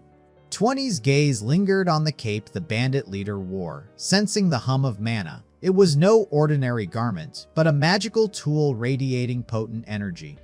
Its effortless resistance to spells confirmed its enchantment. Luke, observing closely, verified its purity, noting no traces of malevolent energy. Phoenix, seizing the cape and draping it over his shoulders, playfully sought 20's approval, only to meet her sharp disapproval over reckless behavior. Irritated, Phoenix demanded acknowledgement, while 20, flustered, scolded him for acting foolishly, leaving a simmering tension between them. With a resigned sigh, Phoenix turned back to the corpses, muttering at 20's harshness as he continued his search. Fortune favored him. He discovered several potions tucked into pockets, each a small relief against the dangers they faced. One was an infrared vision potion, invaluable for the archer navigating darkness. 2 healing elixirs promised relief for Grania and 20, mending wounds and offering protection. 2 sleeping potions, unassigned for now, were stashed with the thought of using them later. Most startling was an invisibility potion, a rare treasure Phoenix resolved to keep for himself. Yet something else drew his attention, a lingering curiosity that left 20 puzzled, wondering what could possibly merit such focus. From a pocket, Phoenix produced a sealed envelope, letting out a long, contemplative sigh at its long-awaited discovery. The envelope bore an emblematic seal, a silent testament to secret dealings among the region's traders. Inside lay proof of clandestine communication, a small thread revealing a web of intrigue beneath the surface. The letter outlined the risks of the traders' current path, noting the necessity of securing an official, safer route. Instructions detailed the branching paths, the optimal transport of 300 bags, and guidance to maintain speed while maximizing profit. Further, the traders urged delivery of the message to their allies in the south, stressing caution to avoid entangling third parties. The note mentioned a meeting marked by a green flag, signaling careful recognition, which made 20 realize a traitor had infiltrated the South Harbor. Phoenix deduced the ruse. The traitor had sent the letter to the horseback bandits, masquerading as legitimate company correspondence. Rough calculations suggested the sewers would be opened in 4 days, with access to South Harbor's lands and plans to mobilize swiftly. He estimated roughly 300 individuals would be involved. Friends, likely meant pirates, and the traitor would be identifiable by the green flag, a warning to avoid conflict. Grania pieced together the danger, pirates, bandits, and a traitor converging, urging immediate reporting to the Lord. The archer argued for mission completion first, reasoning that delay wouldn't compromise their ability to inform the Lord later. Tension flared as Grania shouted for urgency while the archer insisted on finishing their task, the debate echoing the stakes they faced. Observing the discord, 20 suggested examining the secret passageway first, prompting Phoenix to question her reasoning. 20 argued for the necessity of an escape route, a cautious instinct to flee if circumstances turned dire. Phoenix reflected on her perspective, realizing her focus lay solely on reaching the Raven Cliffs, indifferent to the fate of South Harbor. He, however, remained unwilling to abandon the land, asserting that their mapping task was now complete. The plan was clear: inspect the secret passageway, retreat if the bandits had sealed it, or summon reinforcements to deliver the letter if unguarded. Though his player experience already hinted at the traitor's identity, he chose to withhold the name from the others. Urgency drove him to push the group forward, knowing the journey back to the city would take at least 3 days. Grania accepted the plan without hesitation, gripping her blade as she prepared to confront the remaining bandit. The bandit's desperate cries filled the corridor, questioning why she wouldn't spare his life. Her resolve was unwavering. Duty to the Lord left no room for mercy, silencing his protest with a swift strike. The blade cut cleanly, ending his plea mid-word, leaving nothing but silence in its wake. Among themselves, the group noted that the dead needed proper handling, delegating the task to Luke. He invoked dark magic, preparing a spell designed to decompose bodies instantly. The spell worked with ruthless efficiency, reducing the corpse to powder in moments. In an instant, the evidence of death vanished, leaving the space as if nothing had occurred. Phoenix felt a hollow weight in his chest. Killing was necessary, yet the act left a lingering unease that gnawed at him. Turning away from the remnants of decay, he urged the team onward, pressing them to leave without delay. For now, fortune favored him. Prior knowledge from gameplay guided his steps, though he knew nothing was guaranteed. Like in the game, intelligence from Tobard's capture had revealed secret communications between the bandits and South Harbor traders. But the current encounter offered something different: the trader's reply, already received by the traitor. This meant that at the start of this timeline, the traitor had read the correspondence, and Tobard was returning with the information, altering the expected sequence. The divergence from his gameplay left Phoenix uncertain how the unfolding events might reshape the story. Each alteration carried the potential to completely rewrite the narrative he had once mastered.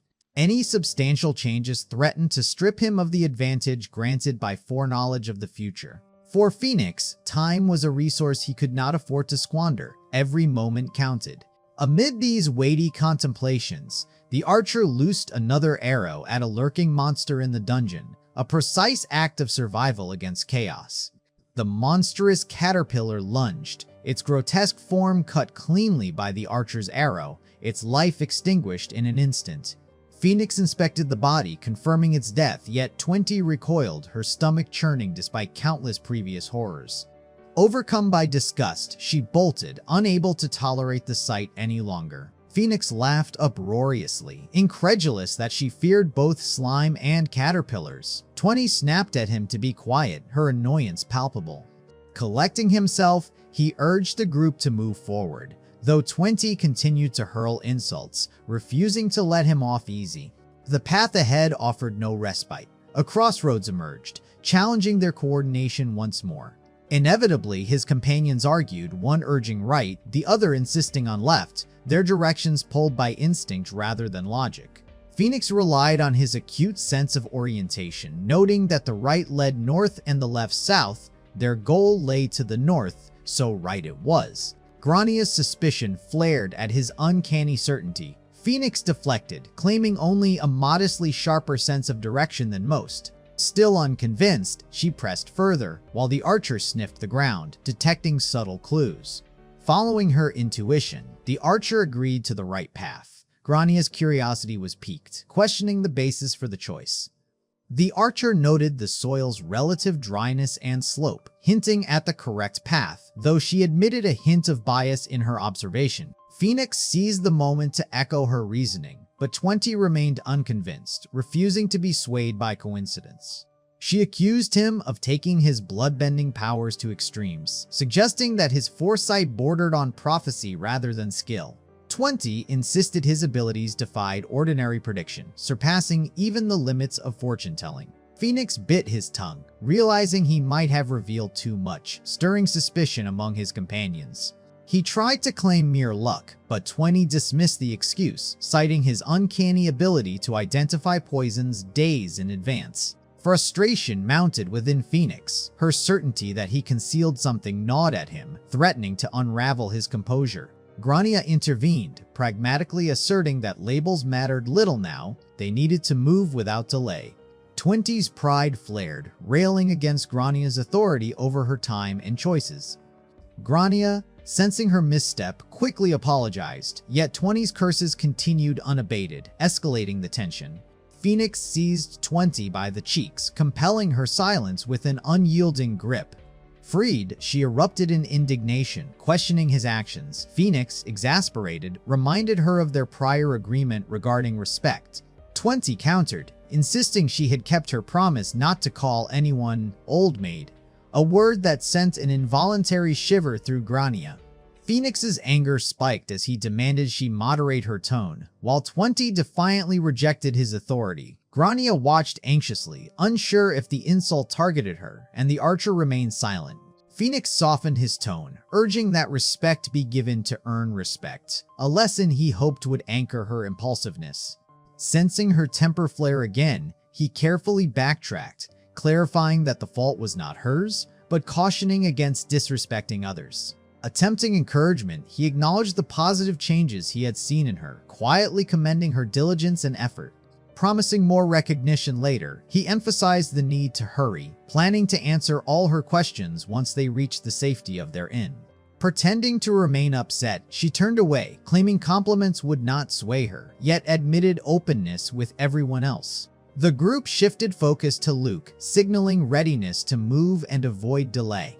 Luke remained deep in thought, unresponsive, leaving Phoenix to wonder if his mind was tethered to someone or something unseen. Moments later, Luke's focus returned, meeting Phoenix's call with awareness and a subtle shift in demeanor. With a composed smile and a bow, he communicated readiness, bridging the distance between contemplation and action. Rising from his seat, he signaled that it was time to move, catching Phoenix off guard with this rare gesture of initiative. The compliment from Luke, unusual and unexpected, struck Phoenix with a subtle mix of surprise and gratitude. They proceeded together, following the northern path from the crossroads, guided by Phoenix's instincts. The scent of the sea grew stronger, mingling with the wind, a tactile promise that freedom and the outside world were near. Enhanced by magical boosts, 20 endured better than before, though the length of the journey still weighed heavily upon her. Phoenix's mind shifted to camping solutions, a temporary respite for weary travelers, but the sudden sound of footsteps snapped him to vigilance. He ordered heightened alertness, his senses finely attuned to detect movement ahead, the tension thick in the air. Grania inquired about the number of guards. Phoenix, hearing only 2 voices but wary of hidden numbers, volunteered to scout while the others remained hidden. Peering through the gate, he discovered not mere guards, but horseback bandits, a full camp strategically positioned to secure the area. Using his enhanced senses, he gauged at least 10 figures, each a potential threat to their progress. The situation demanded careful planning, and he began devising a strategy to navigate the peril undetected.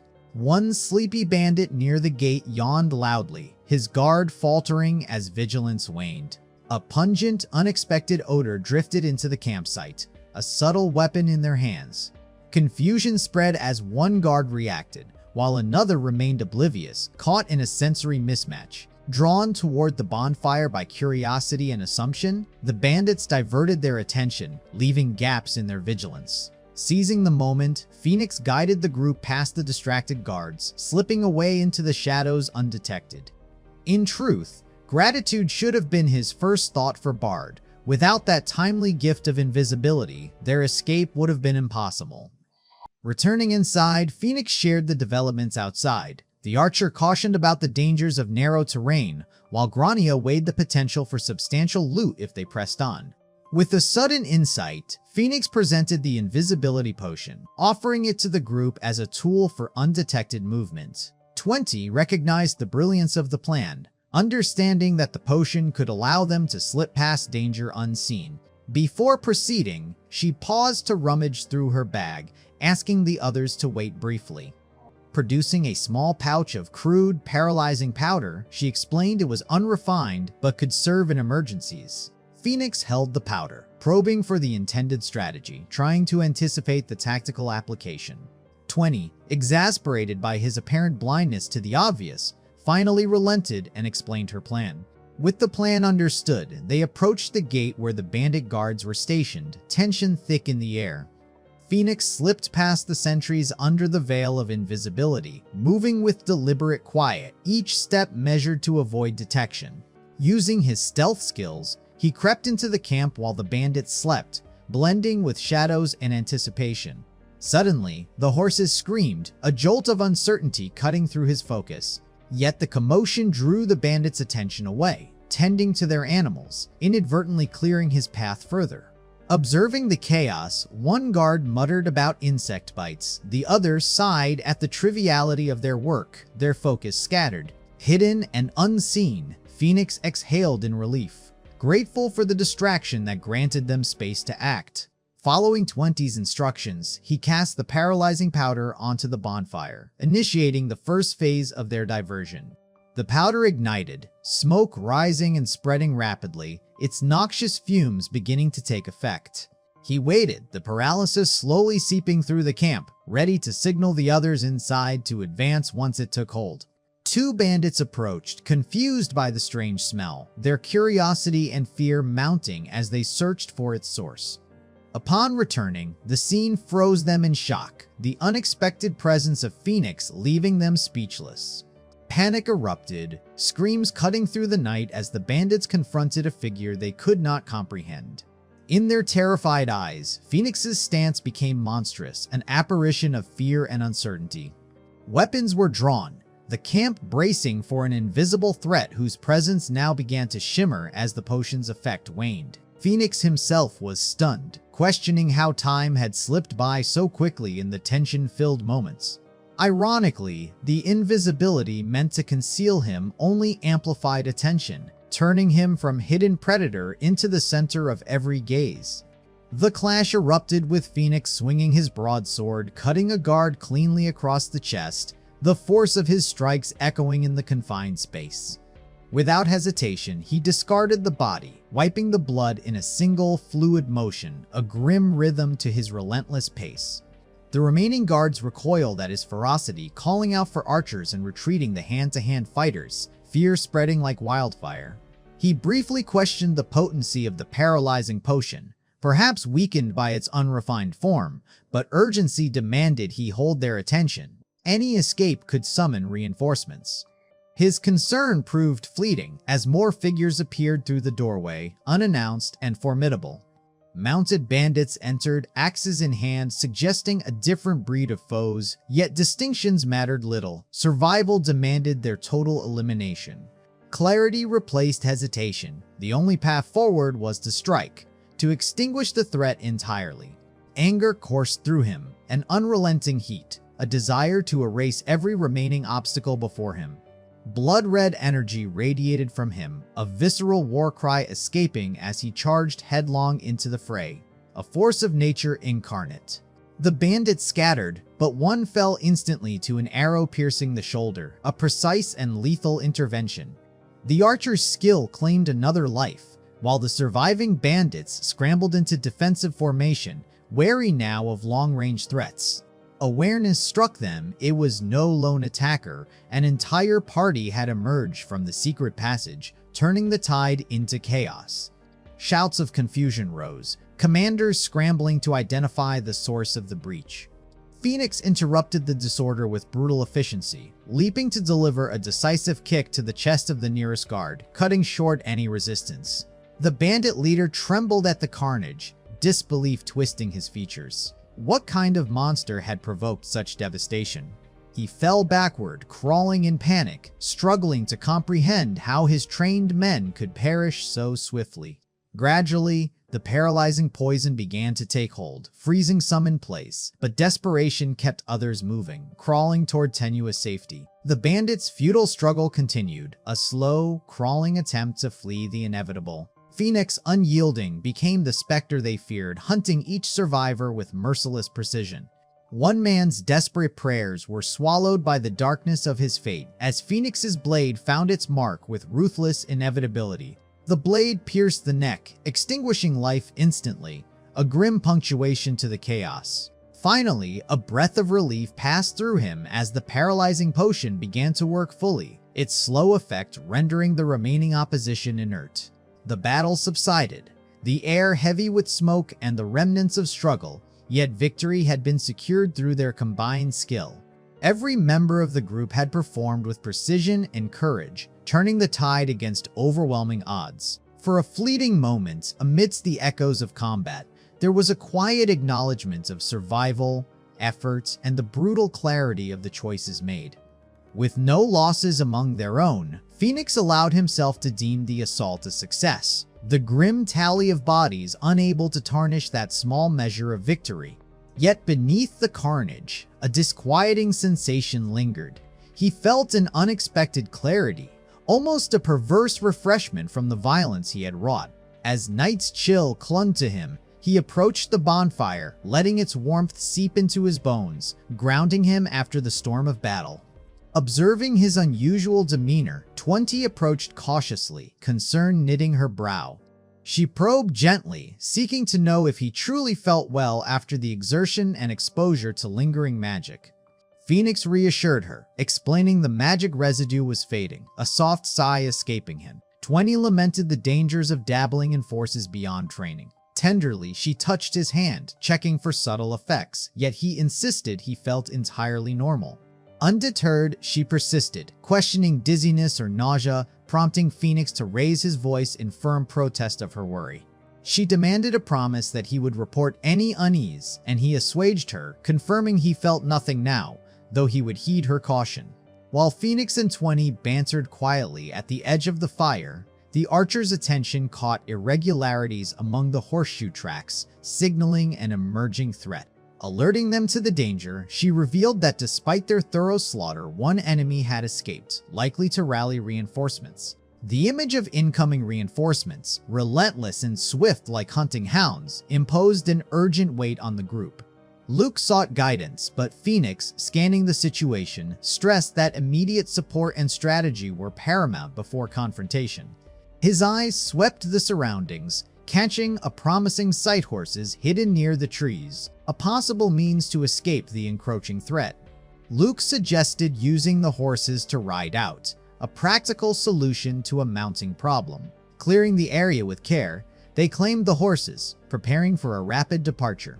2 massive mounts carried all 4 party members, while a second horse bore the bulk of their materials, the arrangement offering both speed and security. Comforted by his own horsemanship, Phoenix advised 20 to hold tight, masking the tension with steady instruction. In that moment, the contrast with his past self in Korea struck him. Then a stranger to riding, now, as a blood knight, he moved with instinctive nobility. They loaded the remaining corpses onto the other horses, sending them into the wild as grim signals, hoping to deter any pursuit. The act of spreading the dead was both strategic and symbolic, a warning meant to slow any advancing enemies. Their flight proved fortunate. The pursuers failed to catch their trail until they had crossed the Salt River and vanished into the forest, though the threat of ambush lingered. Despite the looming danger, the proximity of their destination eased some of Phoenix's concerns, instilling cautious optimism.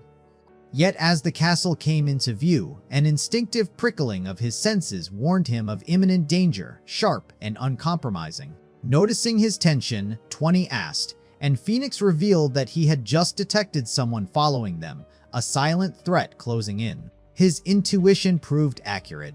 The forest erupted with screams mere moments later, a chaotic symphony signaling the arrival of reinforcements. The bandit camp's reinforcements had found them. One of the group alerted the others, signaling their position while chasing after Phoenix and his companions. With no avenue of escape left, Phoenix realized the only option was to charge forward, urging the group to push directly toward the camp. Hundreds of horse-mounted bandits, each armed and relentless, surged from the trees, a tide of danger threatening to overwhelm. The enemy boss commanded the archers to rain arrows on Phoenix's party, a deadly hail designed to fracture their formation. Yet Phoenix's massive shield and lightning-quick reflexes allowed him to deflect the deadly volley, shielding every companion from the barrage. The intensity escalated. A powerful spear tore through Phoenix's shield, a jarring reminder of the peril closing in. Luke called out that he could act, and Phoenix urged him to act swiftly, the pressure of the moment sharpening every second.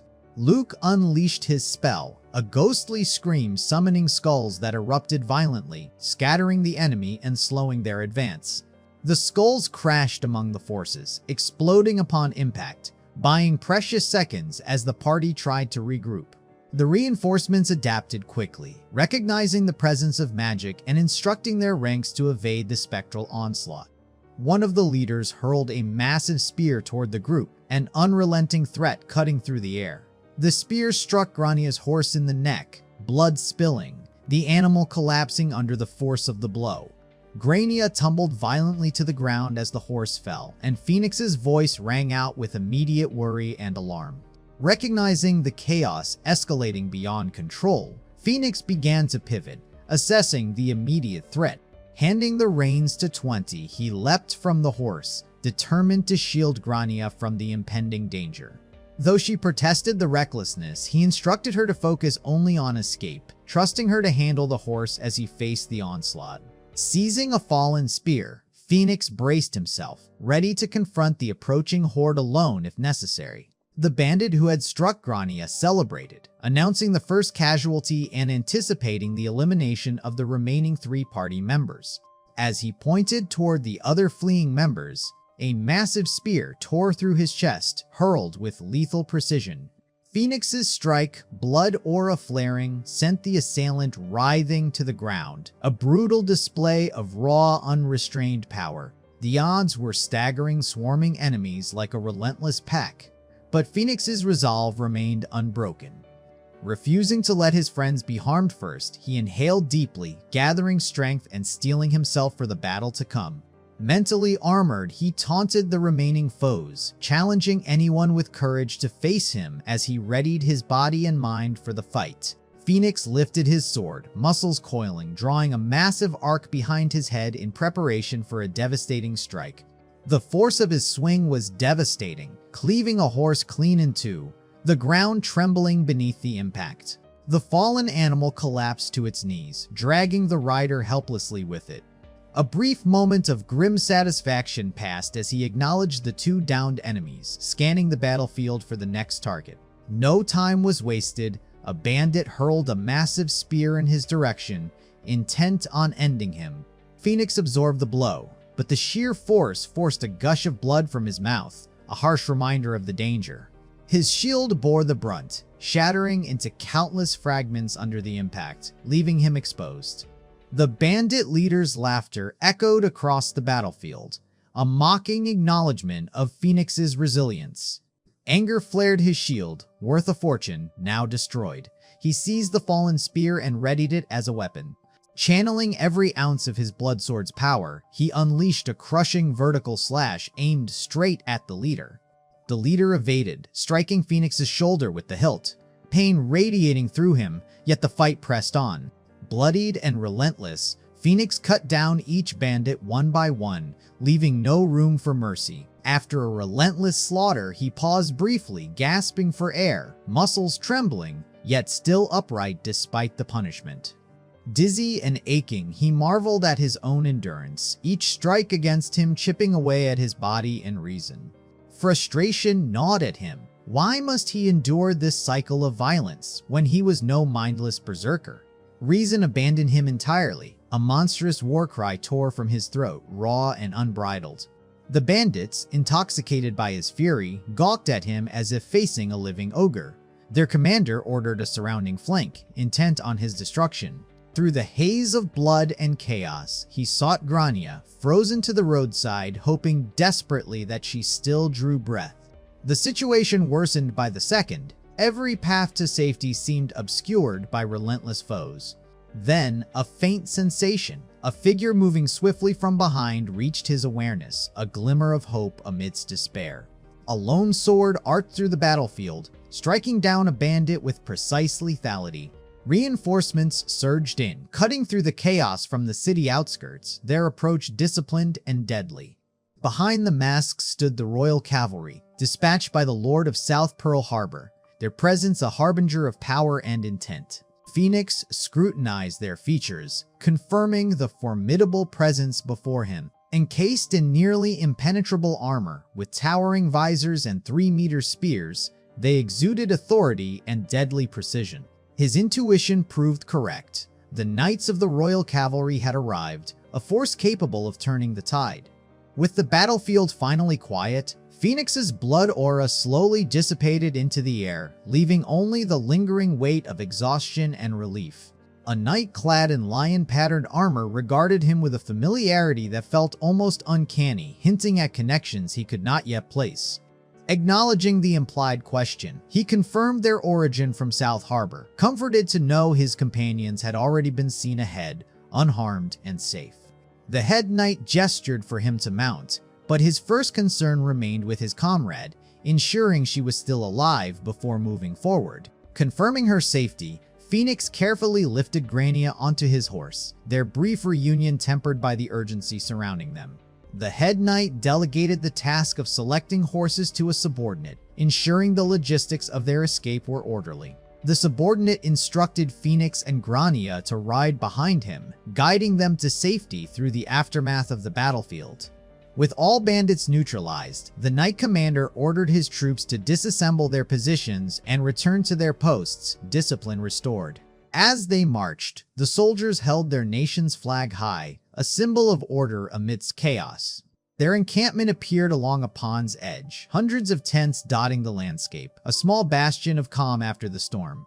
From the fortress, the knight commander signaled the archers to eliminate any pursuing bandits, leaving none to threaten the party again.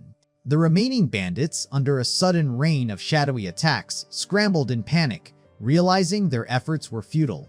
Half the bandits fled in disarray, while the rest pressed on with reckless defiance, intent on destruction despite their lack of cohesion. Those who advanced unleashed flaming torches across the fortress, attempting to turn the night into a blaze of ruin. Phoenix, observing the chaos, noticed a shimmering thread of water-based mana threading through the battlefield above. The source revealed itself as a water spirit, summoned by a magician, hovering over the fray with quiet authority.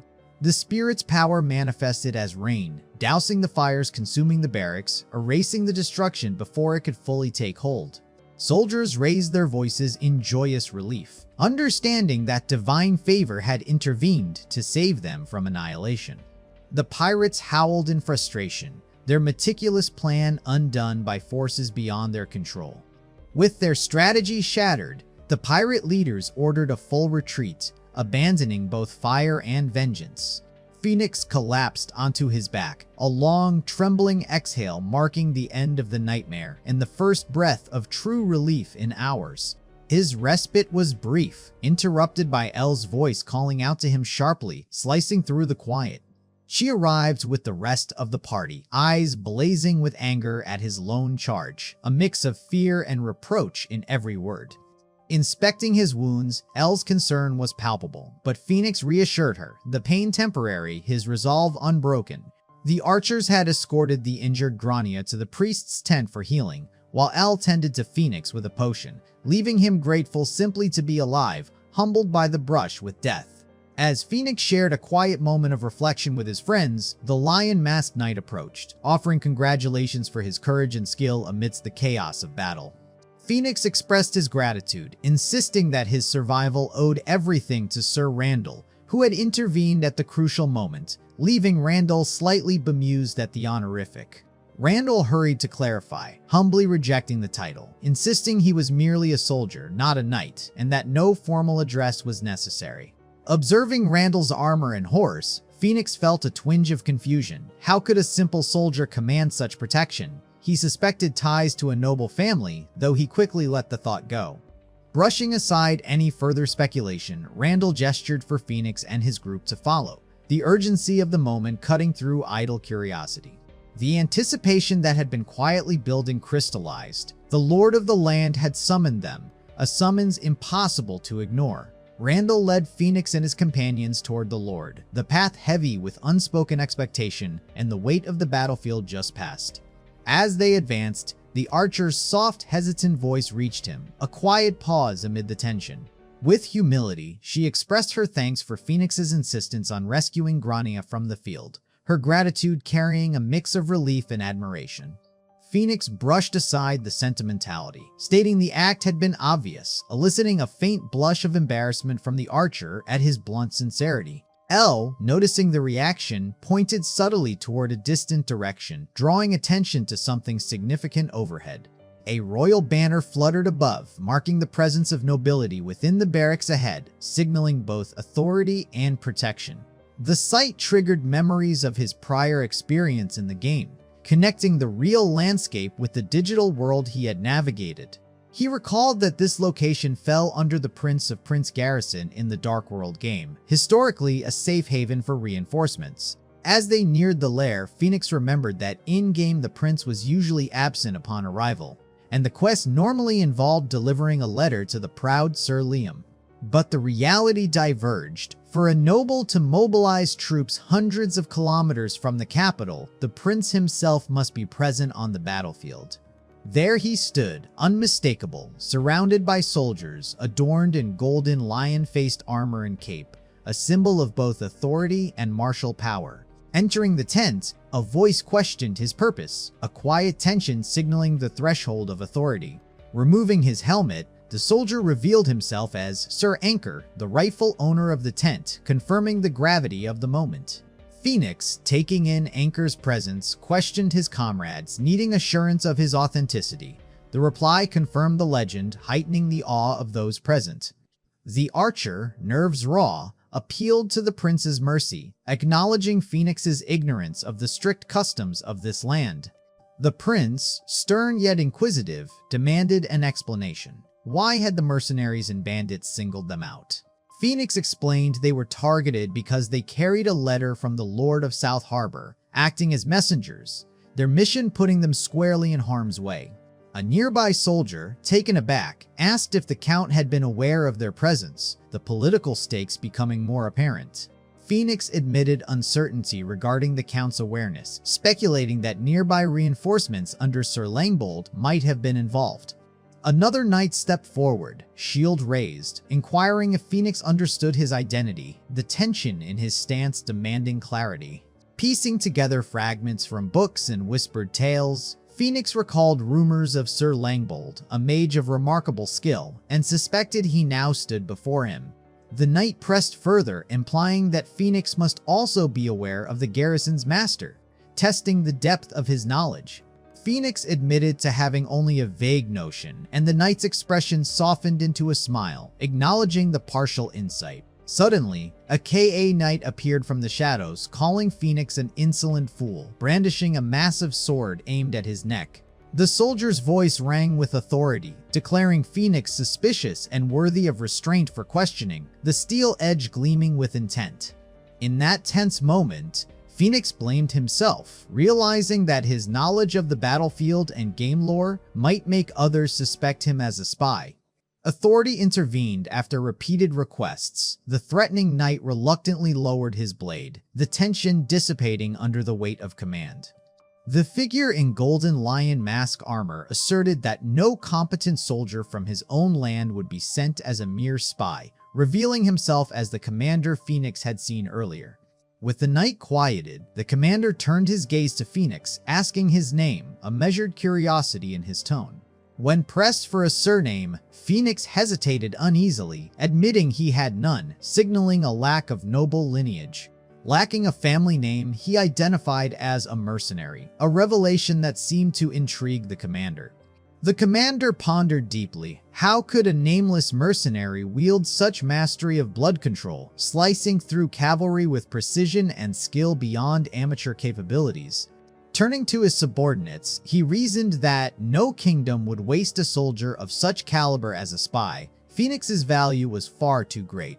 Eyes sharpened with intensity, he posed a singular, weighty question to Phoenix. Did Phoenix and his team know who truly commanded the garrison? The question carried the gravity of destiny itself. Realization struck. Phoenix bowed and acknowledged the truth. The master of this place was the prince.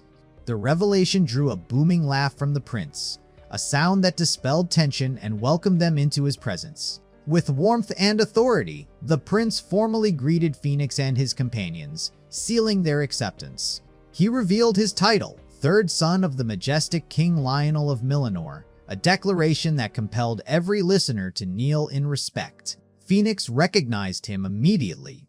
Olkar, the lion son of Zior, familiar from stories, commanding awe and reverence simultaneously.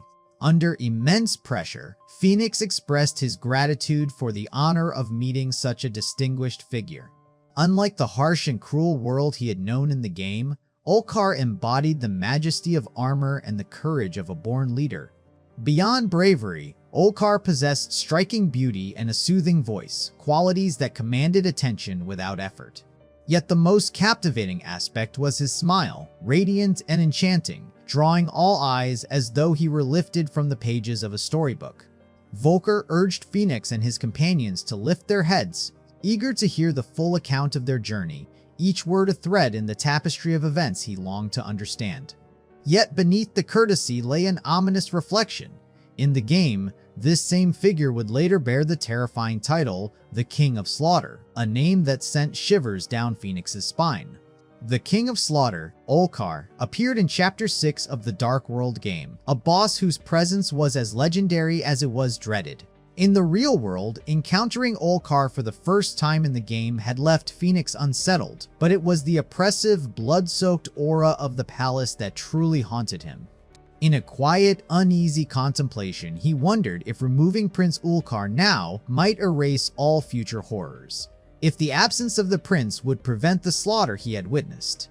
A sudden sharp jolt. L's elbow pulled him from his thoughts, a physical reminder that his brooding had left him oblivious to those around him. Rising in surprise, Phoenix met her frustration, the unspoken tension of her concern pressing against his thoughts, reminding him of the human cost of his distraction. She admitted unease at his demeanor, noting the strange, intimidating intensity in his expression. Phoenix wondered if her teasing was instinctual or a subtle test. Returning to the thread of events, Phoenix recounted how they had relayed the city's turmoil and delivered the letter, followed by the restorative care of a priest who provided them shelter.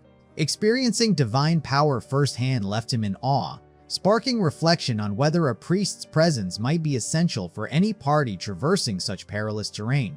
Memory drifted to his past in the game, recalling a paladin he had raised, a fragment of strategy and loyalty now resurfacing in the present.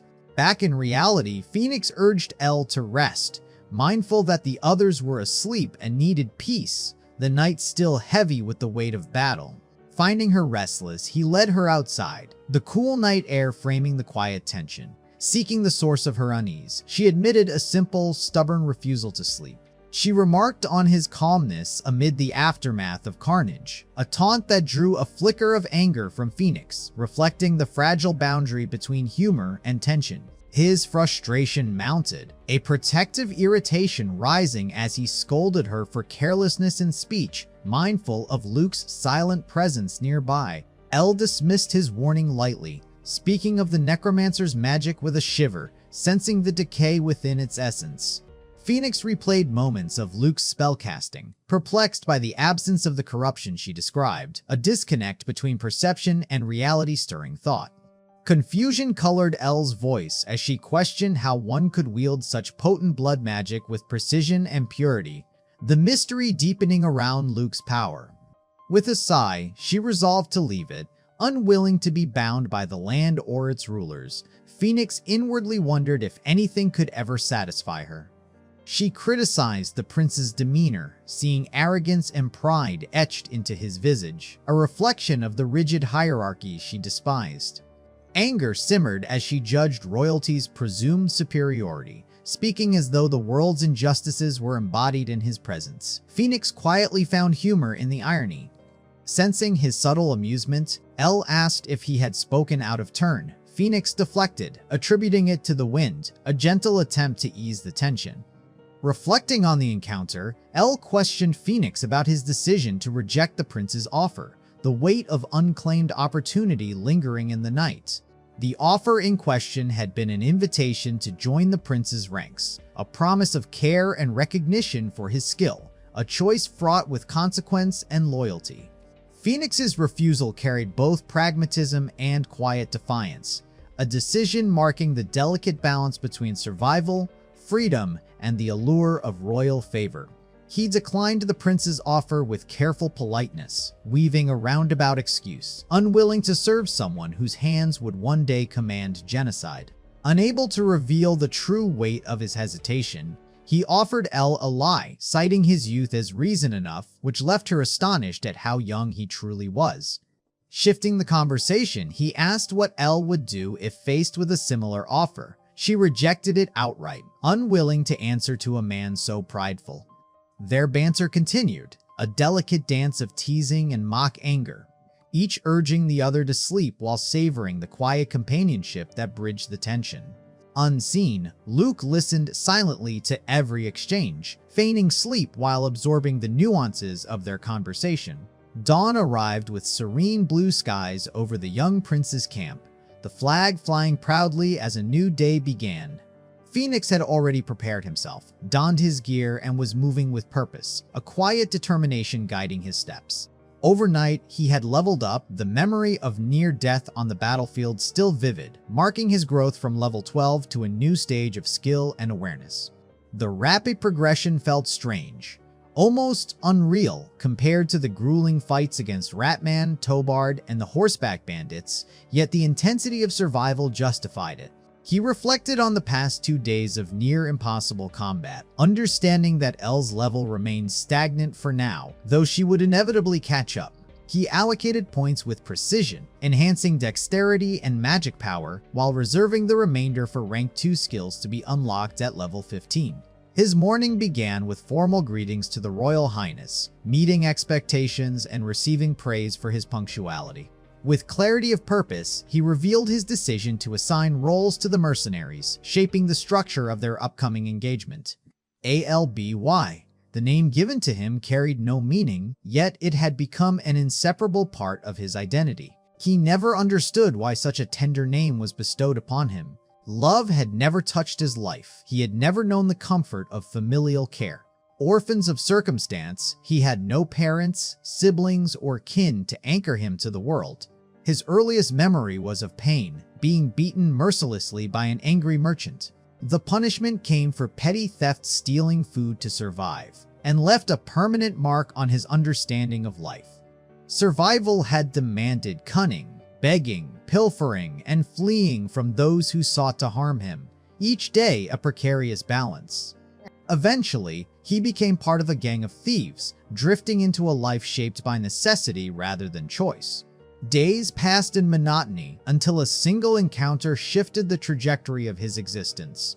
A wandering knight crossed his path, confronting the gang with courage and skill, fighting with gallantry despite wounds that should have felled any ordinary man. The knight, bleeding from countless injuries, continued to strike down each thief with unwavering precision and strength. From a distance, Albie watched as his comrades fell one by one, each defeat searing into his memory the sheer power and resolve of the lone knight. When the knight, exhausted from slaughtering thieves, faltered, a single desperate hand seized the opening and struck. The blade met the knight's neck. Death came quick and unseen from behind. Around him the corpses lay, every thief and wandering light extinguished, until only Albie remained to witness the ruin.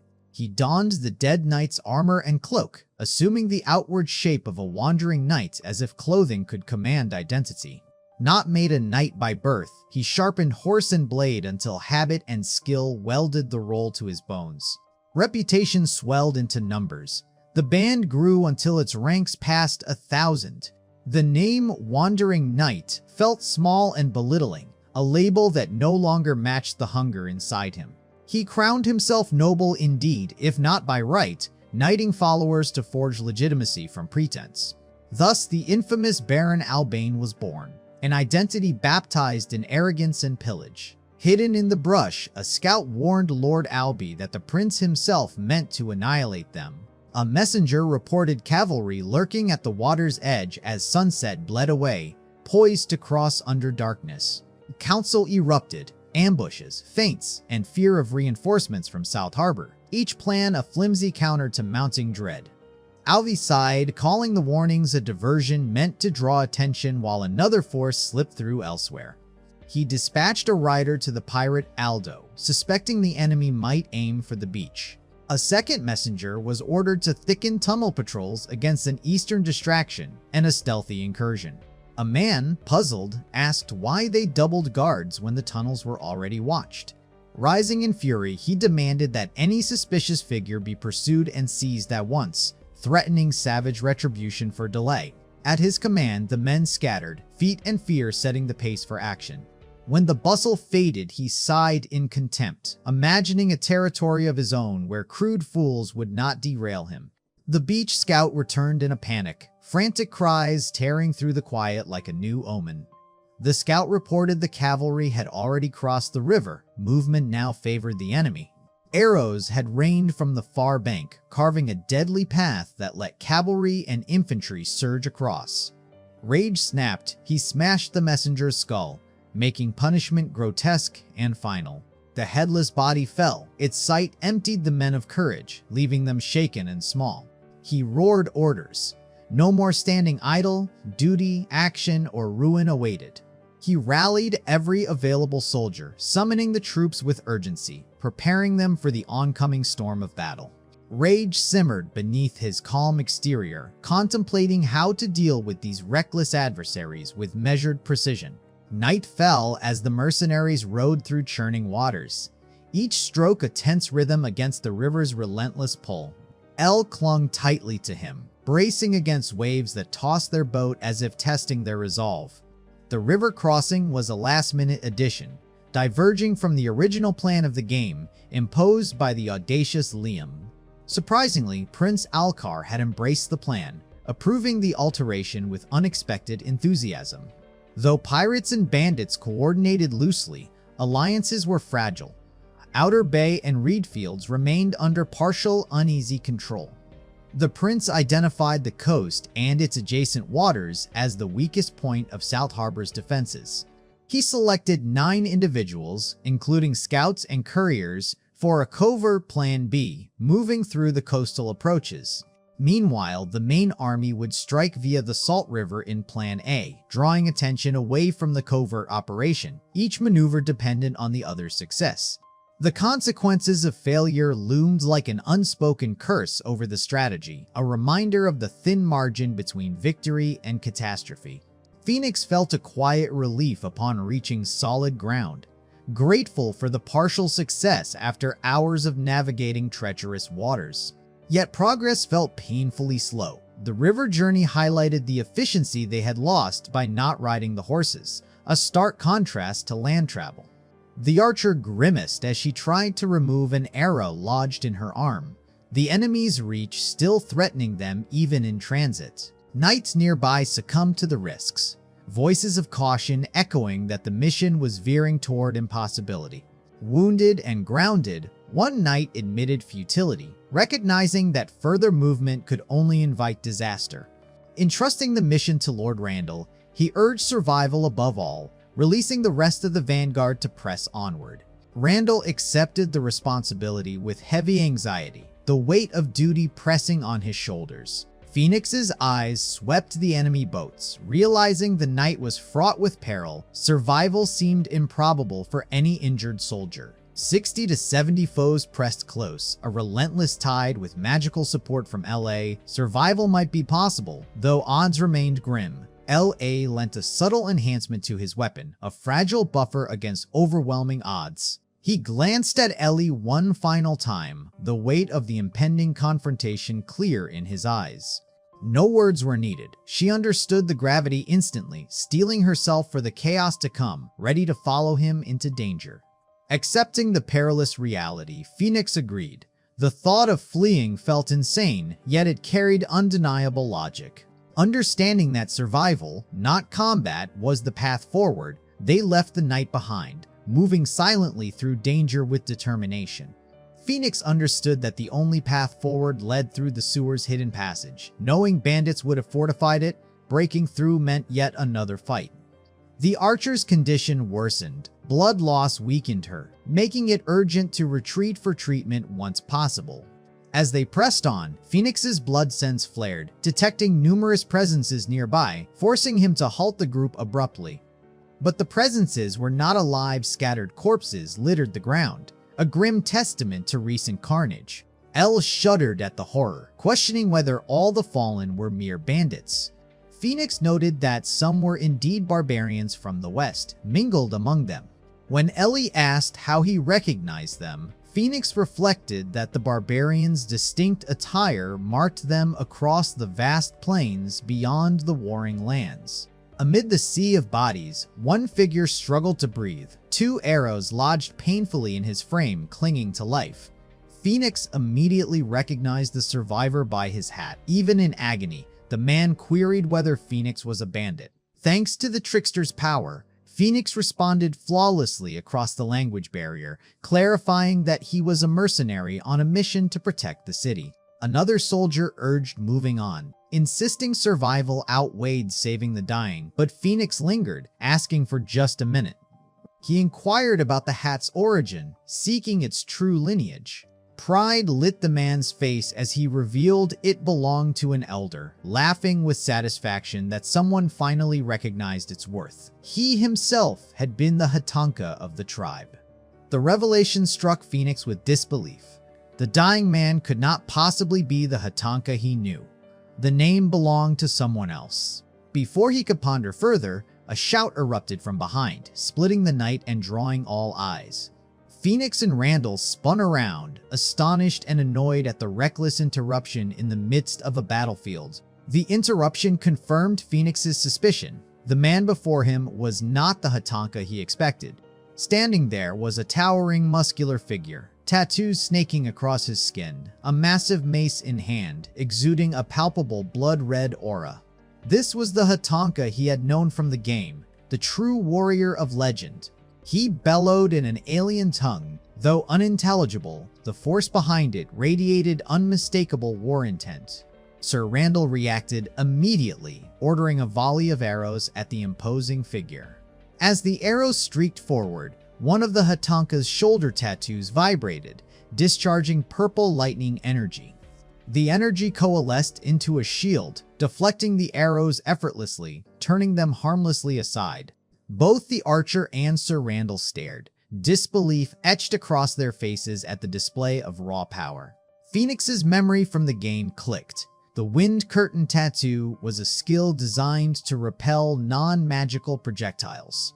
Elle prepared a fire arrow, chanting a spell to pierce the defense, but Phoenix warned her it would be reflected just the same.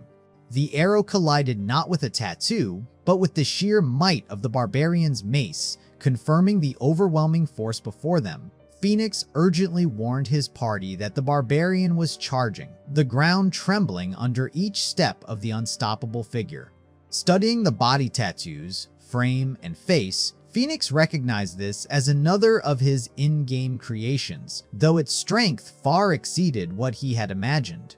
Accepting responsibility, he left his comrades behind, propelling himself toward the barbarian alone, burdened by the knowledge that only he knew how to confront this threat. He justified his solitary charge by convincing himself that no one else could stop the barbarian but him, a dangerous illusion of control. Reality defied expectation. The game's rules did not hold. Phoenix was caught off guard, hurled by a force he had not anticipated. Thrown across the battlefield, over his own companions, he slammed into a rock, the impact splintering armor and bone alike. Spitting blood, he cursed the fragility of all his previous efforts. Levels gained, shield strengthened, obliterated by a single brutal strike. His arm broken, he raged at the barbarian, realizing the futility of his head-on assault, chastising himself for charging recklessly. The figure before him bore the name Deep Dark Fantasy, a level 16 barbarian, master of the tattoo series, a side character of devastating power. In the game, Phoenix had admired the barbarian, reveling in its raw destructive force despite its lack of finesse or defense. Memory surfaced of chasing rogue casters and obliterating them in a single strike, the satisfaction of absolute impact lingering vividly in his mind. Returning to the present, he saw LA summon a fireball, sending magical force at the barbarian. To Phoenix's shock, the barbarian absorbed the spell's full impact with barely a pause, as if swatting away an insect. As Phoenix struggled to rise, the barbarian approached calmly, silently requesting passage aside. Anger flared. Phoenix could not reconcile such nonchalance with the previous violence, ready to lash out in retaliation. In his native tongue, the barbarian declared that logic would not suffice, action would be required first. Before conflict erupted, Luke intervened, amplifying his voice through magic to halt the impending clash. Using his magic, Luke conveyed the chieftain's message: these strangers were not their enemies. The barbarian paused, concern etched across his features, questioning the chieftain's well-being. A quiet relief passed among them, sorrow and joy intertwined as each realized all were unharmed. LA fretted over Phoenix's injuries, while Phoenix reflected that the barbarian's true name was Hatanka, a title passed through generations rather than a personal name. With the immediate threat neutralized, Sir Randall urged Phoenix to move on, but Phoenix requested a brief moment longer, drawn to witness a pivotal moment. This was no idle pause. The encounter with the tattooed barbarian carried weight, a fateful event that would shape their path forward. Phoenix could not tear himself away. The dying Chief 10 entrusted his hat to the barbarian, passing on the mantle of leadership in a solemn, defining moment. Tears streamed down as the barbarian embraced his fallen chief one final time, the weight of legacy pressing on his broad shoulders. Approaching Phoenix with a rare calmness, he expressed gratitude for witnessing his chief's final wishes, astonishing Phoenix with his fluent command of the local tongue. Declaring he had no further obligations, the barbarian intended to leave, yet Phoenix urged him to stay, emphasizing the dangers of roaming through bandit-infested lands. Still, fear held no sway over him. Phoenix persisted, insisting on his protection for the party, while Sir Randall voiced concern over trusting an unknown warrior, questioning the wisdom of this decision. Silencing Randall, Phoenix assumed full responsibility, asserting that this choice was his alone and he would bear all consequences. The barbarian finally agreed, taking the name Hatanka, signaling mutual respect and readiness, confirming his strength and willingness to move forward. One final glance at his fallen chief steeled him. The journey continued with renewed purpose. The group pressed on, a fractured assembly of the weary, the wounded, and those still earning trust. With Hatanka now among them, Phoenix guided everyone toward the secret sewer passage, aware that vigilant thieves likely guarded the entry. Reaching the passage, Phoenix halted the group to scout ahead, sensing movement in the shadows. It was Pagano, flanked by archers, their hit-and-run tactics a constant thorn in Phoenix's plans. Pagano's strategy shoot and retreat proved maddening. Closing in only accelerated the arrows raining from above. Suddenly, Hatanka erupted in a roar, bloodlust surging through him once more, a storm of rage that demanded action. Phoenix froze, bewildered by the barbarian's fury, bracing for what would follow. Instantly recognizing the threat, Pagano commanded his archers to focus on Hatanka, yet their volleys met only futility. Each arrow struck the barrier of Hatanka's winged shoulder curtain tattoos, deflecting their attacks with unyielding precision. The man's full title, Pandit Red Chief Radcliffe Pagano, barely registered against the overwhelming presence before him. Arrows failed to pierce the barbarian's defenses. Seizing the moment, Phoenix's archer took aim at Pagano's horse, unseating him and shifting the tide of the confrontation. Hatanka raised his mace, a force poised to crush the chief's head, his wrath unchecked. Slaughter extended beyond a single target. The barbarian unleashed his fury, smashing through every bandit in sight with relentless precision, each strike amplified by his curtain shields. Phoenix's mind wandered to the origin of this creation, recalling the freedom of barbarian builds in contrast to the rigid structure of Blood Knights. Each build he had designed, tribal combat specialists, devastating single-strike warriors, held equal potential for destruction, a canvas of chaos and raw force. Among these was a Frenzy series barbarian, abandoning reason entirely, transforming into a near-monstrous engine of relentless violence. Others prioritized defense, converting durability into offensive might, or relied on single crushing strikes. The sheer diversity reflected Phoenix's creativity and strategic imagination. Most recently, he had crafted the Tattoo Effect Scale Barbarian, a master of deflecting all non-magical projectiles, an embodiment of both defense and unstoppable force. The tattoo's power demanded bare skin, rendering armor useless, yet their combined synergy amplified Hatanka's might to near perfection. Observing the scattered bandits, Phoenix noted their strength fell far below his expectations, a faint relief amidst the chaos. He suspected Prince Olkar's frontal assault absorbed the brunt of the enemy, sparing the rear from the worst of the skirmish. Despite the barbarian's relentless pursuit, Phoenix called him back repeatedly, urging focus on efficiency over vengeance. Yet something was off. Hatanka lacked a prayer bead, a missing link that made Phoenix wonder if reality had altered the rules of the game world. After a journey that stretched their endurance to the limit, they finally arrived at the destination they had sought for so long. The familiar toll of the church bell welcomed them, a signal of return and transient solace. Utilizing Hatanka's overwhelming strength, they had broken through the encirclement with ease, finding the embankment to access the secret passage. Inside, the absence of patrolling bandits allowed a smooth navigation through the sewers, and the group emerged near South Harbor without further conflict. Yet the early morning clamor of the city felt oddly pronounced, stirring curiosity amidst exhaustion. Seeking clarity, Phoenix approached a guard to learn the source of the commotion. Recognition sparked immediately, the mercenary from the crocodile skin task, but the guard launched into a relentless, minute-by-minute account of the chaos. Phoenix and the others stood dumbstruck, overwhelmed by the guard's exhaustive narration of events, unable to extract the essentials. Finally, another soldier shifted the conversation toward the third prince, immediately halting the guard's rambling. Realizing the change, Phoenix turned to see his captain, who took charge and restored order with quiet authority. The captain's focus, however, lingered on Phoenix himself, astonished and anxious at his miraculous survival from the battlefield. Though inwardly seething at the suicidal nature of the cavalry's orders, Phoenix masked his anger, downplaying the mission's difficulty. The captain, bowing with restrained concern, led Phoenix and his group toward the figure who had summoned them, signaling urgency and importance. When questioned, it was revealed that His Highness had requested their presence, elevating the moment's gravity. Yet outsiders like Luke and Hatanka could not enter the Salt Castle, restricted by identity and protocol. The archer, severely wounded, was sent immediately to a doctor, beyond the reach of mere priestly healing. The arrival of the third prince alongside His Highness reinforced the weight of the meeting, each figure radiating authority and intent. As they approached the Grand Hall, Phoenix caught fragments of debate, a tension between strategy and authority unfolding before him. The dispute revolved around a proposed course of action from the third prince, met with resistance from His Highness, a clash of wills echoing through the hall.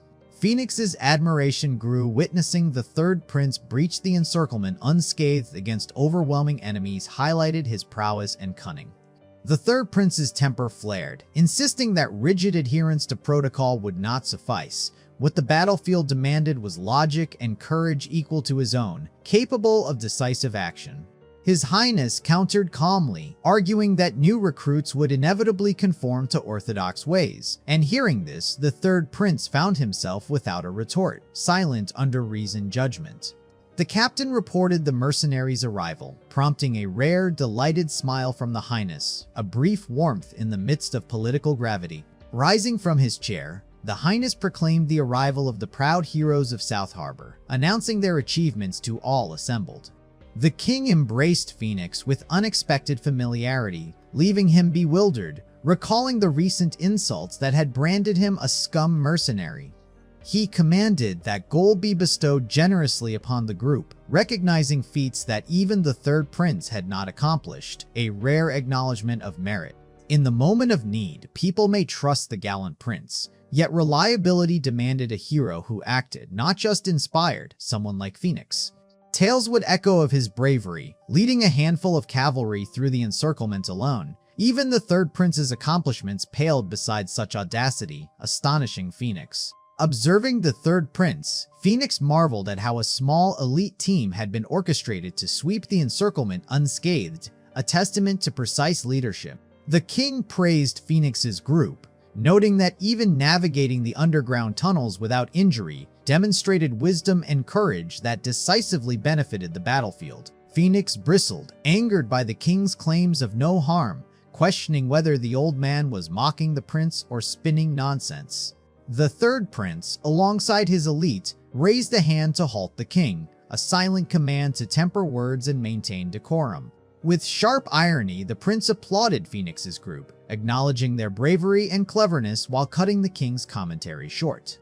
The fire of tension between king and prince created unease. Phoenix and his companions sensed they had stepped into a storm not of their making. Phoenix reflected, realizing this was what it felt like to be caught in a crossfire of authority for actions never intended to provoke it. A flashback surfaced, recalling a commentator narrating a serial match between two powerful in-game avatars, each move dissected for the audience. The duel was between Bloodlust and Samsara, a contest of raw speed and calculated aggression. Spectators scoffed at the absurdity of the players' utterances, impatience brewing even before the match truly began. Within moments, Bloodlust captured and annihilated Samsara in mere seconds, a demonstration of lethal precision. Observers lamented the wasted potential, frustrated by the instant resolution, yet secretly awed at the sheer efficiency of the kill.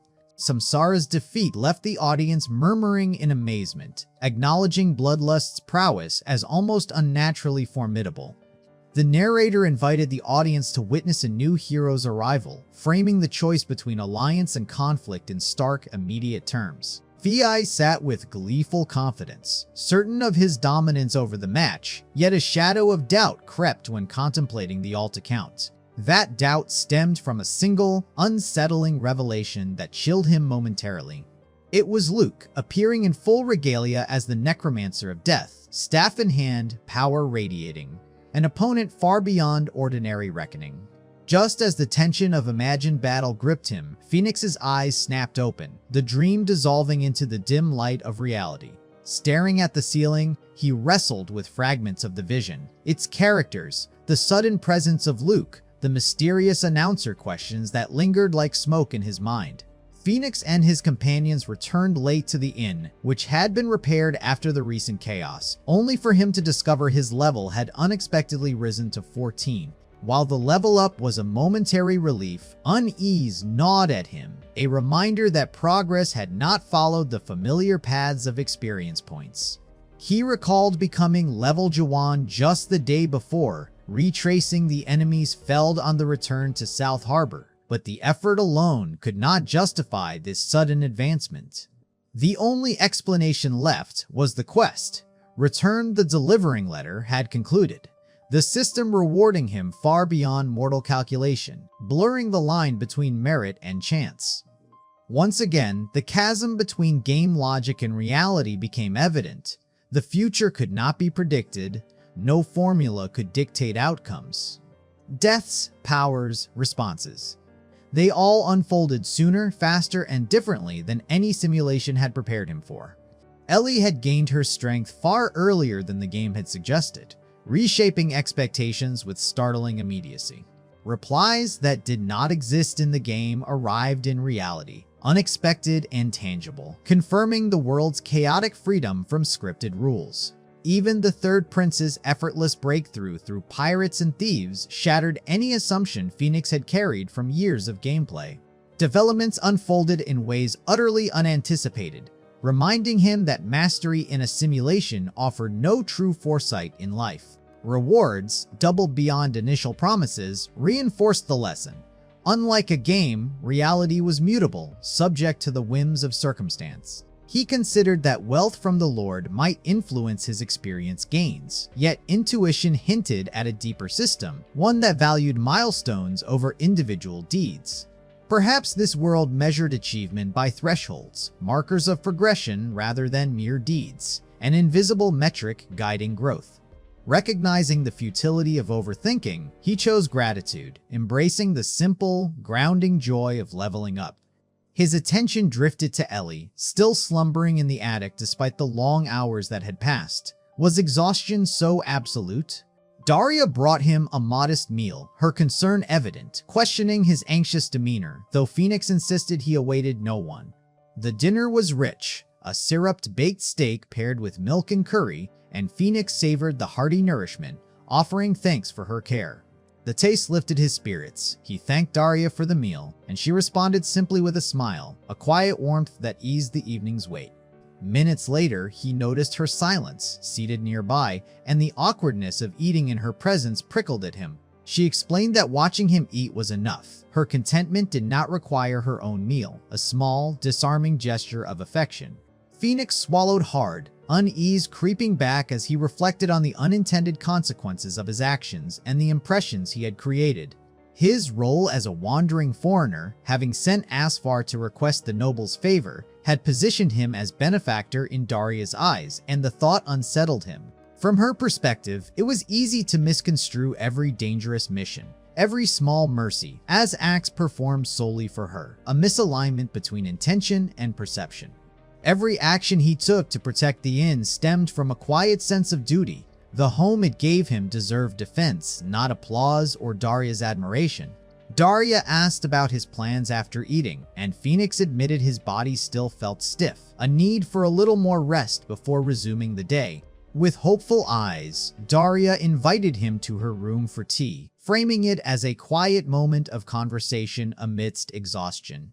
Shyly, she explained that she had specially prepared the tea for him, noticing the weariness etched into his features. Caught off guard by her thoughtfulness, Phoenix's previous concerns evaporated, leaving only a hesitant, distracted agreement. He allowed himself a brief rest with Daria, sinking into sleep once more, only to awaken the next morning with a long, stretching yawn. As he descended the stairs, a voice called to him unexpectedly. It was Luke, the necromancer, his face drawn and weary, a testament to a sleepless night. Phoenix wondered at his exhaustion. guessing Hatanka might have caused some mischief, though Luke offered no immediate answer. Luke clarified it was not Hatanka but the effects of 40 cups of beer, an indulgence that no mortal could endure and still sleep. Concern pricked Phoenix. Despite sharing rewards fairly, he worried Luke might overindulge, a reminder that even orphans carried their burdens differently.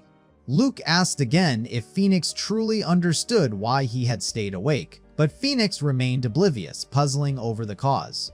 Luke admitted that the noise from Phoenix's actions the previous night had been relentless, shaking the inn and keeping him awake until dawn. Realizing he was the unwitting culprit, Phoenix froze, murmuring a small apology for the unintended chaos he had caused. Retreating to his room, Phoenix rifled through his belongings, pondering what he lacked or still needed to acquire for survival. 3 weeks had passed since his arrival in this savage world. For someone accustomed to modern conveniences, adaptation remained a daily struggle.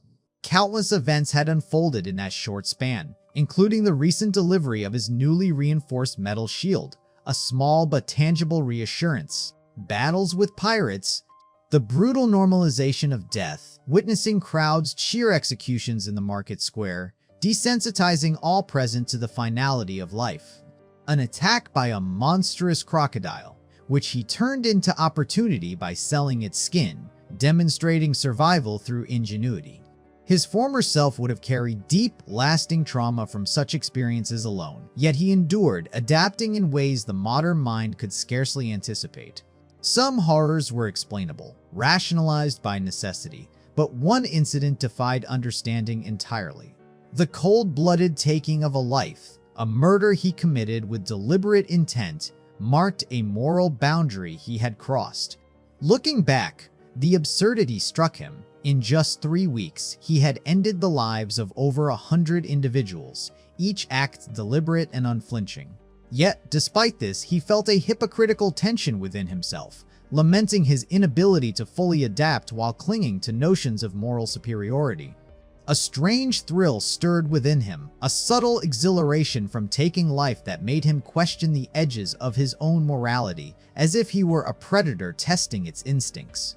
He forced himself to deny the darker inclination, clinging to the belief that his mind remained sound, that the sensation was a mere side effect of the skill and nothing more. The skill's latent effect, thirst, he reasoned, amplified strength and precision, turning his vision red and calling for blood. Yet he tried to see it as an impersonal surge of power rather than psychopathy. Despite the inner turbulence, he maintained a fragile conviction that he was still a normal person from the modern world, anchored to familiar truths. Wrestling with these thoughts, reflecting on his progress and circumstances, a wave of nausea and unease rolled over him, the weight of reality and expectation pressed in from all sides. Turning to Elle, he observed her growth, noting her sudden leap in power and contemplating whether she had already become one of the strongest magicians of her age. Questions about Luke and the Barbarian arose. Their progress remained a mystery, absent from his character records, stirring unease over unseen developments. Confusion mounted as he recalled the dream, realizing discrepancies in what had been recorded and what had occurred. He considered whether special conditions affected their recognition. Urging Elle to rise, he reminded her of the late hour and the need to begin work, but she buried her face deeper beneath the blanket, resisting the day. Frustration flared within him. Time was scarce and they could not linger, yet Elle insisted on staying in bed, leaving him to wrestle with both patience and urgency. Anger and tension built as he recalled the informant's letter plans unfolding at sunset, and the need for stealth to intercept them before the signal of the green flag. He trusted the captain had hidden men across the city, providing a safety net to navigate this chapter with minimal risk, yet the uncertainty gnawed at him. Calling to Elle once more, he questioned her refusal, concerned for her well-being, though she insisted it was merely fatigue, preferring the solitude of rest. Lifting her gently, he demanded eye contact, needing acknowledgement, yet her evasive gaze deepened his concern and the sense of dissonance between them. Seeing her swollen face and red-rimmed eyes, evidence of a night spent in tears, he felt a pang of helplessness. She denied any cause, hiding the pain she carried. Setting aside his weapons, he sat beside her, offering silent presence despite her attempts to push him away, refusing to abandon her in solitude. He conveyed the weight of camaraderie, that leaving in silence was unacceptable, urging her to share the burden of her suffering, to lift it through trust. Though reluctant to confront the truth, he sensed the origin of her distress, averting his gaze and quietly questioning whether it involved Daria. His intuition struck true. The thought pierced like an arrow, confirming the connection, and Elle's tears resurfaced, spilling the unspoken turmoil. Observing her reaction, Phoenix's suspicion crystallized into certainty. The source of her pain was clear, and he felt the weight of responsibility pressing down. Staring at the ceiling, he contemplated the fragile truths of this world, where 16 marked adulthood, and the innocence of young affection could complicate alliances and duty. He reminded himself that he could not reciprocate. He was a foreign soul in a strange land, a modern mind ill-fitted for entanglements that defied reason. Though it felt cowardly, restraint was necessary. He resolved to turn her down gently, respecting the boundary between worlds and moral compasses. A surge of sternness tempered his reflection. He commanded focus, insisting that personal emotions must yield to responsibility. No matter her mood or tears, the call of duty could not be ignored. A comrade awaited on the battlefield, and she could not linger in inaction while others risked their lives. For a fleeting moment, Elle's anger softened, but it returned almost immediately, a storm easily rekindled by the smallest provocation. She challenged him sharply, questioning why he persisted in actions that seemed unnecessary and reckless.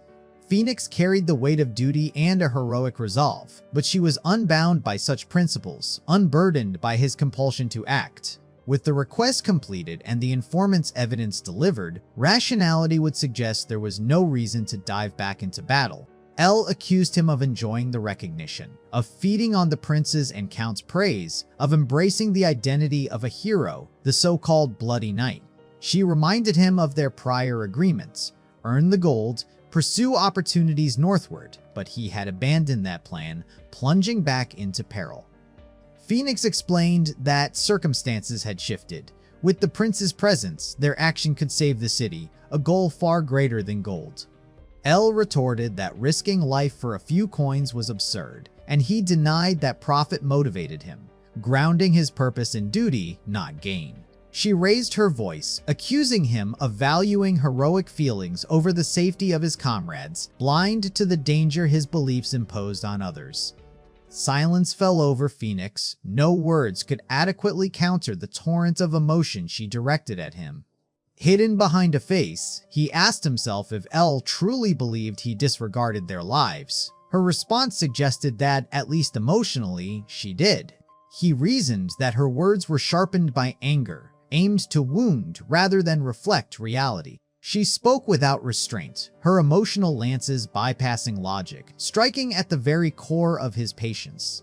Overwhelmed by the strain, he spoke a single word that carried the weight of exhaustion. He was tired. He had never intended to place her in harm's way. His care for her surpassed that for anyone he had ever known. Masking his face, he admitted fear. Fear of hesitation, fear of regret, fear that inaction would cost him yet again.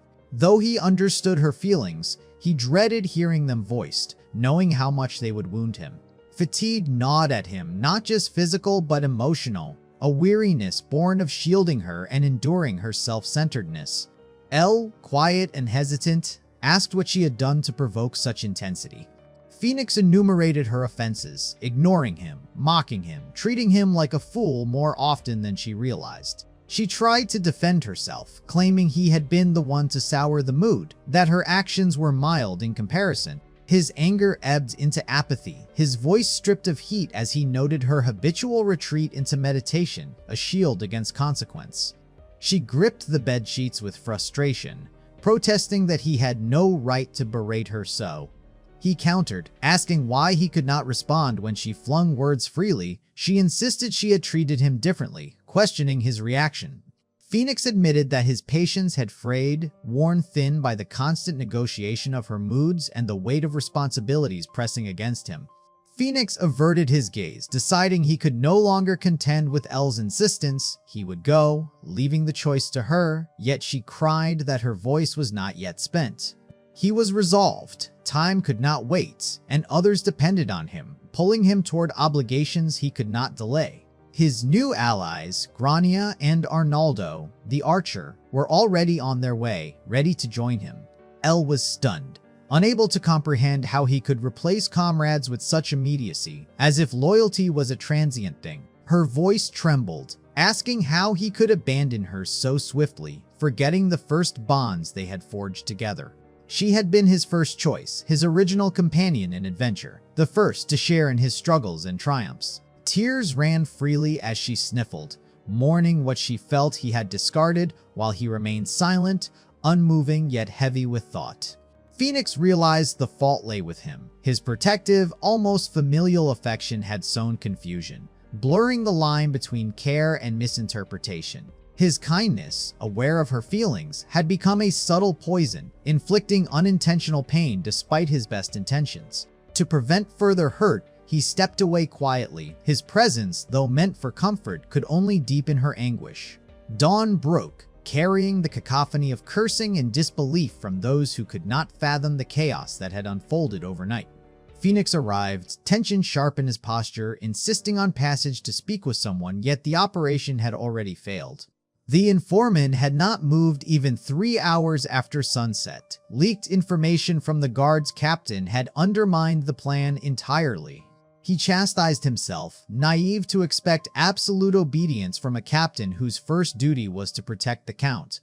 Serving as the Count's vessel, ensuring the Lord's safety was his foremost responsibility, a weight heavier than any personal goal. Success would have simplified capturing the fourth pick, the unveiled witch, but doubts arose. Perhaps some outcomes were meant to remain unchanged, destiny untampered.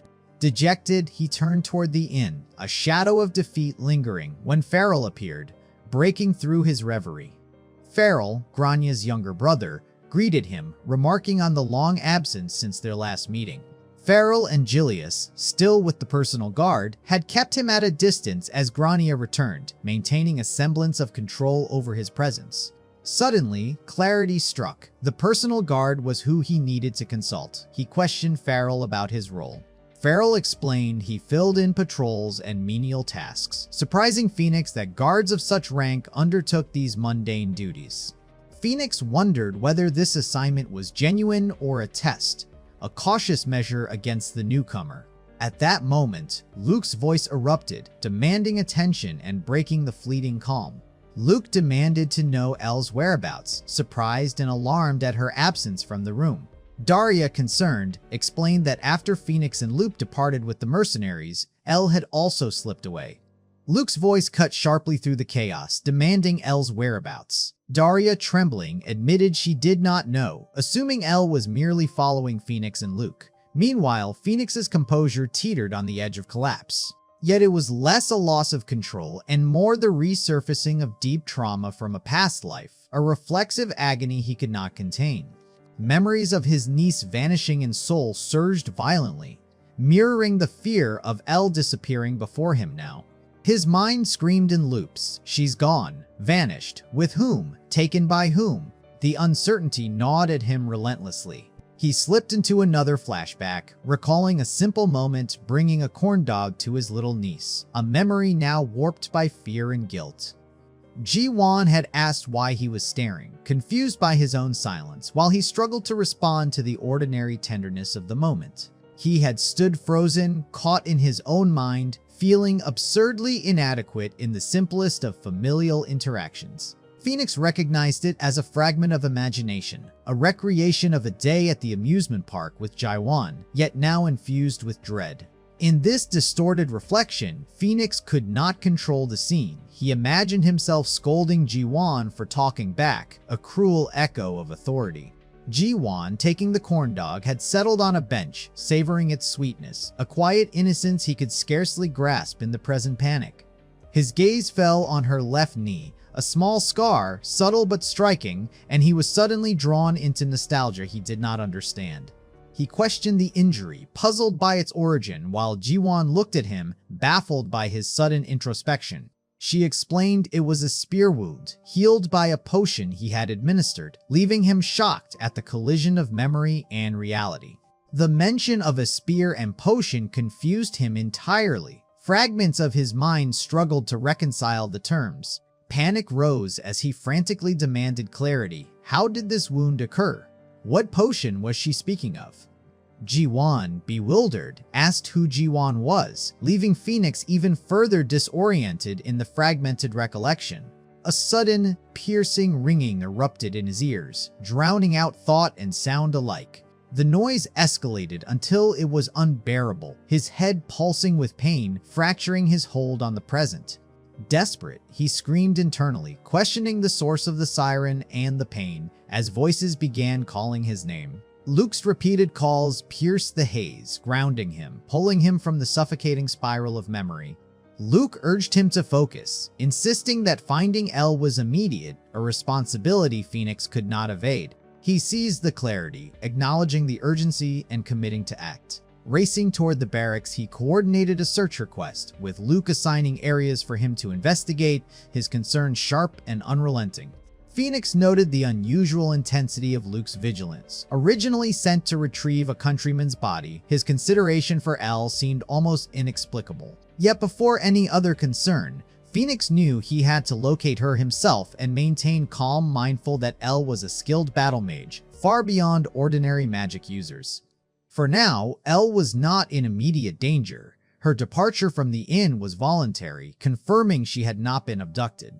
He began retracing her usual haunts, moving from place to place in hopes of a lead. Yet every attempt to find her seemed to collapse into dead ends, each search offering no solace. Eventually, it became clear that Elle had descended into the sewers immediately after sunset, permitted entry by the chief of the guard.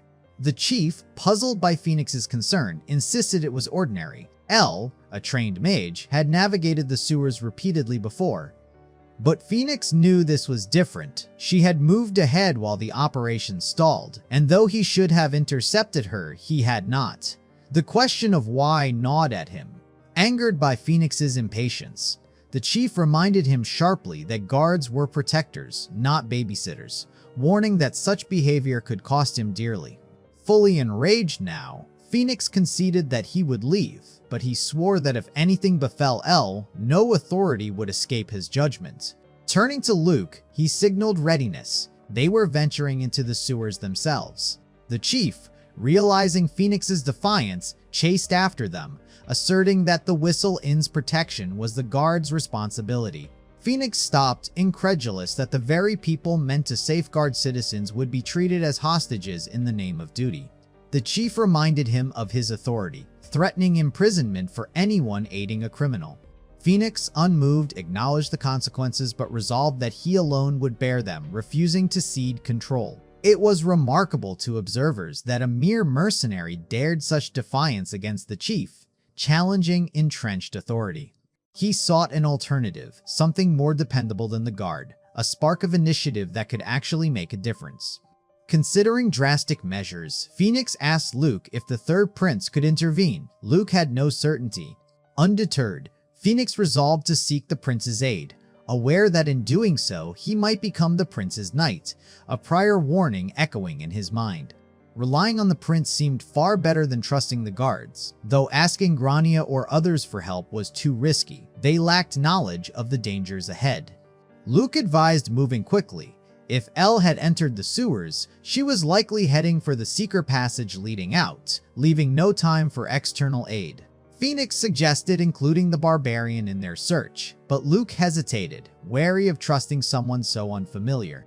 Luke reminded him that the barbarian, physically and mentally alien to their group, could not be relied upon lightly. Phoenix tried to reason, recalling that even in the game, tribesmen were feared as monsters, yet prejudice and caution were unavoidable.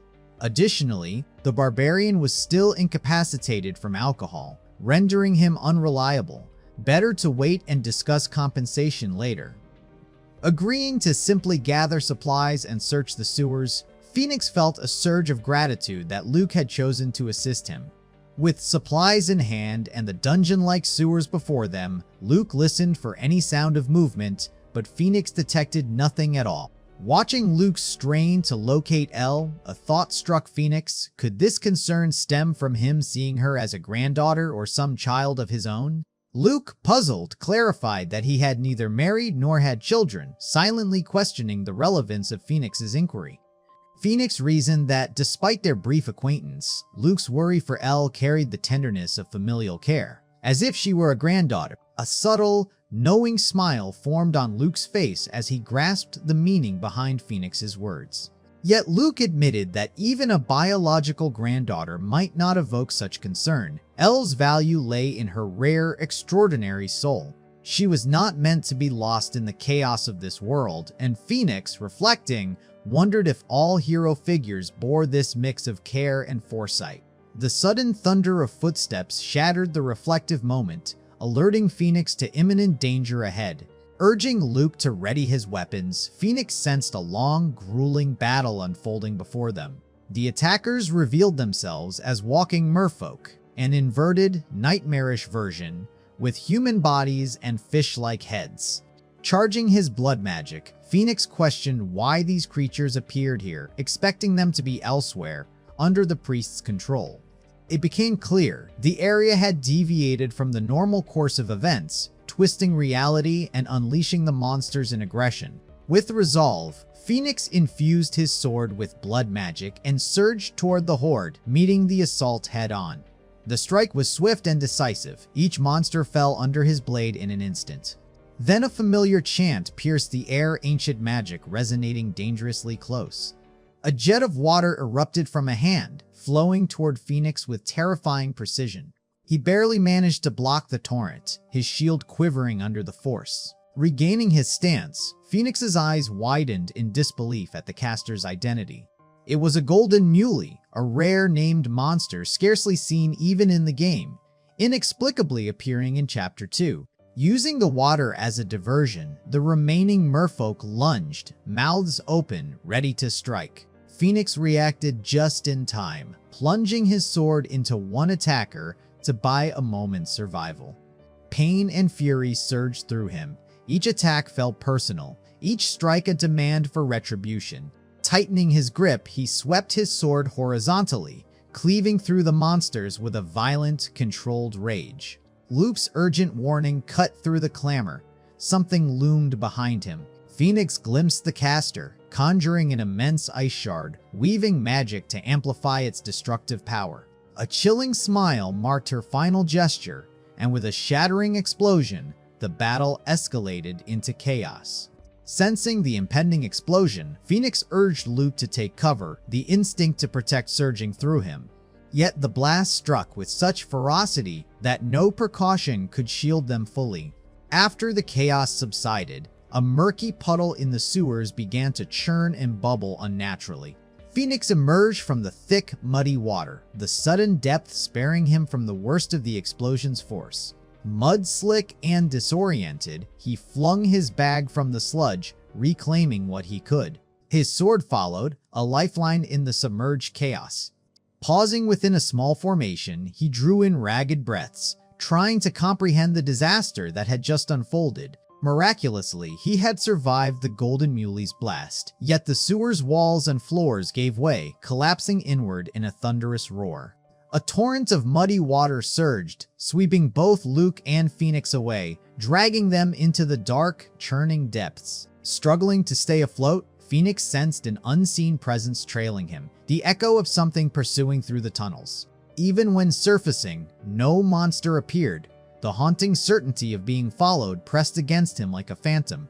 Pushing fear aside, he focused on finding Luke, haunted by the thought that age and fragility might claim him in this chaos. The most pressing question gnawed at Phoenix: had Luke even survived the explosion? Meanwhile, elsewhere in the sewers, Elle navigated the labyrinthine tunnels, tension gripping her every step. Panic flickered in her eyes as she questioned the wisdom of her plan, the thrill of preparation giving way to stark fear. She had mapped the sewers, trusted her growing mana, and recently learned a new spell, confident she could overcome most obstacles. Even bandits blocking the path seemed manageable. She could deploy sleeping potions as she had before. Reality struck harshly. The plan was reckless. Coming alone into this subterranean world was foolish. Every spell wasted on mindless zombies and carrier beetles underscored her misjudgment. She longed for lightning magic, a power that could have cleared the dangers with effortless precision. Thoughts of Phoenix surfaced. In his hands, these threats would vanish almost instantaneously. Frustration overtook her reflection, and she cursed him silently, labeling him perverse, idiotic, and unworthy of her attention. Suddenly, two mermen patrolled nearby, commenting on the scent of blood, their curiosity drawing them forward. A small bottle of flammable liquid rolled into their path, their gazes fixed on it with puzzled amusement. Recognition dawned as the first realized the mage. Elle had launched the bottle toward them, her intervention decisive and swift. The bottle's magic flared, immediately alerting the second merman to danger, a warning that came too late. Before either could react, Elle summoned a wind spirit, its currents converging above them with precise force. The wind spirit's strike ignited the flammable liquid, creating a towering fireball that obliterated both mermen instantly. Drained of mana, Elle pushed forward, knowing survival demanded every ounce of her strength. Fate, however, twisted cruelly. Her sprint was broken as she tripped over a jagged rock. She slammed into the sewer floor, pain radiating across her face and body, but hesitation meant certain death. Every second counted. Pausing was a luxury she could not afford. The relentless walking merman threatened to close the distance with every heartbeat. Exhaustion threatened to crush her will, yet she fought to keep moving, even as her body refused to obey. A faint, familiar hum reached her ears, a sound that stirred hope amidst despair. Recognition sparked instantly. It was Old Man Luke's spell, proof that Phoenix and Luke were near. Driven by this knowledge, she staggered toward the source of the magic, desperation fueling her steps. An enormous explosion erupted nearby, shaking the sewers violently, the ground around her fracturing. Looking up, she realized the full scale of the destruction. The tunnels were collapsing around her. Debris rained down, forcing her to brace against jagged fragments, pain and adrenaline intertwining. A surge of water swept her along, carrying her toward the sewer's exit, a cruel yet providential current. Coughing and clutching her back, she rose slowly, every movement a reminder of the chaos she had endured. She now stood in a vast, cavernous chamber, the sudden openness amplifying her disorientation. Senses straining, she felt a presence nearby, a faint life force guiding her attention. Drawing on the last of her mana, she summoned a small fire around her dagger, the flickering light a fragile beacon. A flicker of reassurance surged through her. At least she had some guidance to navigate the darkness. Relief mingled with unease. She had survived, yet the cavern felt alien, unnatural in its stillness. The sand and soil beneath her revealed that she had been swept to a high point, far above the lowest depths, raising questions of who or what had brought her here. She realized this portion of the sewer remained uncharted, lower than any map had recorded, a forgotten corner of the underground. Suddenly, a creeping miasma surged from behind, hitting her senses and triggering a fresh wave of panic.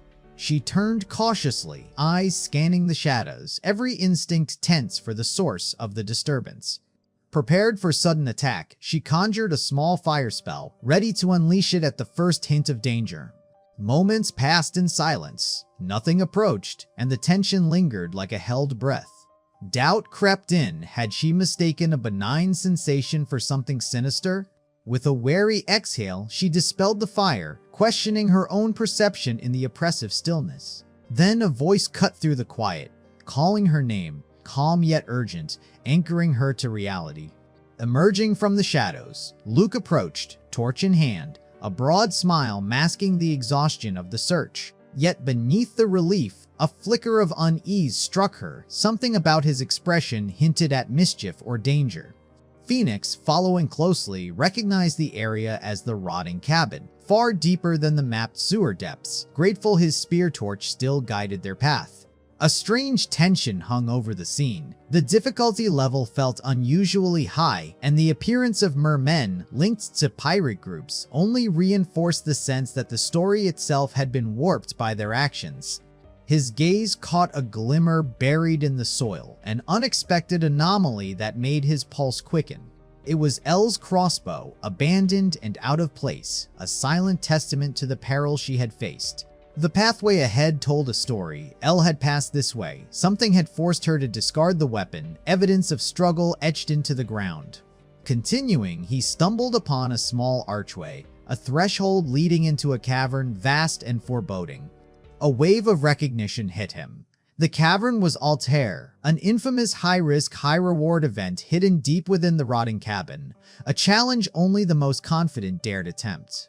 The memory of Altair stirred in his mind, a test of skill and resolve, one that demanded absolute precision and courage, the kind that separated the reckless from the prepared. This is the end of the video. Thank you for watching. Before you go, don't forget to subscribe and smash that like button until explosion. See you on the next video.